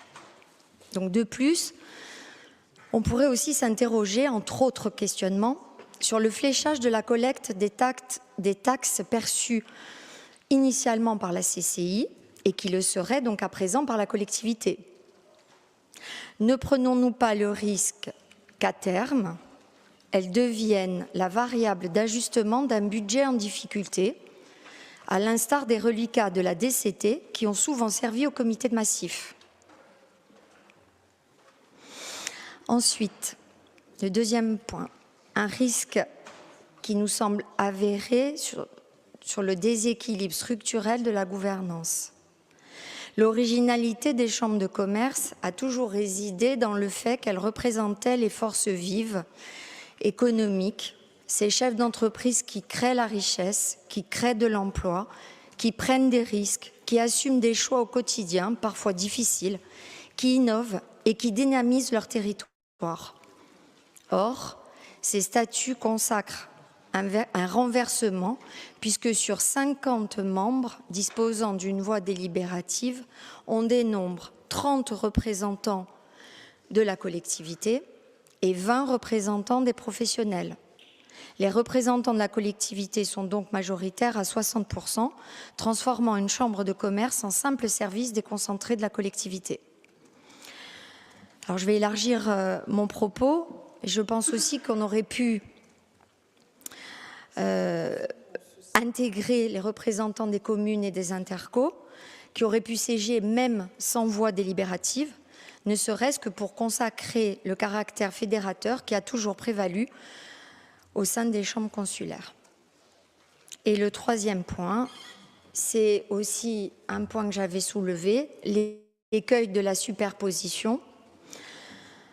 Alors que l'on évoque un millefeuille administratif pesant sur les charges de l'État, la Corse, hélas, n'évite pas cet écueil. Comment ne pas s'interroger aussi sur la superposition des compétences entre ce nouvel établissement public et d'autres existants, comme l'ADEC, voire l'ATC, puisque les alinéas 2 et 3 de l'article 2 précisent que cet établissement public du commerce et de l'industrie a pour conséquence, je cite, les missions d'appui, d'accompagnement, de mise en relation et de conseil auprès des créateurs et des repreneurs d'entreprises et auprès des entreprises. Une mission d'appui et de conseil pour le développement international des entreprises et l'exportation de leur production. Vous m'expliquerez donc comment vont s'articuler ces compétences avec celles de notre agence de développement, d'autant que désormais, il s'agit de 2 établissements publics de notre collectivité. Que dire aussi de l'articulation entre ces missions et celles de l'Office des transports et la direction de la formation professionnelle, comme je viens de le dire. Alors, Monsieur le Président, nous ne contestons pas la légitimité de la collectivité de Corse à exercer la tutelle d'un établissement désormais stratégique pour la Corse. Et nous ne contestons pas non plus la nécessité d'une évolution du modèle consulaire, tant les infrastructures qui gèrent actuellement la Chambre de commerce sont stratégiques pour notre île. Mais Monsieur le Président, nous voterons ce rapport. Mais au-delà des clivages politiques, c'est une question de bonne gouvernance publique et nous le disons une nouvelle fois. Ici, la concentration excessive des pouvoirs génère de l'inefficacité, des conflits d'intérêts et des risques de contentieux. Je vous remercie. Merci. Est-ce qu'il y a d'autres interventions?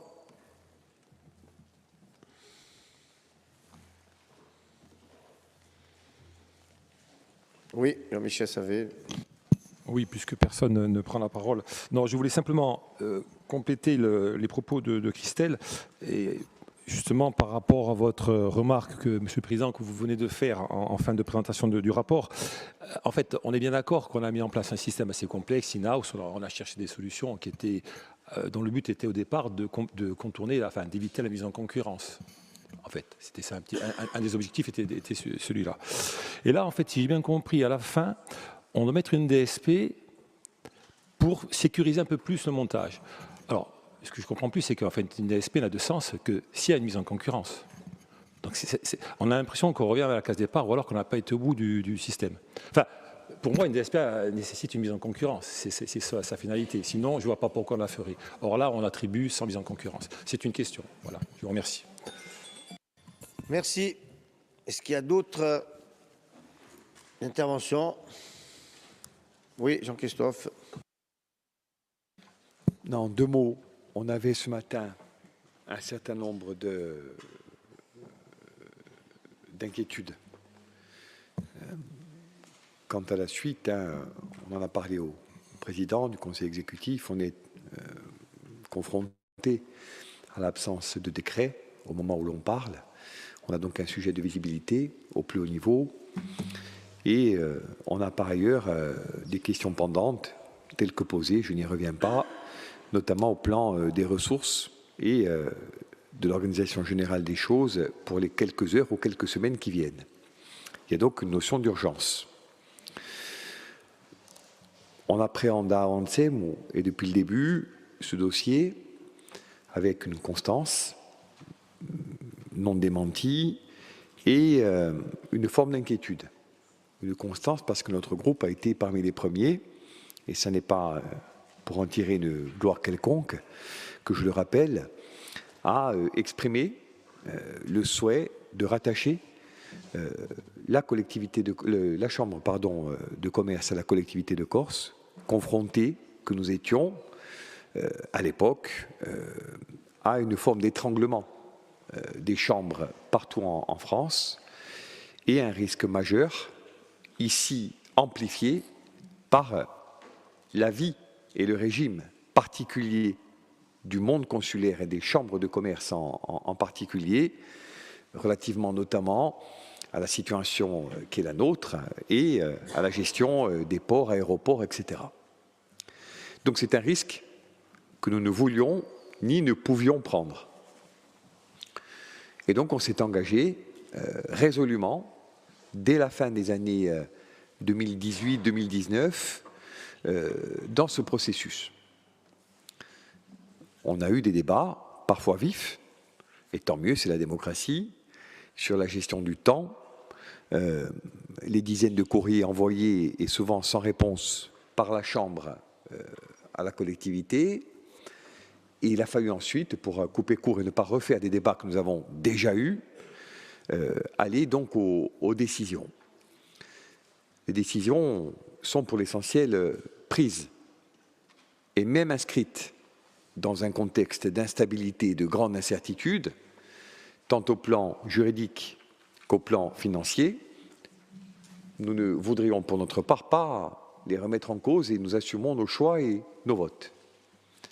Ceci étant posé, nous partageons une très grande partie des craintes qui ont pu être exprimées et que pour notre compte, nous limiterons à ce stade du débat à deux choses. On en a un peu parlé, Président, en conférence ce matin. On s'engage dans une espèce de saut sans parachute ni filet, mais qui ne vous est pas imputable. Vos interlocuteurs à Paris vous disent, nous disent, que l'on peut aujourd'hui continuer dans la voie engagée, pourvoir, entre guillemets, les instances, valider les délibérations et continuer ainsi. Bon. On sait tous, et ça a été pointé, dans quel moment politique nous nous situons à Paris, je le redis, conjugué au moment politique un peu particulier que nous traversons en Corse, pour, je dirais, répondre à une exigence de vérité qui, je le crois, est partagée très largement, pointer la difficulté dont je redis qu'elle est, pour cet aspect-là, une difficulté partagée et qu'en notre qualité de groupe d'opposition, nous n'imputons pas à la majorité territoriale. On sait ce qui se trame ou pas, on sait le moment politique et l'on dit, attention, les décisions prises doivent être sécurisées et rien, l'honnêteté commande de le rappeler, rien au moment où nous parlons, sauf les dires et propos qui ont pu être tenus par ailleurs, ne permet de l'affirmer totalement. Deux, et je terminerai par ça, rejoignant en cela Christelle ou d'autres, il y a la question centrale des ressources, on en a un peu parlé au sein du groupe, et effectivement, nous ne voudrions pas, au début d'un cycle économique de crise, après on peut en parler, Monsieur le Président de la DEC, vous tous, et même si ce n'est pas le débat, mais c'est un peu lié, en quelques secondes, quelques minutes, en dire un mot, on ne peut pas déconnecter le débat du moment de la conjoncture. D'aucuns diront, la saison touristique n'a pas été si mauvaise, l'économie n'est pas aussi mal en point qu'on veut bien le dire. Bon, les indicateurs qui nous reviennent, et qui encore une fois, au moment où nous parlons d'autonomie, ne vous sont pas totalement imputables, ils viennent décrire une situation qui n'est pas au beau fixe. En témoigne le taux de sinistralité des entreprises auprès des juridictions commerciales et un certain nombre d'autres indicateurs de toute nature. Donc, on ne va pas débattre de ça, mais simplement dire que dans une petite société, il y a un écosystème extraordinairement contraint. Faire passer la Chambre, qui était un peu le pivot du modèle, d'une situation à une autre sur un pas de temps aussi court, ça nous oblige collectivement à construire un système de garantie. Et notamment qu'au plan des ressources, nous puissions sécuriser la trajectoire sans qu'elle soit soumise à la veille du débat d'orientation budgétaire de notre collectivité, aux aléas financiers que la maison mère connaît et s'apprête à traverser encore davantage. Nous, on a validé, on va continuer à voter pour le monde consulaire, pour la Chambre de commerce, pour l'économie corse. Mais, et je terminerai par là, on regrette, et en cela on affiche également la plus grande constance, même si nous allons être appelés à la valider, cette gouvernance qui voit notre Assemblée majoritairement prendre le pas sur la représentation socio-professionnelle. Nous, on est partisans des DSP, on est partisans des OSP, à plus forte raison dans une économie insulaire, partisans de services publics forts, partisans de ports-aéroports demeurant propriété de la collectivité de Corse. Donc, il ne faut pas me faire dire ou nous faire dire ce que nous ne disons pas. Ce n'est pas une approche ultralibérale qui consisterait à tout jeter au vent et à attendre des jours meilleurs en s'en remettant à la main invisible. Ce n'est pas ça du tout. Et je crois d'ailleurs qu'en posant ce cadre-là, on pose un cadre qui est protecteur, même si l'évolution européenne, au plan du droit et de la jurisprudence, peuvent nous conduire à quelques inquiétudes, mais ce n'est pas le débat du jour. Le débat du jour, c'est en gros, dans cet univers qui est déjà codifié, dans lequel nous sommes propriétaires et gestionnaires de nos infrastructures portuaires et aéroportuaires, dans lequel nous sommes actionnaires majoritaires de la compagnie principalement délégataire, je parle de l'aérien, dans lequel nous avons une DSP et des OSP fortes, nous disons que la racine financière qui a permis à l'ancien monde, qui avait bien des vertus, de continuer, ne doit pas être supprimée ou dégradée sur l'autel des difficultés que nous rencontrons.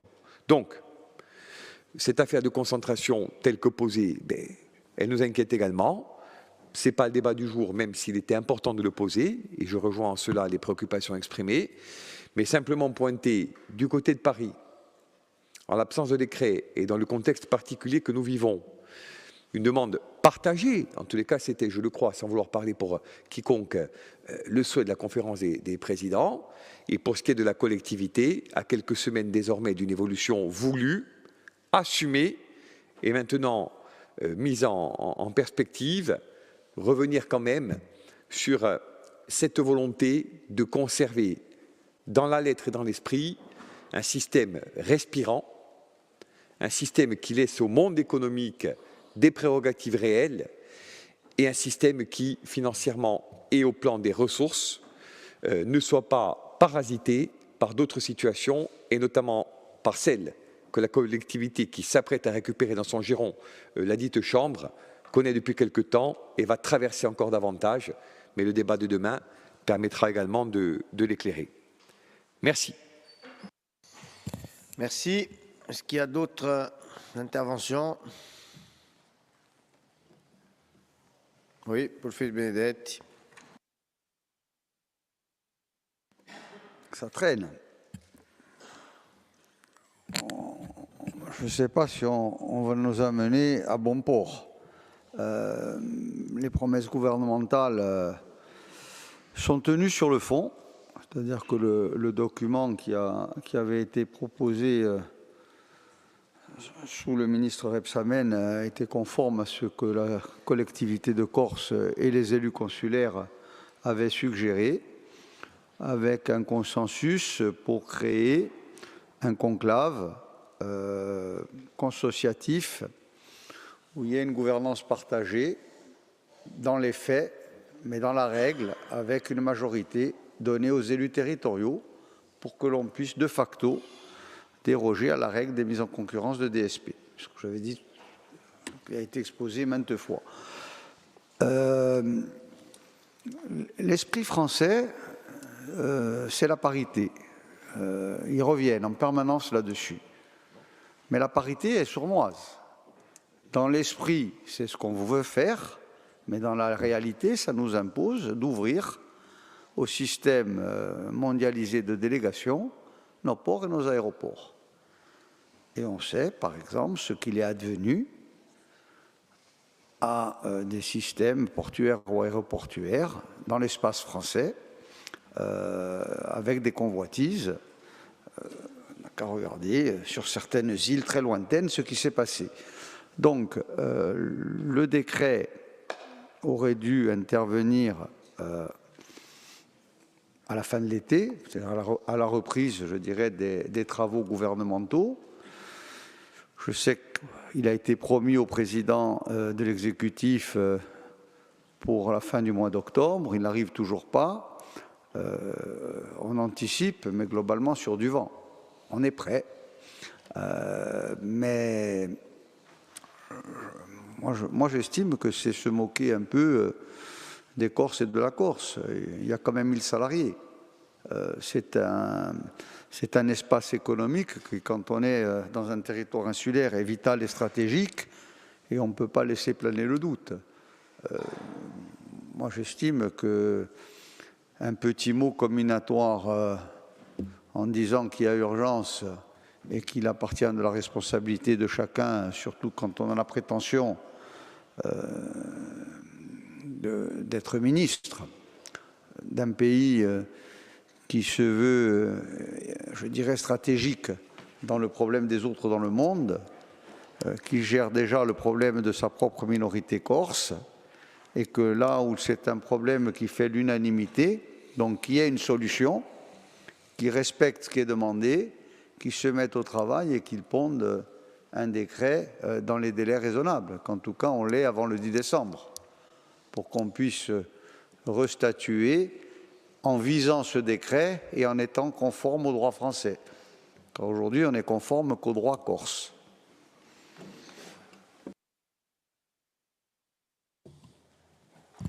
Merci.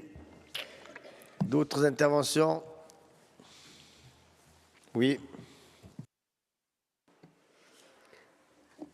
2 mots, puisque c'est un dossier qui, sur le fond, a fait l'objet de nombreux débats ici. Et effectivement, ça a été dit avant moi, on a chacun, les uns et les autres, pointé les retards qui ont été pris, les retards importants qui ont été pris au démarrage et dans la préfiguration de ce que va devenir l'outil stratégique, l'outil pivot, chambre de commerce, maintenant établissement public de commerce et d'industrie de Corse. Il y a beaucoup de choses qui, dans la gouvernance, qui, dans les modes de gestion, auraient pu être anticipées. Mais ça, disons que maintenant, c'est derrière nous, ou en tout cas pratiquement derrière nous. Nous avons tous, bien sûr, suivi, et nous suivrons, je suivrai pour ma part encore une fois aujourd'hui, bien évidemment, et je voterai ce rapport parce qu'il est conforme aux principes que nous avons adoptés ensemble et qui ont fait que tous, nous nous y sommes retrouvés, celui de la préservation de la maîtrise publique des infrastructures portuaires et aéroportuaires et de la pérennité d'un outil pivot dans le monde économique corse et aujourd'hui qui est amené à se transformer. En revanche, et j'irai très vite, effectivement des interrogations demeurent. Ceux de la mise en œuvre effective réelle d'une gouvernance efficiente, ceux budgétaires à l'aune des instabilités, à l'aune également du débat d'orientation budgétaire que nous aurons demain, des incertitudes qui sont les nôtres, celles de cette collectivité, mais aussi à d'autres niveaux, notamment celui français. Et j'en viens à conclure là aussi une autre incertitude importante. Effectivement, aujourd'hui, si l'on comprend bien évidemment la volonté du Conseil exécutif et si l'on entend la logique qui nous a été présentée, et comme je vous l'ai dit, je voterai, mais effectivement, on a le sentiment quand même d'être un peu en suspens par rapport à la prise réelle, à l'effectivité de ce décret, de ce qu'il en sera réellement, parce que a me mi piace dire le cose scritte, et quand celui-ci interviendra pour ne pas risquer de nous plonger dans dans une temporalité qui pourrait susciter des inquiétudes. Donc effectivement, nous espérons que rapidement, et cette Assemblée aujourd'hui, cet après-midi, c'en est fait l'écho avec le Conseil exécutif. Nous espérons que rapidement, on pourra y voir clair et on pourra revenir, vous pourrez revenir devant cette Assemblée avec quelque chose de plus concret qui nous viendra de l'autre côté de la mer, sachant que, pour ma part, la confiance reste très limitée. Merci. Oui, monsieur Libourg. Merci, Monsieur le Vice-président, Monsieur le Président du Conseil exécutif, chers collègues. Rapidement, simplement, au seuil de mon propos, mes premiers mots et les mots du groupe FAPO iront d'abord à destination des 1100 agents des CCI qui, par l'approbation, je l'espère, de ces statuts, seront rassurés. Leur dire une fois encore, une fois de plus, leur affirmer notre indéfectible soutien que nous avons affiché au fil des discussions, parfois en étant accompagnés dans cet hémicycle, parfois un petit peu isolés, mais en tout cas nous avons gardé le cap et la constance. Vous dire aussi que le décret que nous attendons tous ne viendra pas, je dirais, donner gain de cause ou une victoire au président exécutif ou à notre majorité, mais bien affirmer le respect de l'institution qu'est la CCI. Aujourd'hui, ce décret doit être aujourd'hui effectif pour ces 1100 salariés et pour ce que représente la CCI sur notre territoire. Vous dire aussi, et pour positionner les débats, qu'il n'a jamais été question, au niveau de notre majorité, le président exécutif, de vouloir absorber ou avoir une mainmise sur la CCI. Ces discussions sont le fruit aussi de l'évolution réglementaire et législative qui a été celle qui a été sur le territoire et qui aujourd'hui a donné une obligation, celle de créer un nouveau modèle. Je vous rappelle aussi que ce dossier, même si, lorsque j'écoute certains propos, on pourrait avoir l'impression qu'il a été mené d'une manière hégémonique ou à visée hégémonique, il a été fait dans le consensus, dans la collégialité, et que, à ce sujet, je salue le président Domige, son DGS, Philippe Albertini, les directrices et directeurs des CCI, mais aussi les représentants des personnels qui ont été consultés pour arriver à ce résultat-là. Ce n'est pas le fruit d'une lubie ou d'une volonté farouche d'une majorité ou du président exécutif d'avoir encore plus de pouvoir. Et lorsqu'on parle effectivement de concentration de pouvoir, je l'ai déjà dit, je le réaffirme, ce n'est pas la concentration d'un pouvoir vers une personne, même si on voudrait bien le dire et le faire croire, mais c'est bien notre Assemblée, la collectivité de Corse, qui se voit aujourd'hui dotée d'un nouvel outil. Alors, charge à nous aujourd'hui, en responsabilité, de faire fonctionner cet outil, de ne pas le dénaturer, et charge aux futures plateformes majoritaires ou qui aimeraient être majoritaires dans le futur, de le faire fonctionner à leur tour. Il n'y a pas de souci là-dessus, il n'y a pas de discussion.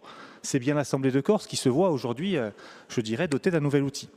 Sur cet outil-là, effectivement, on peut s'interroger, ou tout du moins, on devra aussi articuler ce nouvel outil avec les autres établissements publics. C'est vrai que quand on parle CCI, on a tendance à réduire le débat sur les ports et les aéroports, mais il y a tellement de choses derrière. L'entrepreneuriat, l'aide aux entreprises, la formation, qui sont déclinées dans les statuts. On aura aussi en charge et le devoir de faire fonctionner tout ça.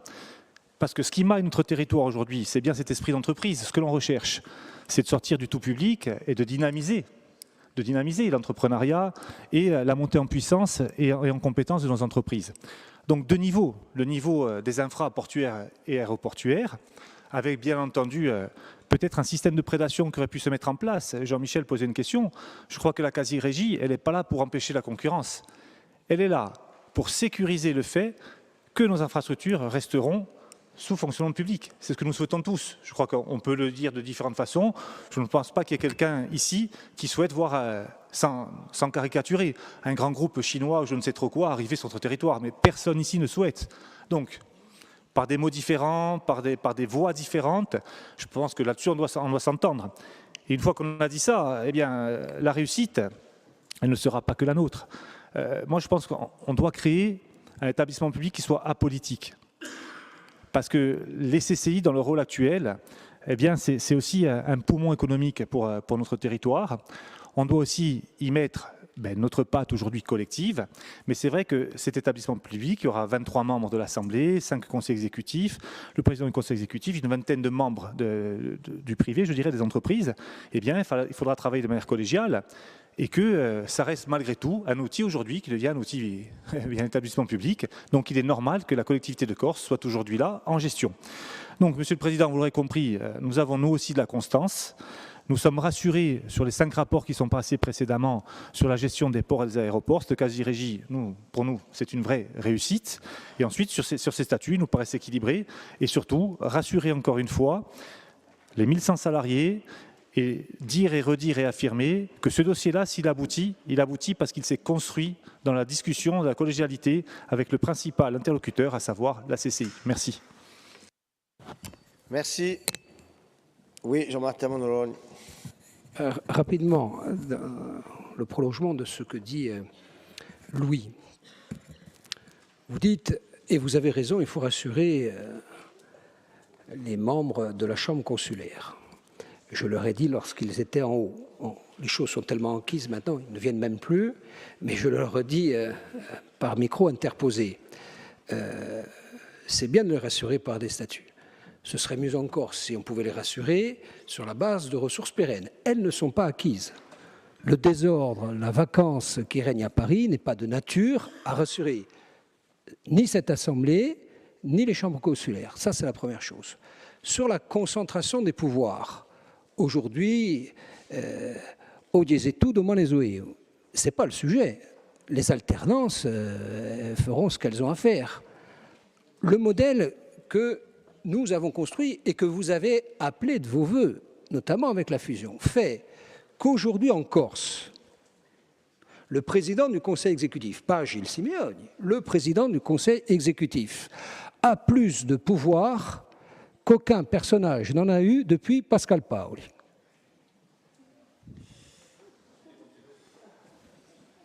Le président du conseil exécutif concentre plus de pouvoir que personne n'en a jamais eu depuis Pascal Paoli. Vient par le jeu des évolutions institutionnelles qui ont conduit la CCI à trouver une solution. Du reste, quelle solution existait-il autre que celle-ci? Il n'en existait pas. Bien, mais mécaniquement, on concentre de nouveau ses pouvoirs. Ça, c'est la deuxième chose que je voulais dire. La troisième chose, c'est que il ne faut pas toujours se déresponsabiliser. Bon, je vois bien que le calendrier il est ce qu'il est. En effet, si on avait pris 6 mois d'avance, on ne serait peut-être pas là, à Strinteuzac. Mais il reste 2 soucis aujourd'hui qui doivent être levés pour, comme vous dites, rassurer les agents. Le premier, on évoquait ses ressources. Le deuxième, c'est le qui fait quoi. Vous avez des agents de l'ADEC qui se demandent comment ils vont pouvoir cohabiter avec ce qui est le cœur de métier, c'est-à-dire l'activité économique de la Chambre de commerce. Vous avez, dans le monde de la formation, confère l'inauguration en grande pompe qui s'est passée hier soir, qui s'interroge sur la façon dont les choses vont pouvoir cohabiter. Donc, sur ces sujets-là, on n'est pas dépendant d'un calendrier de l'État. On n'est pas dépendant de la guerre en Ukraine. On n'est pas dépendant de ce que va faire ou pas l'Europe. Je pense que sur ce sujet-là, il est urgent, pas seulement pour assurer le travail en bonne intelligence, que les uns et les autres s'accordent sur la répartition des charges, la répartition des missions. Et oui, il faut rassurer ceux qui arrivent dans la maison, mais il faut aussi rassurer ceux qui sont déjà dans la maison. Et ce faisant, on touche pratiquement toutes les excroissances de la collectivité, pas seulement la Chambre de commerce. Merci. D'autres interventions? Non. Monsieur le Président, vous pouvez répondre.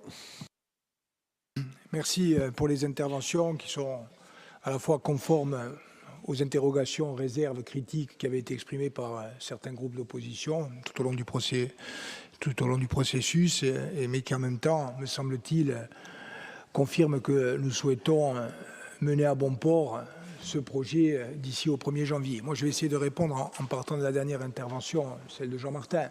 que je partage sur sa philosophie, à l'évidence. Nous sommes confrontés à la nécessité de faire évoluer, quelquefois de façon radicale, notre modèle global et des structures et institutions qui, pour certaines d'entre elles, se sont construites il y a 20, 30 ou 40 ans, y compris dans le domaine des infrastructures, des ports, des aéroports, de l'aérien, je pense à Air Corsica, etc. Et nous devons le faire dans un contexte qui est aussi un contexte d'incertitude, de contraintes budgétaires, de crise économique et sociale, de crise sociétale. Donc c'est un chantier qui est considérable. Et nous devons essayer, chaque fois que possible, de réfléchir ensemble et de trouver des points d'équilibre qui vont naturellement nous faire converger. Moi, je pense que tout le monde, ici, dans cette Assemblée, et même celles et ceux qui ne sont pas représentés, pour la plupart d'entre eux en tout cas, nous sommes tous attachés à la respiration démocratique de nos institutions, à la nécessité de la représentation équilibrée du monde économique, au paritarisme quelquefois, à chaque fois qu'il est possible, à un fonctionnement institutionnel avec des systèmes de poids et contrepoids, ce que les anglo-saxons appellent checks and balances, poids et contrepoids. Il faut que le pouvoir arrête le pouvoir. Et ce qui se passe aujourd'hui, y compris par des effets mécaniques qui nous dépassent, celui de la CCI, contribue à une concentration des pouvoirs qui n'est pas, en son principe, quelque chose de sain. Et donc moi, je suis tout à fait d'accord avec cette discussion. Mais donc, il faut hiérarchiser les priorités aussi. Et pour revenir à notre dossier, la première des priorités, c'est que les inconvénients que vous avez pointés, qui existent, ils doivent être réinterrogés à l'aune des enjeux premiers. Si nous n'avions pas fait ce choix, quel était l'autre choix? Moi, je vous le rappelle, c'est un double mouvement. Premièrement, la plupart des CCI de France vont disparaître. C'est l'évolution depuis 2015. Et je dirais que les CCI construites sur le modèle et dimensionnées comme celle de la CCI de Corse vont être les premières à disparaître. Et avant même la question des ports et aéroports, à l'époque, ce qui conduit, me semble-t-il, le président Domigi, son bureau et l'ensemble des élus consulaires, mais également les syndicats de salariés, à réfléchir, c'est qu'il se dit, si cette évolution continue, et si nous la subissons, nous allons disparaître, premièrement. Et deuxièmement, la situation, elle est simple au plan des ports et aéroports aussi. C'est-à-dire où on accepte une mise en concurrence qui ouvre la porte à l'arrivée de grands groupes internationaux qui décideront, pour l'essentiel, de ce que doit être notre politique stratégique en matière de gestion des ports et aéroports, c'est-à-dire qu'ils ont un verrou mortel sur tous nos choix économiques et sociaux, où on trouve une façon de permettre à la CCI, concessionnaire historique, qui a fait la preuve de son savoir-faire, de continuer à exploiter. Et cette poursuite de l'exploitation, c'est le in-house. Je réponds Jean-Michel, je pense que je n'ai pas été suffisamment clair. Oui, il faut une délégation de service public parce que nous allons choisir une exploitation qui est de la quasi-régie. On n'est pas dans la régie. Et donc, on peut avoir demain des tiers qui viennent contester le contrat de concession in-house en application de la quasi-régie qu'on va passer. Et lorsqu'on va évaluer la légalité de ce contrat, on va regarder quoi? On va regarder si la collectivité de Corse exerce un contrôle analogue à ses propres services qui permet la quasi-régie. Et là, je réponds à Christelle. Le fait qu'aujourd'hui, il y ait une concentration des pouvoirs, c'est-à-dire que, par exemple, ce soit le président du Conseil exécutif. D'abord, je rappelle cet amendement. Au début, il y avait le président du Conseil exécutif ou un membre du Conseil exécutif. C'est la CCI qui a suggéré la modification dans la mesure où il y a eu un cheminement constant et que, en gros, au-delà des institutions, etc., il y a entre nous un contrat moral et politique qui n'exclut pas les désaccords, mais qui fait que nous avons convergé sur l'essentiel. Mais ce que je veux dire, c'est que si vous n'avez pas la clé de répartition que nous défendons. Vous n'avez plus le contrat de quasi-régie, vous n'avez plus le contrôle analogue. Et on revient au départ, on est obligé de soumettre à la concurrence. Le fait que le président du futur établissement public soit l'ordonnateur, ce n'est pas les statuts. Les statuts ne font que reprendre le principe posé par la loi et formalisé par le décret. Ce n'est pas le président du conseil exécutif qui a choisi ça. Et c'est le code du commerce dans ses dispositions générales.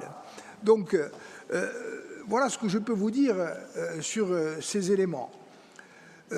Pour le reste, on n'est pas dans, me semble-t-il, une procédure sans filet. Les statuts que nous vous proposons reprennent ce que nous avons dit et ce qui, à notre sens, doit être contenu dans le décret. Et de le voter aujourd'hui rappellera au gouvernement aussi, me semble-t-il, sans que nous puissions le contraindre, l'obligation morale qui est la sienne de nous permettre d'atterrir dans de bonnes conditions, c'est le cas de le dire, quelles que soient les contraintes au plan français, des contraintes que je ne méconnais absolument pas. Mais en sortant aujourd'hui avec un vote, je l'espère à l'unanimité, de l'Assemblée de Corse, on envoie un message fort aux salariés, à la CCI.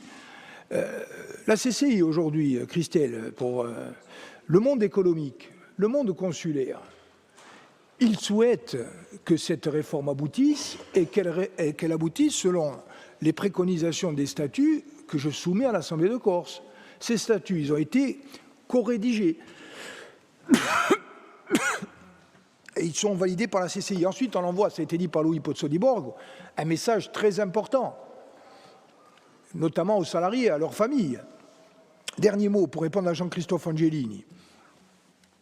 La question budgétaire, il ne faut pas confondre l'exploitation des concessions et les activités des CCI dans le cadre de l'appui, le conseil aux entreprises, etc.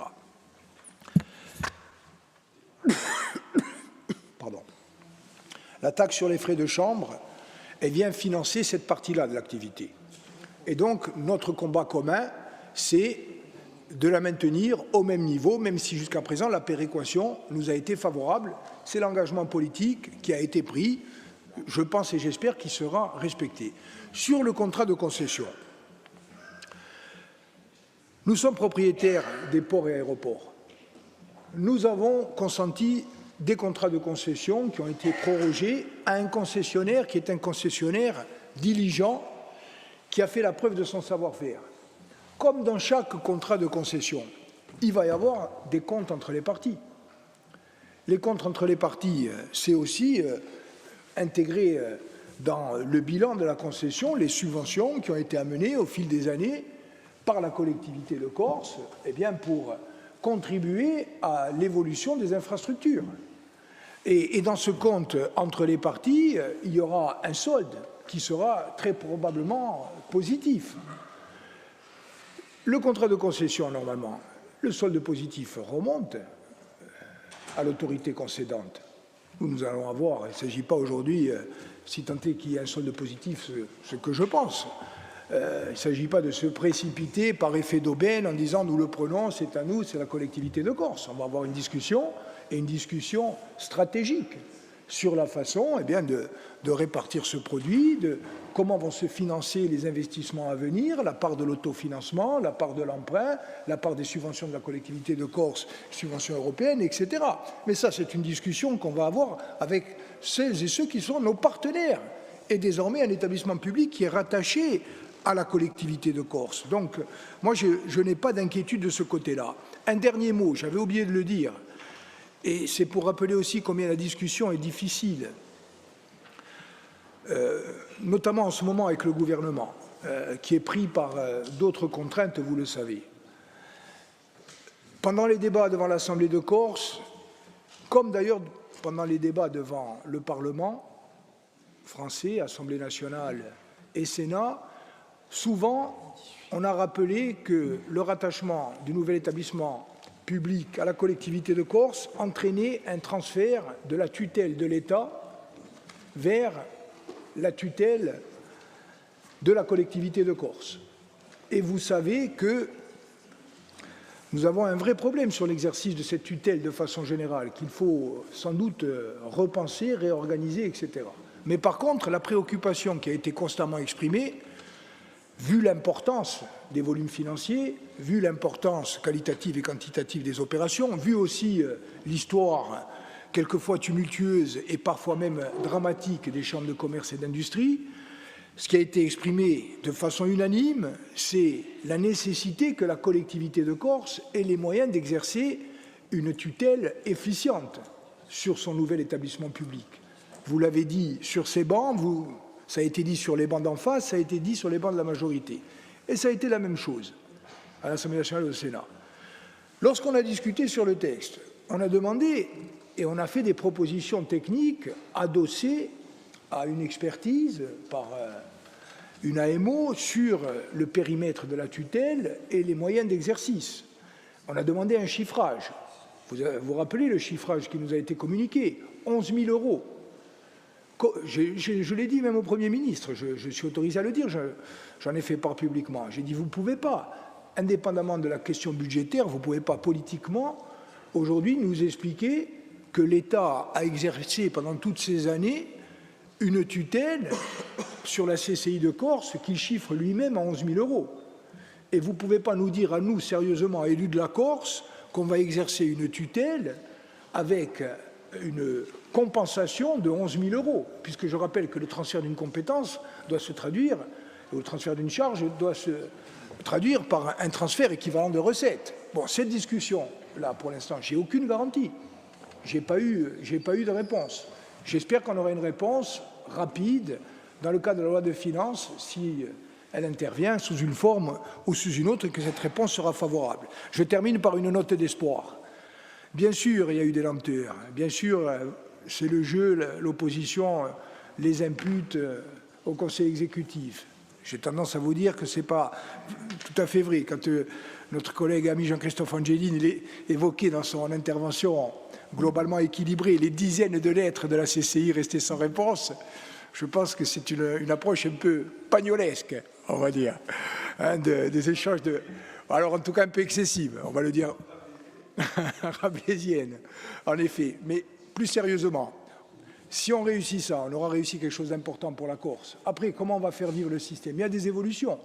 Oui, aujourd'hui, c'est vrai qu'il y a des compétences qui sont exercées par la CCI actuellement, et donc qui vont être transférées à l'établissement public, par exemple dans le domaine de l'appui aux entreprises ou de la formation, qui le sont également par un certain nombre d'instituts. Donc on a une œuvre de rationalisation à faire.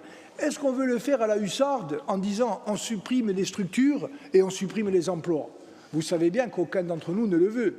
Donc il faut réorganiser et ça passe aussi par un pas de temps qui est un peu plus long. Mais pour finir sur la note d'optimisme, dans le contexte actuel de la France, que nous, élus de la Corse, élus politiques et élus consulaires, ayant réussi à convaincre la représentation nationale française de l'opportunité de cette réforme, que nous ayons réussi à construire un système qui est sans équivalent et que nous ayons réussi à le faire voter à l'unanimité, moins les abstentions, au Sénat et à l'Assemblée nationale, je pense que ça montre quand même que même si les temps changent, les Corses, globalement et collectivement, en tant que peuple, si on nous autorise à le dire, ben restent quand même passionnés de politique.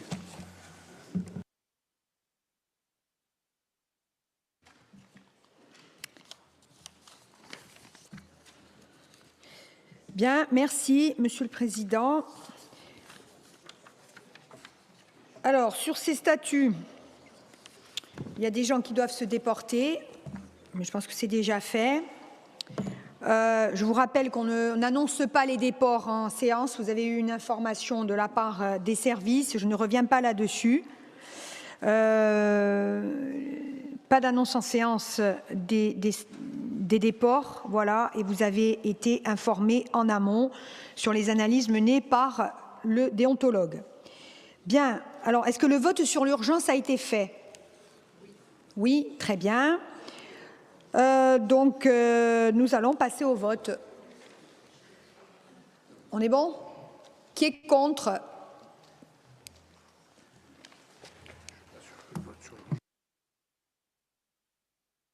Alors le secrétaire général a un doute sur le vote sur l'urgence.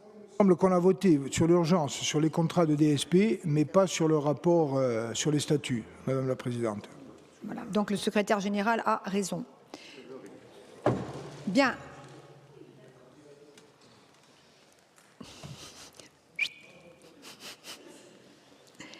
Donc apparemment, on n'a pas voté. Alors, qui est contre l'urgence? Qui s'abstient? Qui ne participe pas? Qui est pour? L'urgence est votée.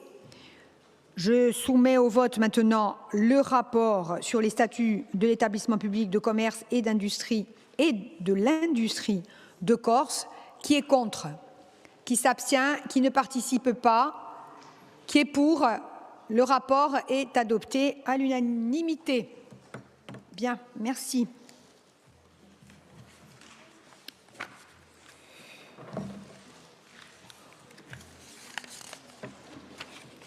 Alors, nous avons un rapport maintenant des conventions, en fait. Des conventions qui concernent les objectifs et les moyens octroyés par la collectivité au 6 Pumonte et Cismonte. Est-ce qu'on peut, Présidente, est-ce qu'on peut avoir une pause de quelques minutes, s'il vous plaît, jusqu'à 21h? Dans quel référentiel Oui, les minutes, ça peut faire des jours, mais dans quel référentiel spatio-temporel? Non, 5 Parce minutes. que le vôtre n'est pas le mien. 5 minutes à votre montre. Allez, 5 minutes à ma montre. Merci. La séance est levée.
Piaget et Marie Billa.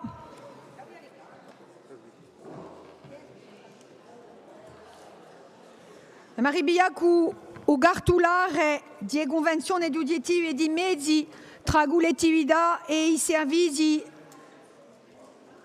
di vogo e di soccorso per Monte Cismonte. Dunque persone con non mica sta sono sortite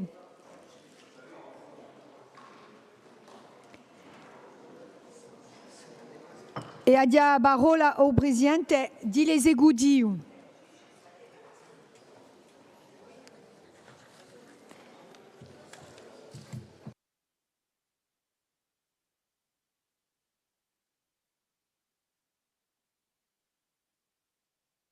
Dunque, signora Presidente, per piacere, appena in silenzio. Dopo 5 minuti di sospensione, in cui il vostro orologio, mica il mio, ha l'onore di presentare davanti all'Assemblea di Corsica un rapporto che tratta di convenzioni, di obiettivi e di mezzi tra la collettività di Corsica e i servizi di vogo e di soccorso per Monte e Cismonte, convenzioni da 2025 al 2028. Una di mica arrivare non sta un lavoro che è stato fatto per sbucare in queste convenzioni. Voglio salutare e ringraziare Audrey Antonetti Giacobbe e tutta la sua squadra sotto l'autorità del direttore generale dei servizi. La nostra DGA dunque di noi salutare pur se non sono mica presenti e giusto appunto perché non sono mica presenti i presidenti Arrighi e Vanni e i direttori e l'insieme di personali di Ispegni-Voghi, Sultanacci e Subranacci, Ispegni-Voghi di Corsica. Allora sapete che di voi 2018 sono stati trasferiti i servizi di soccorso dai dipartimenti alla collectività di Corsica. Je tiens à saluer les anciens présidents, plusieurs sont toujours membres de notre assemblée ou de notre conseil exécutif, notamment bien sûr Pierre Poli, Charlie Voyemach, Guy Armanet, je ne pense pas qu'il y en ait d'autres que j'oublie. Pierre Guidoni qui n'est pas là aujourd'hui, voilà, je savais que j'en oubliais un. Et c'est un peu comme pour les chemins de fer, si j'en oublie, qu'il ne m'en veuille pas. Et s'il y a quelqu'un qui est cousin avec quelqu'un que j'ai oublié, n'hésitez pas à me le dire, comme l'a fait ce matin Dany pour M. Bartoli. Donc simplement, je ne vais pas souligner devant vous, nous le savons tous, à la fois l'importance des services d'incendie et de secours, l'attachement des Corses pour les pompiers, que ce soit en milieu urbain, en milieu villageois, montagnard, aquatique, leur disponibilité permanente de jour comme de nuit, a fortiori dans un contexte marqué à la fois par le réchauffement climatique, singulièrement en Corse, la croissance des risques, des événements météorologiques de plus en plus violents, été comme hiver, les incendies là aussi avec des méga-feux, y compris en dehors de la saison estivale, et une augmentation également globale de la population, a fortiori en période estivale. Donc un concours de contraintes qui a conduit les deux services d'incendie et de secours à monter progressivement en compétences. Je rappelle également que de façon générale, face à l'augmentation drastique des enjeux, notamment liés au réchauffement climatique, c'est tout le modèle de financement des SDIS à l'échelle française et des SIS ici qui est en train d'être réinterrogé. Partout, ce système de financement marque ses limites. Je rappelle que, en ce qui concerne la Corse, l'article L1424-82 du Code général des collectivités territoriales dispose que la contribution de la collectivité de Corse au budget de chaque service d'incendie et de secours en Corse est fixée chaque année par une délibération de l'Assemblée de Corse. Mais cet article dispose également que ces relations entre la collectivité de Corse d'une part et les SIS d'autre part font l'objet d'une convention pluriannuelle. La dernière convention pluriannuelle, celle qui vient de s'achever 2021-2024, a permis, en travaillant en miroir avec les SDACR des deux SIS Poumonte et Chismonte, eh bien de à la fois restructurer, mais également au plan financier, de recouvrer des marges de manœuvre qui étaient allées en s'amenuisant avec, d'un côté, l'effet ciseau entre l'augmentation importante des dépenses, notamment à travers des décisions gouvernementales assumées par les collectivités locales et la stagnation relative des recettes. Parmi les éléments importants, rappelez que la convention précédente a notamment permis au 6-2B de recouvrer la maîtrise foncière du bâtiment hébergeant sa direction départementale à travers la résiliation du bail amphithéotique qui nous a conduit à engager une somme et qui a été largement amortie et qui a permis de faire au final des économies, et également des conventions qui, Poumonte et Chismonte, ont permis de financer à hauteur de 22 millions d'euros un plan pluriannuel d'investissement, notamment à travers le renouvellement de la flotte, qui était souvent vieillissante, du système de communication, mais également une planification de la réhabilitation des casernes, voire de construction, avec la volonté d'être présent sur l'ensemble des territoires de Corse, et notamment dans les territoires ruraux et ou de montagne. À côté de cela, nous aurons demain le débat d'orientation budgétaire. Vous savez que nous sommes notamment engagés dans la recherche d'économies importantes dans le domaine des dépenses de fonctionnement. C'est un chantier qui est mené avec opiniâtreté, qui est complexe, qui souvent conduit à des effets qui ne sont pas immédiats mais qui sont différés. Je pense notamment à la recherche de mutualisation, les économies d'échelle, etc. Moi, je voudrais souligner quand même que ces conventions pluriannuelles pour la période 2025-2028, donc sur une période de 4 ans, s'inscrivent dans un contexte d'optimisation de la gestion des SIS, renforcement de leur présence, renouvellement de la flotte et des infrastructures, ça a été dit, montée en compétences d'un point de vue des ressources humaines avec une expertise qui est reconnue et saluée au plan français, européen et international, mais également une logique de contention des dépenses de fonctionnement, puisque je rappelle que, alors que dans les exercices précédents, notamment sur la période 2016-2023, l'évolution des dépenses de fonctionnement dépassait le maximum prévu par les conventions, mais j'allais dire de façon mécanique, notamment à travers l'augmentation des frais de carburant, le GVT, les primes de feu, les interventions de plus en plus nombreuses, le coût de certains feux importants, je pense cette année par exemple au feu de Cointz, etc. Donc on avait une augmentation des dépenses de fonctionnement qui était en moyenne de 4%. En 2024, elle a été de 0,6%.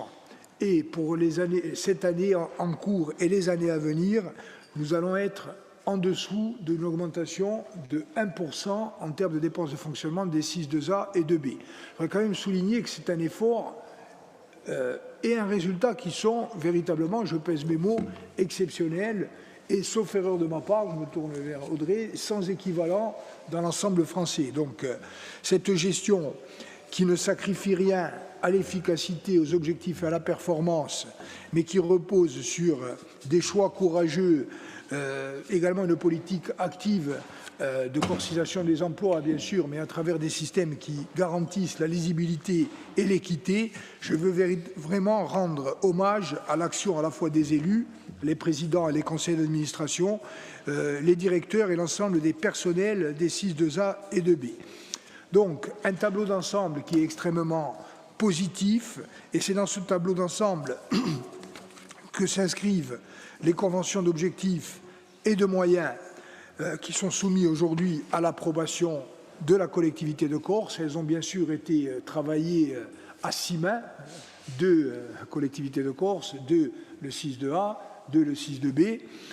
Je rappelle également que cette année a vu la naissance de l'EPISC, un établissement public intercommunal de secours de Corse, qui a vocation à préfigurer la territorialisation des services de secours et d'incendie à l'horizon 2028, donc des chantiers véritablement stratégiques, et ça fait un peu écho à ce que disait Jean-Martin tout à l'heure.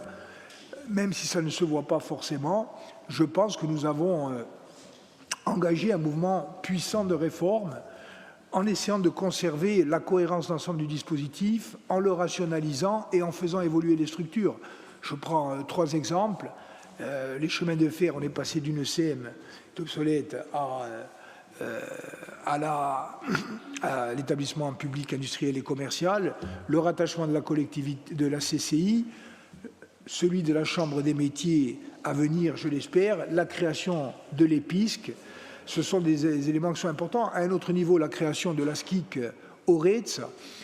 Ça montre bien qu'on essaie de modifier la donne d'un point de vue structurel. Et je veux aussi faire référence, par exemple, au plan de transformation qui a été engagé par Air Corsica pour maintenir le même niveau d'un point de vue des exigences, y compris en termes sociaux, mais au fin d'adapter notre compagnie, à laquelle nous sommes viscéralement et fondamentalement attachés, à des enjeux dans un monde de l'aérien qui est soumis à une concurrence de plus en plus féroce, on le sait, et qui est lui-même en pleine évolution. Donc, nous redéfinissons ce paysage. Il y aura certainement des évolutions à avoir en termes d'harmonisation, peut-être même en perspective en termes de fusion en ce qui concerne certaines agences et offices, mais c'est un chantier, je pense, qui sera engagé lors de la prochaine mandature. Dans ce contexte d'ensemble, les 6-2A et 2B et la création de l'EPISC ont une trajectoire qui est extrêmement satisfaisante. L'objectif des conventions pluriannuelles sur 4 ans, c'est aussi de leur donner de la lisibilité, de la prévisibilité pour avoir ensuite, eux, derrière, la maîtrise de leurs dépenses de fonctionnement, mais également des garanties en termes de respect de leur planification pluriannuelle d'investissement. Donc, premier point, une clarification des engagements, des engagements financiers de la collectivité de Corse. Deuxièmement, un soutien financier à la hauteur des enjeux de sécurité publique qui sont pris en charge par les 6-2A et 2B. Je rappelle quand même la contribution de fonctionnement en 2025. La contribution de la collectivité de Corse représente à peu près, vous le savez, 80% du budget global des 6. Contribution de fonctionnement, c'est quand même près de 54 millions d'euros. 25,480 millions d'euros pour le 6-2A, 28,463 pour le 6-2B. À titre de rappel, la recette propre qui est affectée au fonctionnement des 6 s'élève à 9 millions d'euros. Donc vous voyez le gap qu'il y a entre les 54 que nous mettons et les 9 millions de recettes préaffectées. De la même façon, ces conventions pluriannuelles organisent un investissement qui reste soutenu, puisque sur la période de 4 ans, ils seront de 12 millions d'euros pour le 6-2A et de 14,8 millions d'euros pour le 6-2B, mais avec une année supplémentaire pour le 6-2B, puisqu'il y a un décalage dans les DACR des deux 6. Alors, chaque année, nous inscrivons ensuite, dans le cadre des documents budgétaires de l'année considérée, les sommes qui sont prévues par la Convention. C'est le cas notamment dans le DOB et dans le BP, qui sera soumis prochainement à l'Assemblée de Corse. Troisième point, et c'est important, la Chambre régionale des comptes a souvent insisté sur la nécessité d'un pilotage entre la collectivité de Corse, ses agences et offices et ce qu'il est convenu d'appeler les organismes satellites. Les conventions d'objectifs et de moyens conclues avec les 6-2A et 2B prévoient un dialogue de gestion renforcé avec la transmission régulière des prévisions budgétaires des 6, la création d'instances dédiées, comités de suivi, comités techniques, et un calendrier précis tout au long de l'année pour le suivi budgétaire et comptable des SIS par la collectivité de Corse. Quatrièmement, on a prévu une certaine souplesse de la Convention pour qu'elle puisse intégrer éventuellement des aléas majeurs qui viendraient perturber le fonctionnement des SIS, par exemple une catastrophe, ce qu'il ne faut pas souhaiter bien sûr, mais quelque chose qui génère des coûts de fonctionnement non contractuellement prévus, ou encore une modification de périmètre, puisque le législateur ou le gouvernement peuvent venir étendre, en général étendre ou restreindre le périmètre d'intervention. Et là, on se donne aussi un élément de souplesse. Dernier point, la mutualisation et la coopération institutionnelle. C'est ce qui a commencé à être fait à travers les PISC. Les PISC, vous le savez, il y a un certain nombre de fonctions support qui vont être transférées à l'établissement public intercommunal de secours de Corse. La répartition des fonctions, des responsabilités et le fonctionnement ont été validés à l'unanimité par les deux conseils d'administration. Je crois que les choses, au-delà des votes formels, se déroulent et se déclinent de façon tout à fait satisfaisante. Et il y a également la recherche de mutualisation entre les deux SIS, les PISC et la collectivité de Corse. Je rappelle notamment que j'aurai l'occasion, lors d'une prochaine session, probablement au mois de janvier, de vous présenter la stratégie globale de résilience territoriale portée par la collectivité de Corse, notamment en intégrant les exigences du réchauffement climatique. Il est évident que les SIS 2A et 2B et les PISC jouent dans ce dispositif un rôle essentiel, même si non exclusif. Et l'idée, c'est donc bien d'avoir une vision désormais de plus en plus partagée, transversale et convergente entre l'ensemble des politiques publiques et l'ensemble des acteurs qui relèvent du périmètre de la collectivité de Corse. Voilà donc ce que je voulais vous dire en synthèse à propos de ces conventions d'objectifs et de moyens, en renouvelant l'expression de ma gratitude et de notre soutien aux acteurs des SIS 2A et 2B ainsi qu'à l'administration de la collectivité de Corse engagée dans ce dialogue fructueux.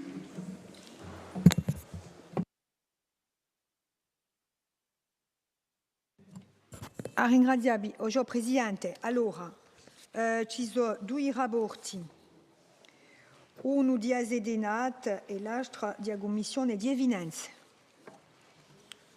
Quelli che almeno ci ha i risultati di Commissione. Donc, pour la CDNAT, la Commission a émis un avis favorable sur ce rapport. Non-participation des groupes UNSOF UNO et Avancem, absence de Mme Josefa Giacometti Pireda, déport de Mme Véronique Arrighi. La Commission des finances a émis un avis favorable sur ce rapport avec la non-participation des groupes UNSOF UNO, Avancem et Corin Fronte. Ringraziabi. Ecco, a parole a quello che ha le bia.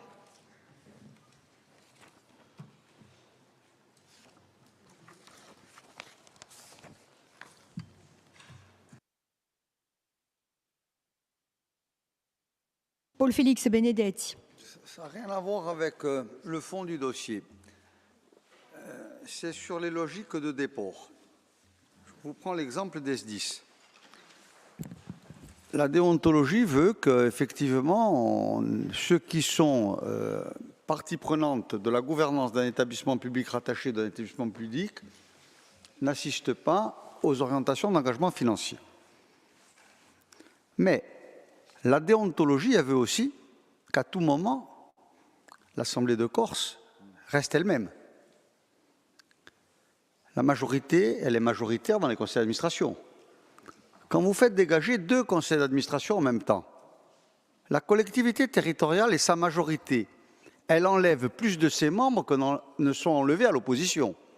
Et si on fait un vote idiot, on ne le vote pas, ce rapport. Moi, je m'en vais. Oui, mais où est la déontologie? Où est la logique? Par des dispositions intellectuelles, on change les logiques de majorité dans les assemblées. Aujourd'hui, je parle dans un cas, demain ça peut concerner d'autres. C'est quelque chose qui est complètement irrationnel. Donc moi, réfléchissez sur le fond des majorités. Est-ce qu'au Parlement français, on s'amuserait à faire ça? dans la situation actuelle. Non, ils ont fait dégager 17 ministres et ils les ont fait voter quand même. C'est ça la déontologie, c'est de respecter les logiques de majorité. Je crois que ces questions-là ont été évoquées en commission permanente hier, d'une part. Il y a des avis qui ont été évoqués, et il y a des personnes qui sont sorties, d'autre part. Voilà, donc il n'y a pas de sujet.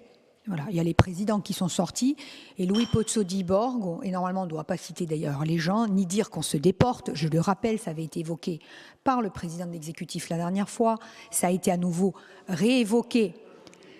Ah mais on ne te parle pas de ça là, c'est pas ça le sujet. Ne vous inquiétez pas si on a la majorité ou pas.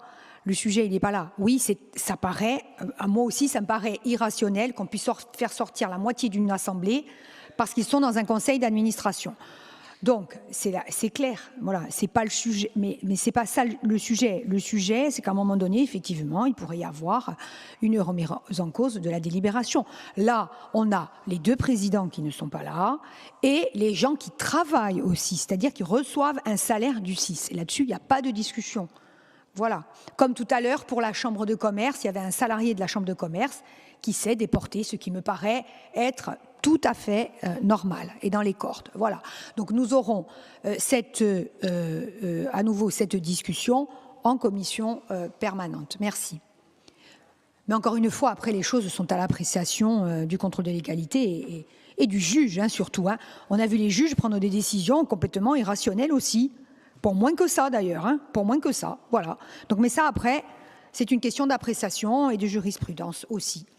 Voilà. Bien. Donc, y a-t-il d'autres questions, indépendamment de la question de la déontologie? Voilà. Pierre Jong. Madame Presidente, vi ringrazio. Oggi, Presidente, mi rallegro di sicuro a qualità di nostri servizi spegnifuochi di Corsica Subrana e di Corsica Suttana e di prossima creazione del servizio territoriale di spegnifuochi. Ciò la riconosce e di conseguenza del nostro impegno maggiore, nostro migno, e sia da ringraziati dai corsi. Ma voglio porre una questione un po' precisa. Sapete che il soccorso montagna di esperti tra noi e la gendarmeria. Voleria sapere se voi pensate che la gendarmeria è aperta di soccorso, perché penso che siamo in capacità di farlo solo. E come questione.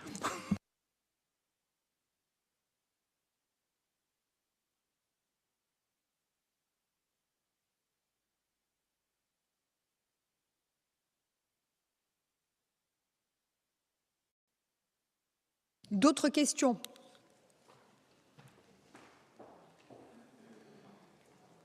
Oui, Dani. Moi, ce n'est pas une question, c'est une prise de parole. Mais oui, de suggestions, de critiques. Voilà. Mi dire accademico, Yantin Stasera. Per piacere, perché l'oredison è so poco, ou alors si vous voulez qu'en face de la sémantique, on en fait. Hein. Je vous en prie, docteur. Merci.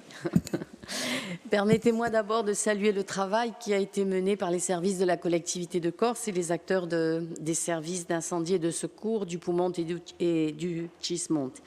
Le rapport qui nous est soumis aujourd'hui, portant sur les conventions d'objectifs et de moyens de la collectivité de Corse et les services d'incendie et de secours, constitue une étape importante dans la construction et surtout dans la structuration de notre politique publique de sécurité civile, qui doit être adaptée aux réalités et aux besoins spécifiques de notre territoire. Ces conventions, vous l'aurez noté, ne sont pas de simples documents administratifs. Elles s'inscrivent dans une trajectoire politique et institutionnelle claire, portée par la majorité territoriale depuis la création de la collectivité de Corse unique en 2018.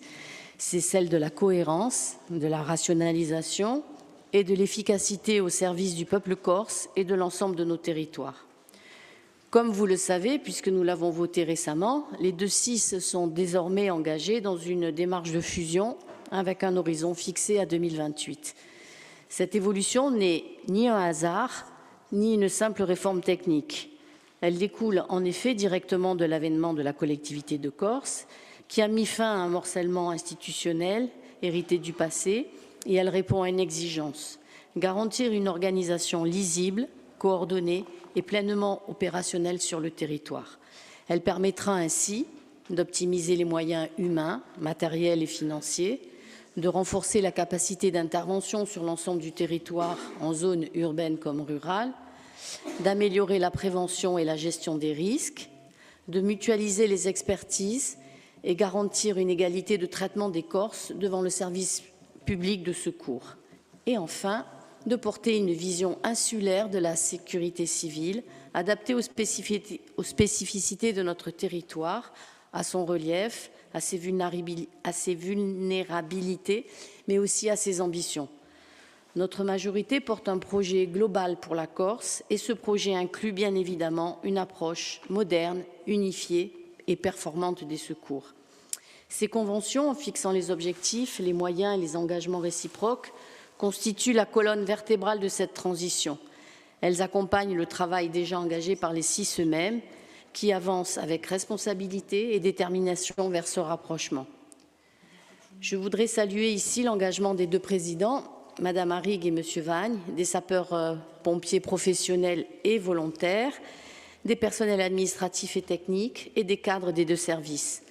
Leur mobilisation quotidienne, leur professionnalisme et leur sens du devoir sont au cœur de cette évolution structurante. En adoptant ce rapport, nous confirmons ainsi notre volonté politique qui est de bâtir un service d'incendie et de secours à la hauteur des besoins de la Corse, pleinement cohérent avec notre architecture institutionnelle et surtout capable de répondre efficacement aux enjeux de demain. Ringraziavi. Ringraziavi. Altre domande di parola? No. Allora, io Presidente, mi giro verso voi. All'Estra, per rispondere a Pier Gionga, per i servizi di soccorso montagnoli, penso i gendarmi sono efficaci e sicuri.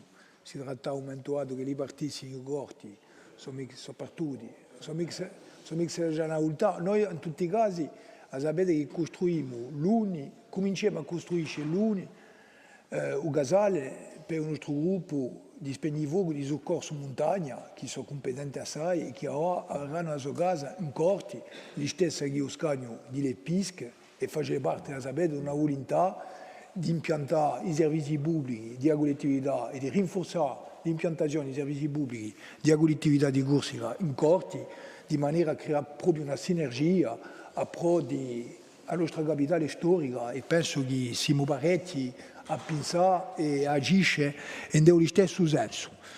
Per rispondere a Polfi, penso che la legge non è mica adattata alla nostra realtà, di sicuro. Donc il y a plusieurs types de conflits d'intérêts. Là, on est dans un conflit d'intérêts dit de type public-public. La loi spéciale vient, comment dire, impacter la loi générale sur le fonctionnement d'une institution. C'est vrai que si on a une conception extensive du conflit d'intérêts public-public, là, par exemple, le texte dit, on l'a regardé, hein, c'est un texte récent en plus, je ne suis pas sûr que le législateur pense à toutes les conséquences au moment où il prend un texte. Mais là, à l'exception des délibérations portant sur une dépense obligatoire, ne participent pas aux décisions de la collectivité territoriale. Les membres, je cherche qui attribuent, les membres du conseil d'administration de ces qui attribuent un contrat de compte public, garantie d'emprunt ou une aide. À partir du moment où il y a une partie des sommes prévues dans les conventions d'objectifs et de moyens qui ne relèvent pas de la dépense obligatoire, si on applique strictement ce texte, eh bien, on se retrouve avec la nécessité, c'est d'ailleurs l'avis simple qui ne nous lie pas du déontologue, de dire qu'il faut que l'ensemble des conseils d'administration se déportent. Mais ça veut dire aussi, pour prendre l'exemple la prochaine fois du statut de la chambre de nouvel établissement public, ça voudra dire qu'il faudra que 23 membres de l'Assemblée de Corse se déportent lorsqu'on statuera sur une subvention, par exemple, à l'établissement public. Donc là, il faut faire confiance à...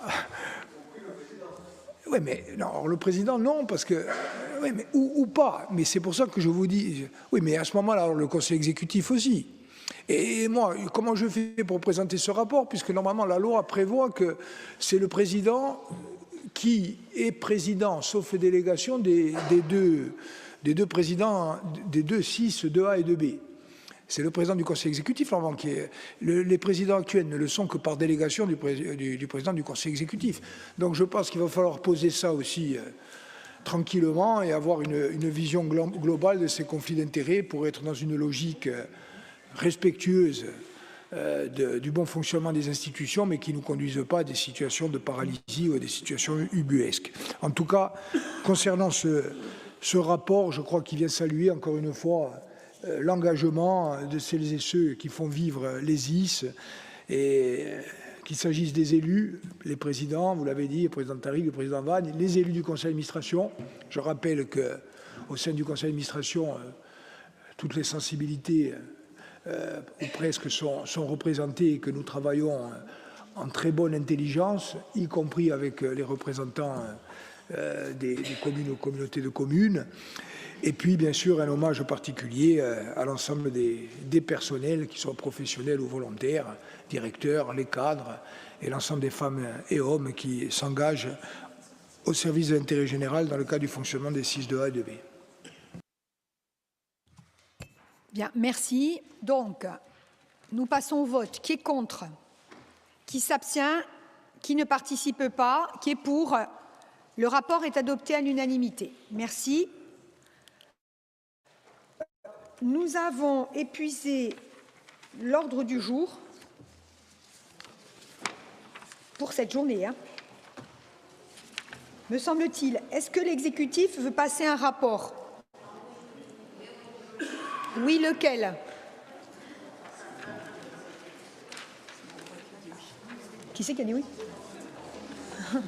Si on pourrait passer le rapport sur la désignation pour la Chambre si on suppose qu'on a la désignation des groupes et qu'on fait la liste. Mais il ne fallait pas attendre. Je pense qu'il faut attendre. Contrôle de légalité. Et comment on le sait si elle est publiée? Si elle est publiée, on peut passer le rapport sur la désignation. Elle n'est pas publiée. Bon, donc on ne peut pas. Donc,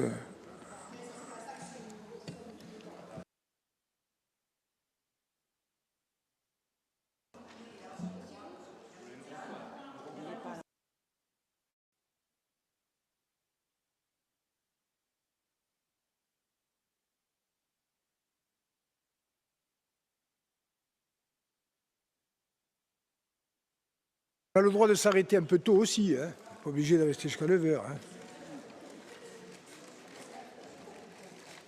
Non. Non.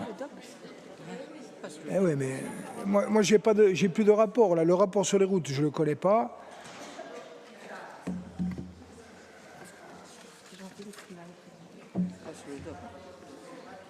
Bon, ben on se fait un concours de Tiam et Responde, si vous voulez. Non, mais on peut aussi s'arrêter. Il est 19 heures, hein, il n'est pas... Où est la dérogation? Je ne sais pas où je me... Bon, alors, attendez, d'abord, nous avons dépassé les horaires habituels du temps de travail, donc je vais soumettre à votre approbation la dérogation au règlement sur le temps de travail pour le secrétariat général. Qui est contre? Qui s'abstient? Qui ne participe pas au vote? Qui est pour? Bien, tout le monde est d'accord pour la dérogation. Donc, je prends l'ordre du jour. Moi, je peux proposer aussi le vote de la... Déjà, pour la motion, puisqu'elle est dans le droit fil du débat que nous avons eu en début d'après-midi. C'est un peu exceptionnel, nous faisons la motion en jeudi. Mais je pense qu'à l'extérieur, personne ne sera perturbé. Josépha, ça te va? La motion en jeudi soir. Alors, motion en jeudi soir. Alors, est-ce que le groupe qui initialement a déposé la motion est prêt? Bien, donc, on va examiner la motion. Visiblement, on ne peut pas passer, parce que de toute façon, on attend le retour du contrôle de légalité pour les statuts. On ne peut pas voter les désignations encore. Voilà, donc il s'agit d'une motion qui a été déposée par Pojo Kaitouk au nom de Fapoboulou Insem avec demande d'examen prioritaire. Je vous donne la parole. Merci Madame la Présidente. Donc, suite au rapport que vous avez présenté tout à l'heure, nous proposons une motion dont l'objet est l'opposition à la recentralisation du budget européen et pour la défense du rôle des régions. Donc, vu le projet de proposition de règlement du Conseil 2025-571 établissant le cadre financier pluriannuel pour les années 2028 à 2034, définissant l'avenir du budget de l'Union européenne présenté par la Commission européenne le 16 juillet 2025. Donc, vu le projet de règlement établissant le Fonds européen pour la cohésion économique, sociale et territoriale, l'agriculture et les zones rurales, la pêche et les affaires maritimes, ainsi que la prospérité et la sécurité pour la période 2028-2034, qui établit les plans nationaux et régionaux du partenariat, présenté par la Commission européenne le 16 juillet 2025. Vu la résolution du Parlement européen sur le futur budget de l'Union européenne, Parliament's Priorities for the EU Post 2027, adoptée le 7 mai 2025, en particulier la partie critiquant l'approche fonds unique PNRP.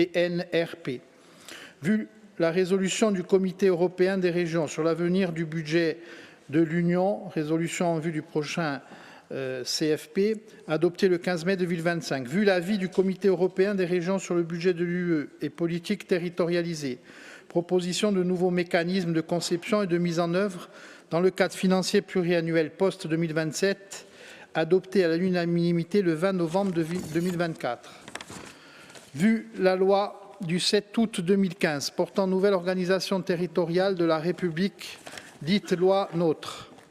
Vu le règlement intérieur de l'Assemblée de Corse disposant que l'Assemblée de Corse et le Conseil exécutif de Corse sont les garants des intérêts matériels et moraux du peuple corse. Vu le rapport d'information 2025-332 de la présidente de l'Assemblée de Corse, perspective pour la politique de cohésion et de cadre financier pluriannuel de l'Union européenne après 2027, présentée lors de la session de l'Assemblée du 28 et 29 novembre 2025, considérant l'élection de Madame la Présidente de l'Assemblée de Corse, Marie-Antoinette Maupertuis, élue en avril 2025, présidente de la Commission des îles, de la Conférence des régions périphériques maritimes, réseau qui rassemble les principales régions insulaires européennes et qu'à ce titre, elle porte la voix des territoires insulaires auprès des institutions de l'Union européenne.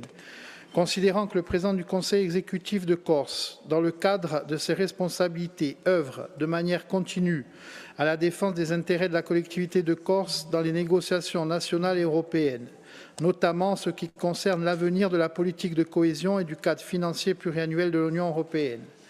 Considérant que cette architecture unifiée remplace les accords de partenariat et les programmes opérationnels régionaux actuels par un plan unique, négocié entre la Commission européenne et chaque État membre. Considérant que la répartition des moyens financiers entre politiques publiques et entre territoires dépendrait désormais exclusivement des choix opérés par l'État membre, sans garantie d'accès direct ni de dotation clairement identifiée pour les régions. Considérant que cette évolution met fin à la contractualisation directe entre l'Union européenne et les régions au profit d'une relation juridique exclusivement nouée entre la Commission et les gouvernements nationaux. Considérant que le Comité européen des régions ainsi que de nombreux rapports d'expertise alertent sur le risque d'une renationalisation de la politique de cohésion, de la politique agricole commune et de la politique de la pêche, plaçant ces politiques essentielles en situation de concurrence au niveau national. Considérant que plusieurs analyses du Parlement européen et de think tanks spécialisés soulignent que cette proposition n'est ni adaptée ni stabilisée et qu'elle fait l'objet d'une contestation importante au Parlement, notamment en raison de ses effets potentiels sur l'équilibre institutionnel européen et le principe de partenariat. Considérant que cette recentralisation de fait fragilise la capacité des territoires insulaires, ultrapériphériques ou périphériques, tels que la Corse, en réduisant leur capacité à défendre leurs besoins spécifiques dans les négociations nationales.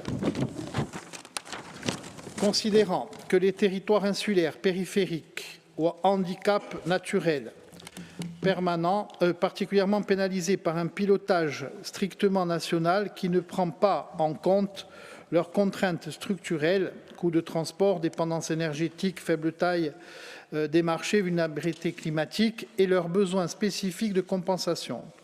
Considérant que la proposition actuelle affaiblit le principe de gouvernance multiniveau, pourtant au cœur des politiques de cohésion depuis plus de 30 ans et compromet la reconnaissance institutionnelle du rôle des régions et de leur assemblée délibérante. Considérant que la collectivité de Corse bénéficie depuis la mise en place des programmes régionaux FEDER, FSE+, et du FEADER, d'un dialogue direct avec la Commission européenne garantissant une adaptation fine des financements européens aux particularités insulaires et à la stratégie de développement de la Corse. Considérant que la disparition de ces outils contractuels dédiés au profit d'un pilotage centralisé par l'État affaiblirait la capacité de la Corse à défendre ses intérêts propres et à obtenir des réponses adaptées à ses spécificités géographiques, démographiques, économiques et environnementales. Considérant que la Commission européenne, face à l'opposition exprimée par une large majorité pro-européenne du Parlement et par de nombreuses régions, a annoncé des ajustements, mais que ceux-ci demeurent insuffisants pour garantir un rôle réel de codécision des régions dans la programmation des efforts. L'Assemblée de Corse s'oppose à la proposition de la Commission européenne relative au cadre financier pluriannuel 2028-2034 qui mettrait fin aux accords de partenariat actuels et instaurerait des plans de partenariat nationaux et régionaux, concentrant la décision au seul niveau des États membres. Affirme que les régions doivent demeurer les autorités de gestion de codécision effectives concernant les fonds de cohésion, de développement, de pêche, de transition écologique, d'emploi et d'inclusion sociale. Soutient pleinement l'avis adopté à l'unanimité par le Comité européen des régions et la position de la coalition Eurorégion 4 Cohésion, appelant au maintien d'une politique de cohésion distincte, dotée d'enveloppes dédiées et d'une gouvernance partagée. Affirme que les autorités régionales et locales jouent un rôle essentiel dans la conception, la mise en œuvre et l'évaluation des politiques européennes, en particulier celles relevant de la cohésion, du développement rural, de l'emploi, de la transition écologique et de l'inclusion sociale. Souligne que l'Union européenne ne pourra répondre efficacement aux défis économiques, sociaux, climatiques et démographiques qu'en maintenant une gouvernance de proximité fondée sur le principe de subsidiarité et la reconnaissance du rôle politique des régions. Alerte sur le risque majeur de recentralisation et de renationalisation que porte la proposition de PPNR en contradiction avec l'esprit de solidarité territoriale, avec l'objectif de cohésion économique, sociale et territoriale et avec 30 ans de construction progressive d'une gouvernance multiniveau associant directement les régions. Appelle le Parlement européen et le Conseil de l'Union européenne à rejeter la proposition actuelle concernant les PPNR et à défendre un modèle de gouvernance pleinement conforme aux principes de partenariat, de transparence et de subsidiarité. Souhaite que le Parlement européen et le Conseil de l'Union européenne adoptent un futur cadre financier pluriannuel qui reconnaisse, garantisse et renforce le rôle des autorités régionales et locales, condition indispensable d'une politique de cohésion efficace, démocratique et équilibrée. Réaffirme la nécessité d'intégrer explicitement l'insularité dans les critères d'allocation du futur CFP, conformément aux articles 174 et 349, et de maintenir les instruments dédiés permettant de compenser les surcoûts permanents liés aux contraintes géographiques. Alerte sur les conséquences institutionnelles et démocratiques de la renationalisation de la cohésion qui affaiblirait la relation avec l'Union et ses territoires, réduirait la visibilité de l'action européenne et accroîtrait les déséquilibres entre régions. Donne mandat à la présidente de l'Assemblée de Corse et au président du Conseil exécutif de Corse, dans le cadre de leurs fonctions respectives, pour porter la présente motion et négocier avec les institutions européennes et les autorités françaises, afin de défendre la place des régions et singulièrement celle de la Corse, dans le cadre de la proposition de la Commission européenne relative au cadre financier pluriannuel 2028-2034. Merci beaucoup. Alors, qui souhaite intervenir? Donc, personne. Je me tourne vers l'exécutif, l'avis de l'exécutif sur cette motion. Avis favorable. Donc, je vais soumettre au vote la motion. Qui est contre? Qui s'abstient? Qui ne participe pas au vote? Qui est pour? Donc, la motion est adoptée à l'unanimité. Merci. Donc, il n'y aura pas d'autres rapports examinés ce soir. Par contre, les membres de la commission ad hoc, alors quelques mots sur demain matin. Demain matin à 8h30, nous avons l'installation de la commission ad hoc lutte contre les dérives mafieuses, les pratiques mafieuses. Demain matin à 8h30 pour ceux qui en sont membres, puisque les désignations ont été faites. Les débats, on va dire la reprise de la session à 9h30.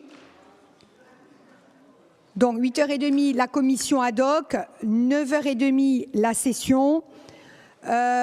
Nous débutons, Monsieur le Président, s'il vous plaît, nous débutons avec quel rapport demain matin? Enfin, la commission permanente, il était prévu tous les rapports sur l'eau. C'est ça, le SDAGE et la tarification. Donc, et ensuite, nous continuerons sur le DOB. Nous avons à 13h30, c'est cela? 14h? Nous avons à 14h une conférence de presse sur le lancement de la procédure et de l'appel à candidature pour l'Assemblée à Zideli. Voilà, nous trouverons un petit moyen de faire un petit point, d'accord, avant, tous ensemble. Donc, ceux qui pourront être là à 13h30, ceux qui avaient fait partie du jury, ça serait bien. Voilà. Et par ailleurs, nous avons un petit moment là pour ceux qui sont membres de la commission ad hoc relative à la langue.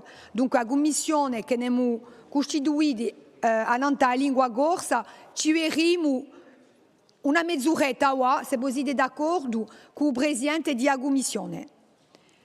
D'accordo? Donc, quelli che sono membri della commissione ananta la lingua. L'astri, andate burro, buonasera. Also, la conto no, è appena giù, e facevo freddo,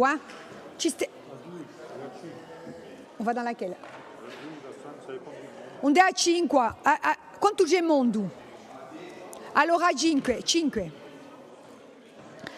Riunione, on est à sala 5. Buonasera.